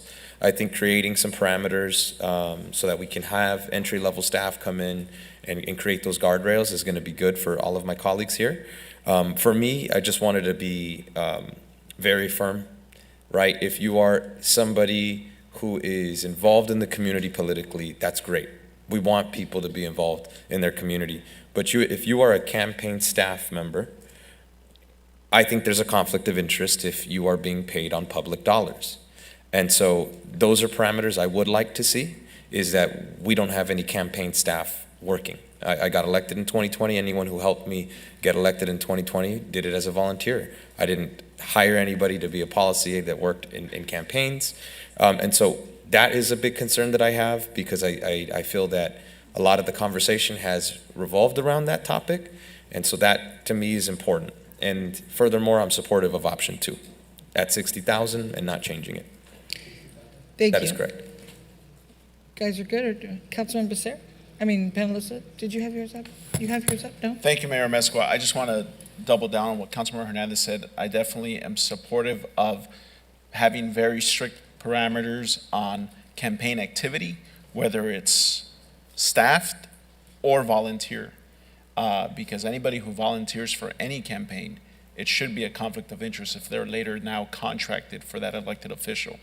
So across the board, it's something that could be demanded legally of a contracted aide because of the position, that they are to not engage in any political activity at any level within the city or that elected official. I think that's great, Councilmember Hernandez, and we should definitely, I would support that if that was a motion to incorporate that now, and that would be moving forward. And no other comments? Mr. City Manager, do you have your direction? I think we do. We'll bring you something back with clear parameters and standards. Perfect. All right, hearing no further discussion or motion in a second. I think everybody was in agreement to option 2, it sounded like. Was there a motion on the floor? No, I think You at don't this need point in one. time, you were just providing Just direction giving to the city manager. Direction, that's Yeah. what I thought. Okay. Let's go on now. Point We're of gonna clarity, Madam City Attorney, pardon me, Mayor. It says provide input for option, do you want either option 1 or option 2? The staff doesn't need a motion or direction for that? No, I think we got just the input, because you're going to have to develop, if we bring back to you the rules, you're going to actually adopt them anyway. And I think I've heard and took copious notes as to what your direction is. So can We're you gonna inherit anticipate when that would come back?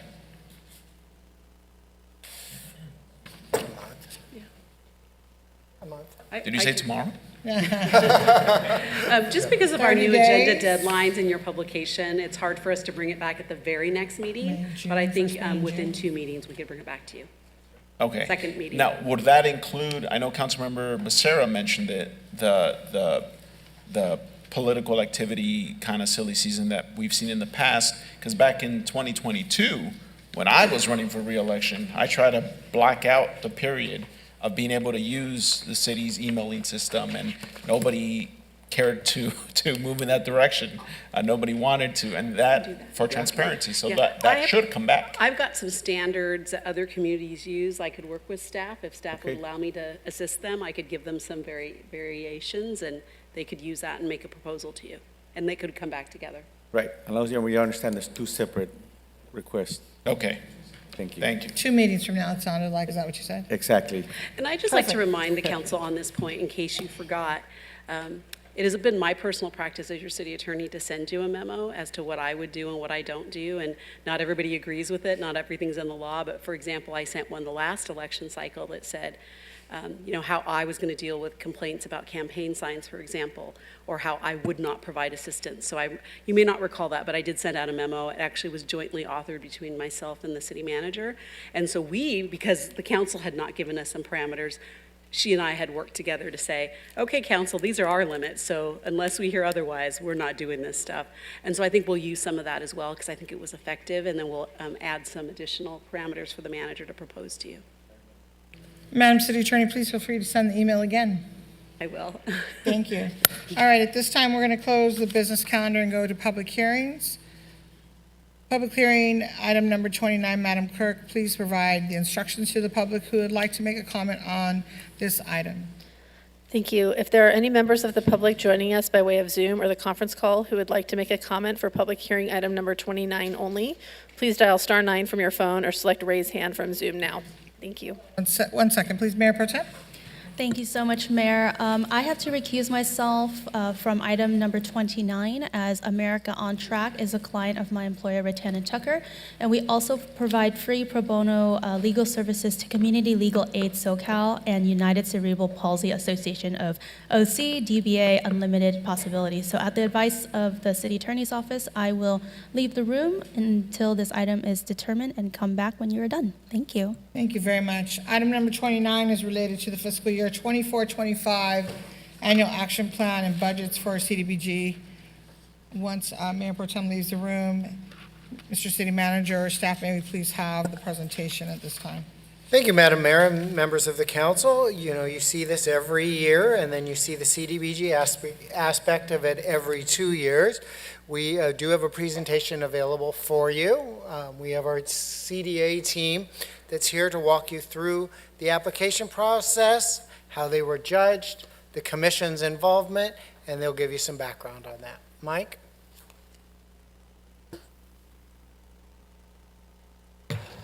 So we have many of our public service organizations that are here. We've met individually and spoken with, I believe, all of the council members, and we're ready to take questions, but we wanted to give our time to the public service organizations if they're desiring to come up and speak in front of the council. As Assistant City Manager Mendoza mentioned, every year we do the annual action plan. Every 2 years we do the public service, a nonprofit organization process. The Community Development Commission went through about 20 hours, 5-year consolidated plan. Grantee jurisdictions have to annually submit the plan to City Council for approval and then on to HUD. The annual action plan must be submitted to HUD coming up May 15th. Next slide. Based on the priority needs and goals of the City Council and put into that consolidated plan, the Community Development Commission used these goals for figuring out how to direct money for the annual action plan for all of our programs. Next slide. This provides a flow chart for the annual action plan as well as a consolidated annual performance and evaluation report. Next slide. This provides a breakdown on the budget and the funds that are programmed for fiscal year 2024-25. And then there was a lot of outreach and engagement that began back in October of 2023. The Community Development Commission worked with city staff to come up with a process for outreach and engagement to nonprofits. The application was approved by them. And as part of that, the annual action plan moved forward, and it included a substantial and robust program working with the public service organizations. This public hearing tonight was published in 3 local newspapers of general circulation and made available for 30 days. Here is the breakdown on the CDBG program budget. And the one that is most important to some of us in staff level is the public facility improvements the $2.3 million. We all compete amongst ourselves, including Brian from the library and Nabil from Public Works, to try to put those towards good projects within our city. Next slide. Here are some of the great pictures of some of the great work that's done from some of our nonprofits throughout the year. Next slide. And this gives you an idea about the application process and what the nonprofits went through to try to apply for funding over a 2-year period. Next slide. The ad hoc committee was established from 3 members of the Community Development Commission. They met multiple times, 4 times throughout January, February, and March to score and review all the applications that had been received. Next slide. And then it was brought back to the Community Development Commission as a whole to review and to make decisions as far as a recommendation that's being presented to the City Council tonight. This is the annual action plan hearing, and we hope to provide the report by May 15th to HUD. Next slide. Part of it includes a $5,000 micro enterprise small business incentive program made up of about $100,000 per year. We have staff in economic development that work very closely with a lot of our small micro enterprise and startup businesses. Money goes towards the Police Athletic and Activity League. Next slide. There's work to be done within Angels in El Salvador Park, as well as work that we do on individuals' homes with necessary preventive maintenance and repair work. Next slide. Code enforcement is very important to this process and received funding in prior years and is being recommended again for this coming 2-year period, 1-year period coming up. And you can see the before and after photos here from the great work that our planning and building agency works through their code enforcement division. Next slide. This provides you a breakdown on the Home Investment Partnerships Program and how it's broken down by the CHOTOs and a lot of the work that we do with housing rehabilitation. We have a residential construction specialist that is a big part of our team that is helpful. And next slide. And some money goes into our affordable housing programs. Is the Archways up on 17th Street, just west of Fairview. Next slide. The crossroads at Washington, when you get off the 5 freeway at the Santa Ana Boulevard Grand Street exit, immediately to your right, immediately west of that exit, you'll see crossroads is being developed and finalized right now. As well as putting money into home ownership affordable opportunities. We just closed a request for proposals. We have many proposals that came in, and we're reviewing them currently. The application period ended May 1st. We did a second round, an extension of our RFP that was issued back in October, and we got better responses from different developers. Next slide. The ESG program budget, not a big portion of the annual action plan tonight, but again, something that every year City Council considers. Next slide. Wise Place Illumination Foundation, all part of our homeless heart team, and very important for doing work with getting people into permanent supportive housing. Next slide. Final steps and next steps right now is to consider the action in front of you is to consider the recommendation from the Community Development Commission and then submit it to HUD no later than May 15th. And we're ready for questions, and we'd love to hear from our public service groups that are here. Just Councilman Penaloza has his mic up. I was just going to say, Mayor, that I will make a motion to approve. I'll second. This is a public hearing. You do need to hear from members of the I public prior apologize. to making your determinations. My apologies. Councilman Hernandez, you want to wait till we hear from the public? Thank you. Go ahead, Madam Clerk. Okay. Mayor, if you could please open the public hearing, then I can call the speakers. At this time, I'd like to open up public hearing for any comments. Thank you. Thank you. So noting for the record, we did receive 11 e-comments related to public hearing item number 29 that were distributed to the council and posted online for public review. We currently have 15 cards and 1 speaker on Zoom related to this item. I'll call 3 names at a time. If you could please line up in the aisle behind the podium. Carlos Beltran, Georgina Maldonado, Dr. Ana Jimenez.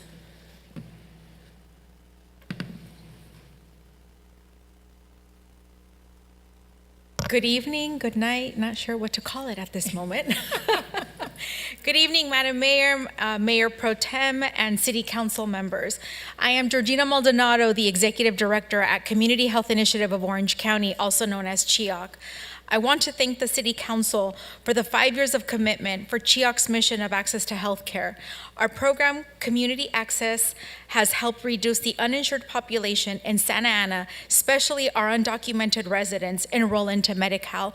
As you all may be aware, the state of California, beginning January 1st, 2024, our undocumented residents who fit within the federal poverty level can qualify for Medi-Cal, which is full scope with primary care and specialty services. We have 7 enrollment sites in Santa Ana, a memorandum of understanding with the Santa Ana Unified School District. Your investment over the past 5 years has facilitated our community to access primary care physicians, reduce emergency room visits, treat chronic health illnesses, utilize preventative care, and overall public health improvement. Thank you so much. Have a good night. Carlos Beltran, Dr. Ana Jimenez, John Paul Bryan, followed by Marina Bulkin,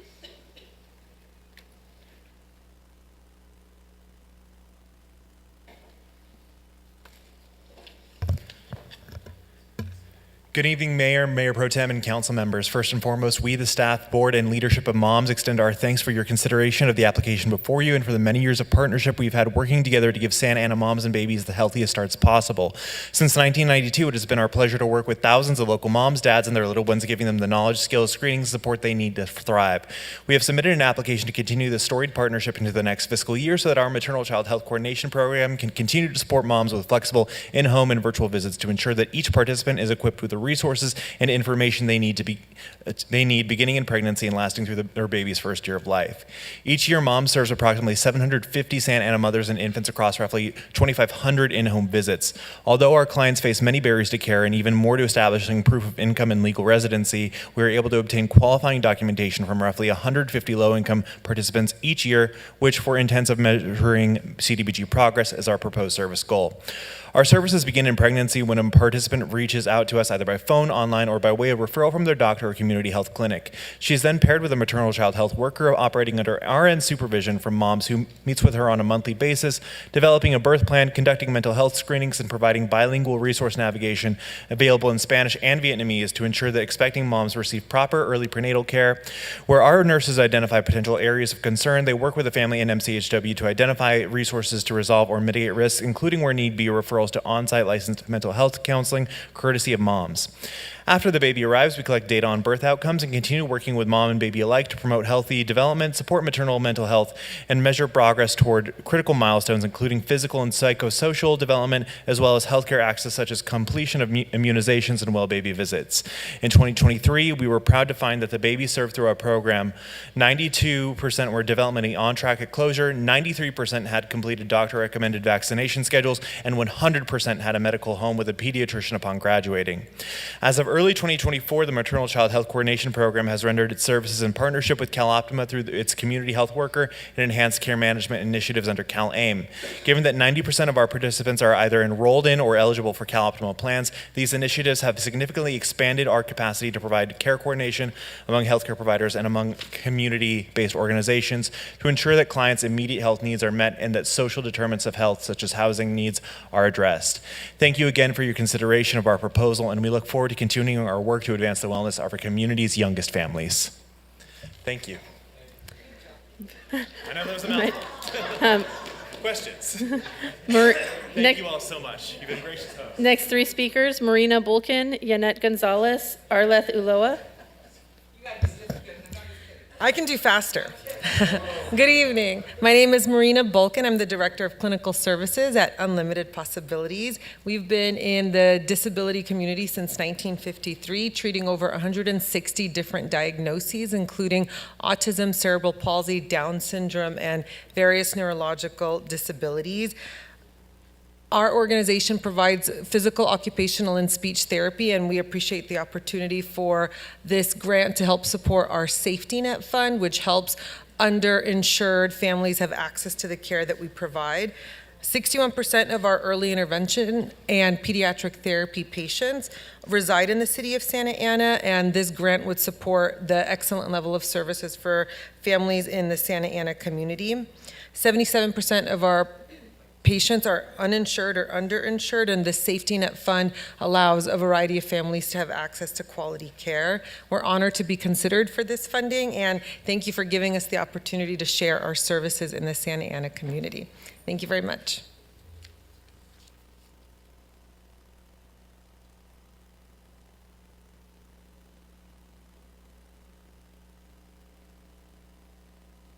Good evening, honorable members of the City Council and Madam Mayor.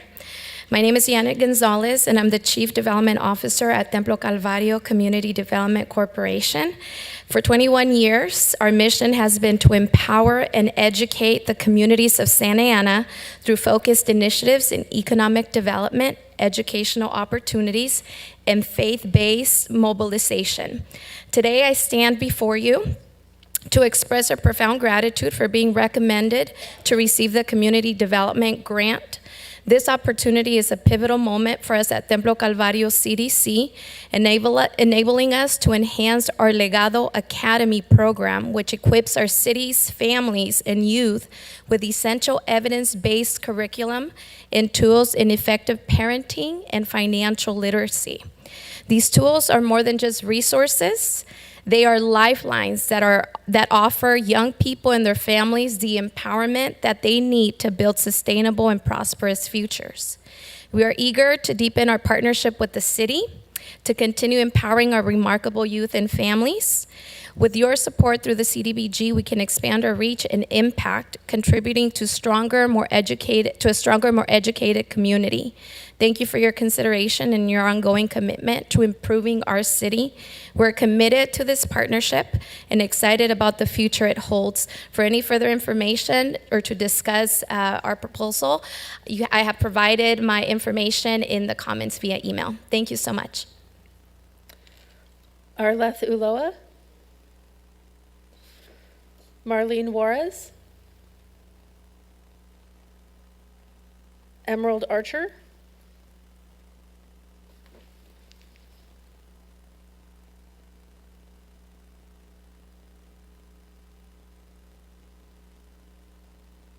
Good evening. Hello. Thanks for having all of us tonight. My name is Emerald Archer, and I have the privilege of serving as the Chief Program Officer for Girls Inc. of Orange County.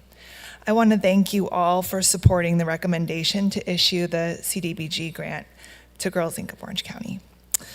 As many of you know, we have served girls in Orange County for 70 years, and we have been fortunate to provide Santa Ana Unified School District with educational enrichment programming from K through college.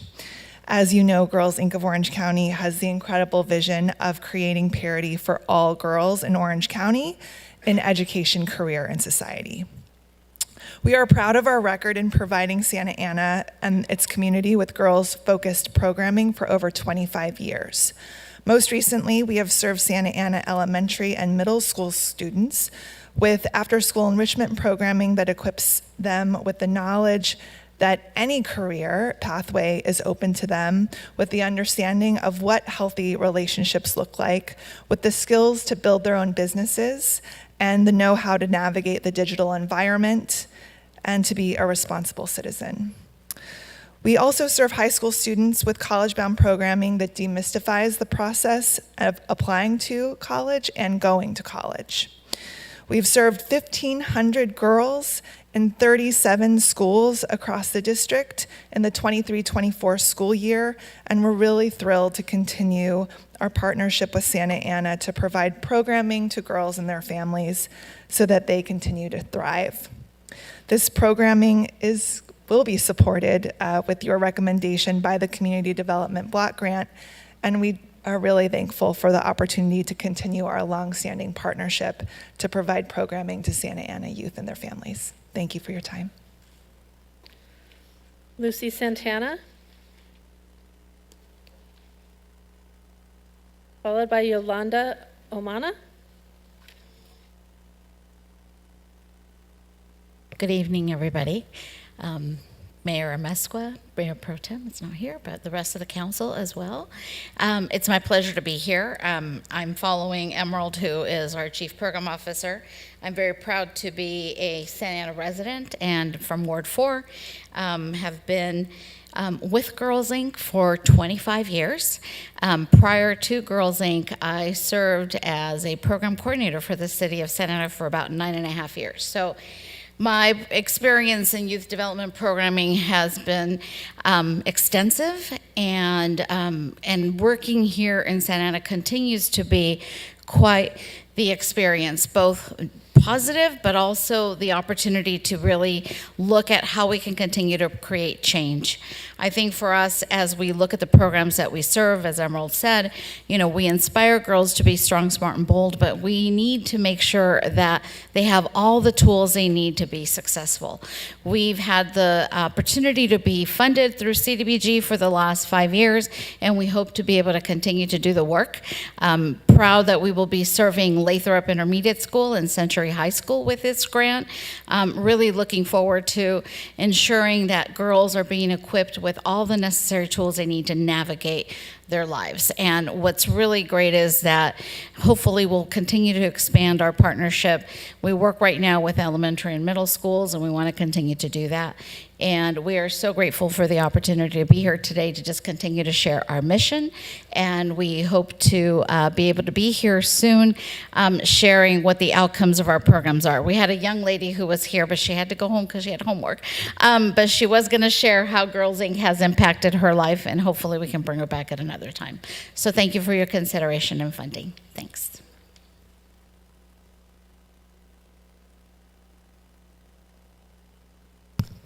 Good evening. My name is Yolanda Omana. I'm a supervising attorney of the Family Law Unit at the Community Legal Aid SoCal here in Santa Ana. I'm here tonight to say that because of this funding, there are people in Santa Ana who are not being told that they are worthless tonight, who are not being isolated from family or friends, who are not being punched or kicked or sexually assaulted. I think there are probably some people who are putting their kids to bed tonight because of services funded by the CDBG grant. I've been a legal aid family law attorney for more than 20 years, and I know that our justice system is built for lawyers.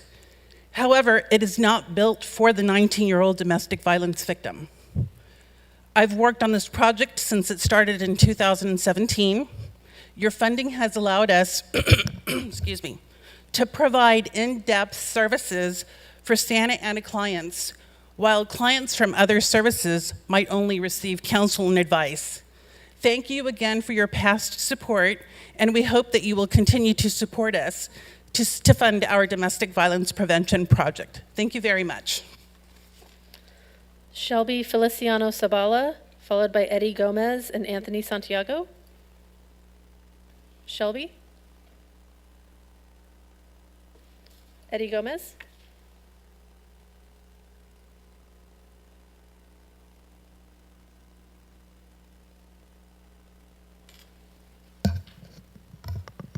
Good evening, good night, I don't know which one. My name is Anthony Santiago. I am 16 years old, and I am part of the amazing nonprofit organization called America on Track. First of all, I would like to thank all of you for taking your time out here, taking your time and listening to what we have to say as a community. And I would like to personally thank all of you for the help in the past with the community developed block grants. Thank you once again. I am here today to share my personal experience with all of you guys about the amazing benefits that America on Track has brought to me and my family. I've been part of America on Track since elementary school, since 5th grade, and I have seen the benefits that America on Track staff has brought to me. They have helped me with leadership skills, public speaking skills. They have helped me with amazing STEM activity workshops, and they also helped my family too. I am part of the Brighter Futures for Children of Prisoners program. The staff has helped me very much, and I would like to personally thank Claire that's here with us. This program, what it does, it's basically it pairs us with an adult, like a so-called mentor, someone I could look up to, because this Child of Prisoners program is focusing on bringing in kids that have had a parent deported or a parent that has been incarcerated. I have had my biological father been incarcerated since birth, so I never had a father figure that I could look up to. But this amazing program has brought me a mentor that I could personally look up to and build my future around him. He has motivated me over these past 10 years, and I would like to personally say thank you to him, even though he's not here with us today.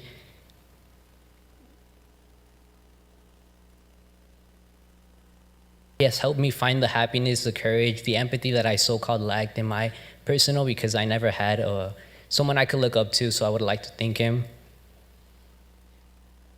America on Track, Brighter Children of Brighter Futures also has a inspirational 3-day summer college camp where we go and stay overnight in the dorms at Cal State Fullerton. We do a lot of fun activities with them and engage with teens that are in college, and we see that we could also become college members or we could also build our future to college. I have seen the positive effects of this program help me and many other teams, because I can stand here today and tell you now that I am part of my mock trial team in Santa Ana High School. I'm taking all my AP classes, all my honors classes, and without this program, I would have been another victim of the challenging environments growing up. Thank you once again for taking your time to listening to me and listening to all of us, and thank you once again. Thank you. Claire Brayburn.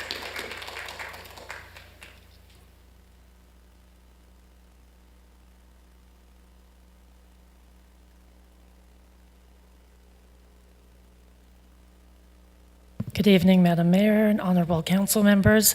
My name is Claire Brayburn, and I'm the Executive Director of America on Track. I stand before you today with a heart filled with gratitude and hope. It is with immense appreciation that I thank each and every one of you for your unwavering support of our Brighter Futures for Children of Prisoners program through CDBG funds. Your past support has been instrumental in providing vital resources and opportunities to the most vulnerable members of our community. Through your commitment, countless children have found solace, guidance, and the chance to build brighter futures despite facing the challenges of having a parent incarcerated. America on Track has honored your investment by consistently meeting and exceeding goals year after year. The impact of your investment in this program cannot be overstated. You have not only provided essential support to these children, but have also contributed to breaking the cycle of intergenerational incarceration, fostering hope, and instilling resilience in our community's youngest members. As you heard from Anthony, our Brighter Futures for Children of Prisoners program has a profound impact on young people's lives. As we look ahead, I urge you to continue your support for this invaluable initiative at the level recommended by the Commission. The need remains great, and the importance of this program in shaping the lives of our children cannot be emphasized enough. By continuing to invest in Brighter Futures for Children of Prisoners, you are not just allocating funds, you are investing in the future of Santa Ana. You are investing in a community where every child has the opportunity to thrive, regardless of their circumstances. I extend my deepest gratitude once again for your past support and urge you to stand with us as we continue this crucial work.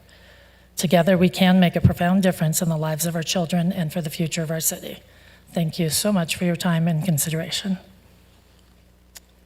We do have one speaker on Zoom, Human Options PEP. If you could please unmute and make your comment. Good evening, Madam Mayor and esteemed council members. My name is Hope Tallier. I'm the Legal Advocacy Program Manager for Human Options. Human Options is a multi-service domestic violence agency with service centers all over Orange County, with a heavy emphasis in Santa Ana As a result of the CDBG grant funds that you were awarded us previously and will hopefully award us again, any resident in Santa Ana who finds themselves in an intimate partner relationship with violence or as a victim of domestic violence can walk into Minnie Street, Corbin Family Resource Center, Santa Ana Family Justice Center, and receive free legal advocacy services and therapy by trauma-informed staff for as long as they need it. We are dedicated to ensuring that every survivor of domestic violence has the opportunity to feel safe, be able to navigate the court system, have access to legal tools that they need, be supported by a legal advocate that is trauma-informed, one that can accompany them to court hearings, one of the most terrifying days of their life when they have to face the person that has abused them in obtaining restraining orders, and are in partnership with community legal aid and other nonprofit legal agencies, as well as our own pro bono attorneys, provide them access to justice through low-cost, no-cost legal representation. We also have therapy, personal empowerment program, a confidential shelter, case managers, and housing. And through the CDBG block grant program that we have, we can give the legal advocates referrals to those programs so that they can bring the victim in and connect them like a warm handoff with housing and personal empowerment classes also for free. So thank you for your prior funding. Thank you for my opportunity to speak tonight, and we hope that you're able to fund us again in the future. Mayor and City Council, that concludes the public speakers. Are there any council comments? Mayor, Councilman Lopez? No?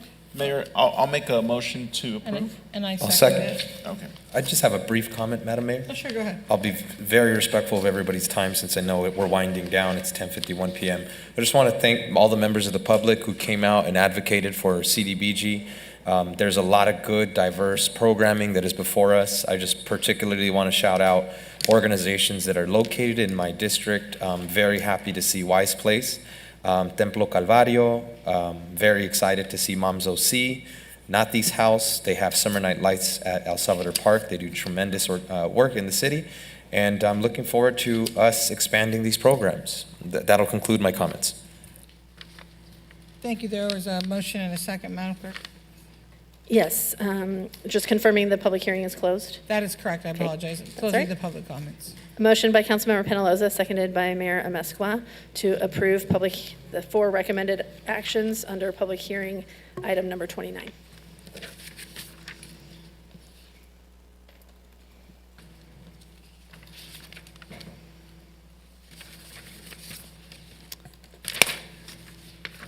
Mayor, if you could cast your vote. It's not, I'm sorry. I apologize.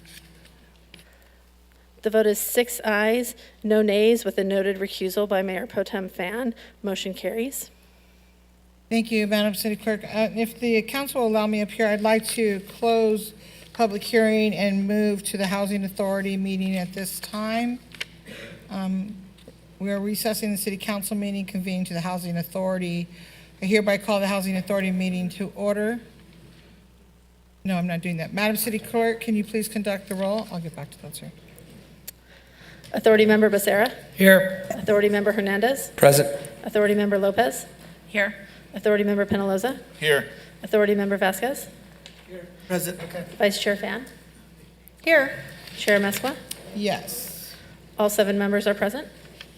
Perfect. Okay. Now let's go back. Special Public Finance Authority, we are recessing the housing. No, I'm sorry, Mayor, we do need to take the actions from the Housing Authority. Oh, I apologize. Go ahead. I'll note for the record, there were no additions or deletions to the Housing Authority agenda, and there are no public speakers related to the Housing Authority. So you do have consent calendar items 1 through 4 before you. Thank you. Does any authority member wish to pull an item for separate discussion or wish to make a motion? I'll make a motion to move the items. I'll second.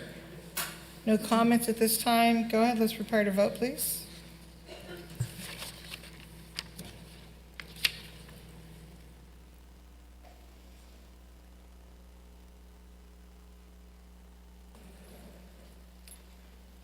Councilmember Penaloza. Vote is 6 ayes, no nays, with an absence by Authority Member Vasquez. Motion carries for the consent calendar items. Thank you. We are going to recess the Housing Authority, convene to the Special Public Financing Authority. I hereby call the Special Public Financing Authority meeting to order. Madam City Clerk, please conduct a roll call. Authority Member Becerra. Here. Authority Member Hernandez. Present. Authority Member Lopez. Here. Authority Member Penaloza. Here. Authority Member Vasquez. Vice Chair Fan. Here. Chair Mesqua. Present. 6 members present. Madam City Clerk, do we have any speakers? No, there were no additions or deletions to the Public Financing Authority agenda, and there are no speakers or e-comments related to Public Financing Authority. Thank you. Does any authority member like to make a motion? I'll make a motion to move the items. I'll second. This first motion is for the consent calendar. There's only one item on the consent calendar, so let me put that in here. Thank you.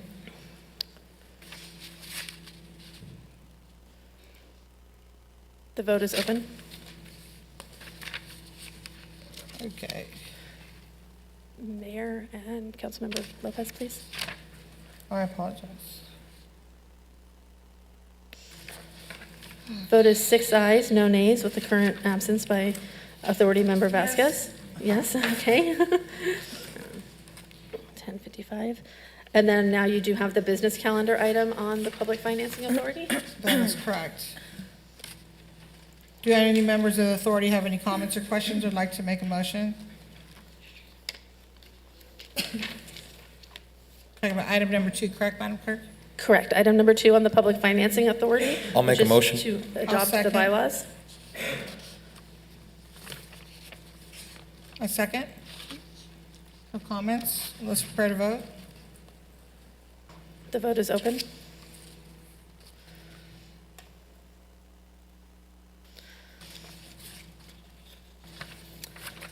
The vote is 7 ayes, no nays, to approve resolution of the Board of Directors of the City of Santa Ana Public Financing Authority approving and adopting bylaws establishing regular meeting dates and authorizing certain other actions in connection therewith, as well as a resolution of the Board of Directors of the City of Santa Ana Public Financing Authority declaring its intent to issue lease revenue bonds to be used to reimburse the City of Santa Ana Public Financing Authority for expenditures prior to the issuance of such bonds. Motion carries. So at this time, we're going to close the Special Public Financing Authority. We're going to reconvene back to where we had the budget. The work study session, item 30, the 20 fiscal year 24-25. And Mayor, I'm so sorry. I just need to remind you of our resolution number 2023-047. As you're just 4 minutes shy of 11 o'clock. All meetings are scheduled to terminate at 10:59 p.m. on the same day that they began. At 11 o'clock, the City Council shall determine which of the remaining agenda items can be considered and acted upon prior to 11:59 p.m. and will then continue all other items on which additional time is required. A majority vote of the Council would be required to extend this meeting beyond 11:59 p.m. Any comments? Yes, Madam- Councilmember, sir. Madam Mayor, I think that the budget is the single most important thing that this council does, and to do it at 11 o'clock when we've got a very empty chamber tonight, I think it would be wise for us to move this item to a later date so that we can start earlier and have fresh faces and everybody ready to be engaged on this very important issue. So that would be my recommendation. Thank you. Is there a second? I'm happy to support the motion, and sorry, staff. We really didn't think it would take this long. We apologize. We know that you've been here all day. Yes, thank you. Mr. City Manager, I believe, and Madam City Clerk, you have special meetings on the agenda, so special council meetings, so we'll wait till we hear back from you. Yes, Mayor, the date of Thursday, May 16th was suggested as a special meeting date. At least 4 of you have confirmed for that date, so staff could move forward with that special meeting upon your direction. Thank you. There's a motion and a second. May 16th. Just a brief comment, Madam Mayor, if that's okay.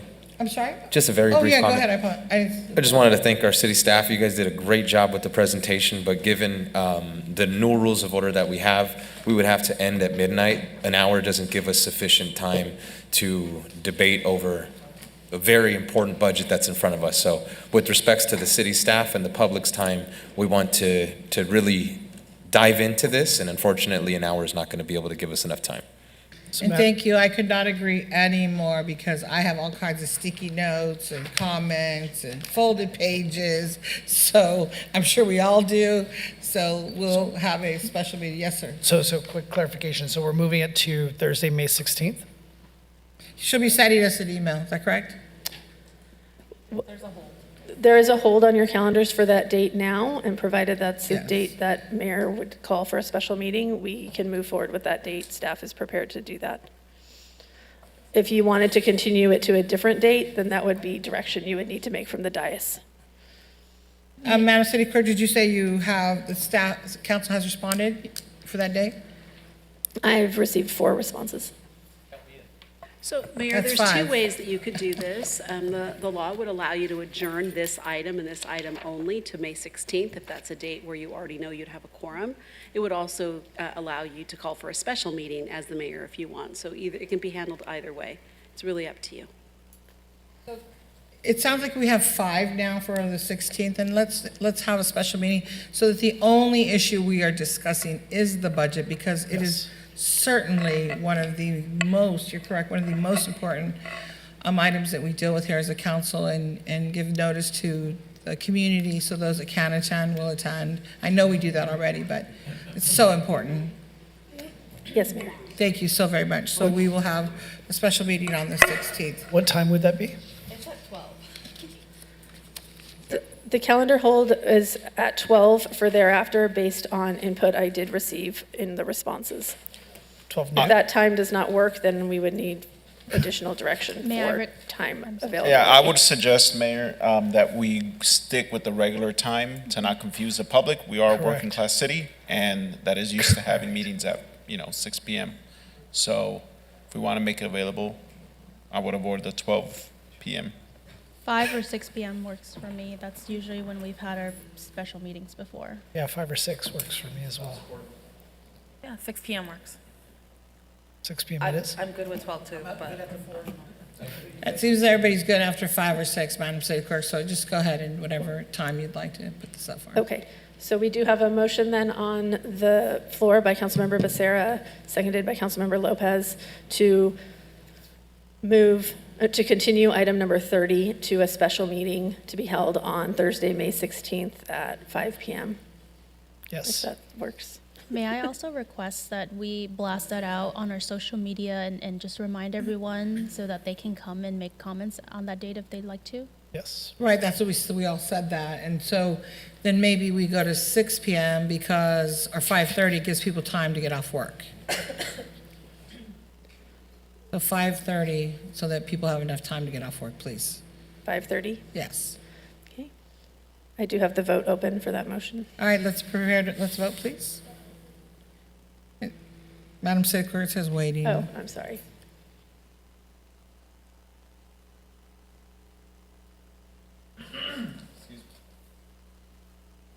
Councilmember Lopez. Vote is 7 ayes, no nays, motion carries. Item continued to May 16th. Madam City Attorney, do we have time for comments, or we're going to close it out at this time? It's completely up to you. If not necessary, then you can pass. We're good. The- Let's the close only- it out. This meeting is Mayor, adjourned. Yes. The only clarification I have, Madam City Attorney, for what I asked you earlier about AB 1234 disclosure. You can make that quickly if Can we you'd make like that to. quickly? Okay, I just wanted to disclose to the public that the city did pay for travel for me at the SCAG conference last week. It was in Palm Desert, and they paid for 2 nights of lodging. However, there were some, issues with the AC, so the hotel credited back the city, at least for me. On so the city should see a credit with whatever credit card was used. So there was really no expense made on my behalf, but just wanted to make that public. Thank you. So I would also like to report, I was at the League of Cities. I was at SCAG. SCAG paid for that, purchased that. And then I was at the 46th Annual California Police Officers Memorial. So thank you very much. Well, Meeting is- Mayor, no, Yes, you have one. I need to do one as well. I was a little bit busy. I was at SCAG, League of Cities, and I was advocating in Washington, D.C. on some federal funded projects. And before you adjourn, I want to say happy anniversary to my wife. Go ahead and adjourn now. Meeting is adjourned and happy anniversary.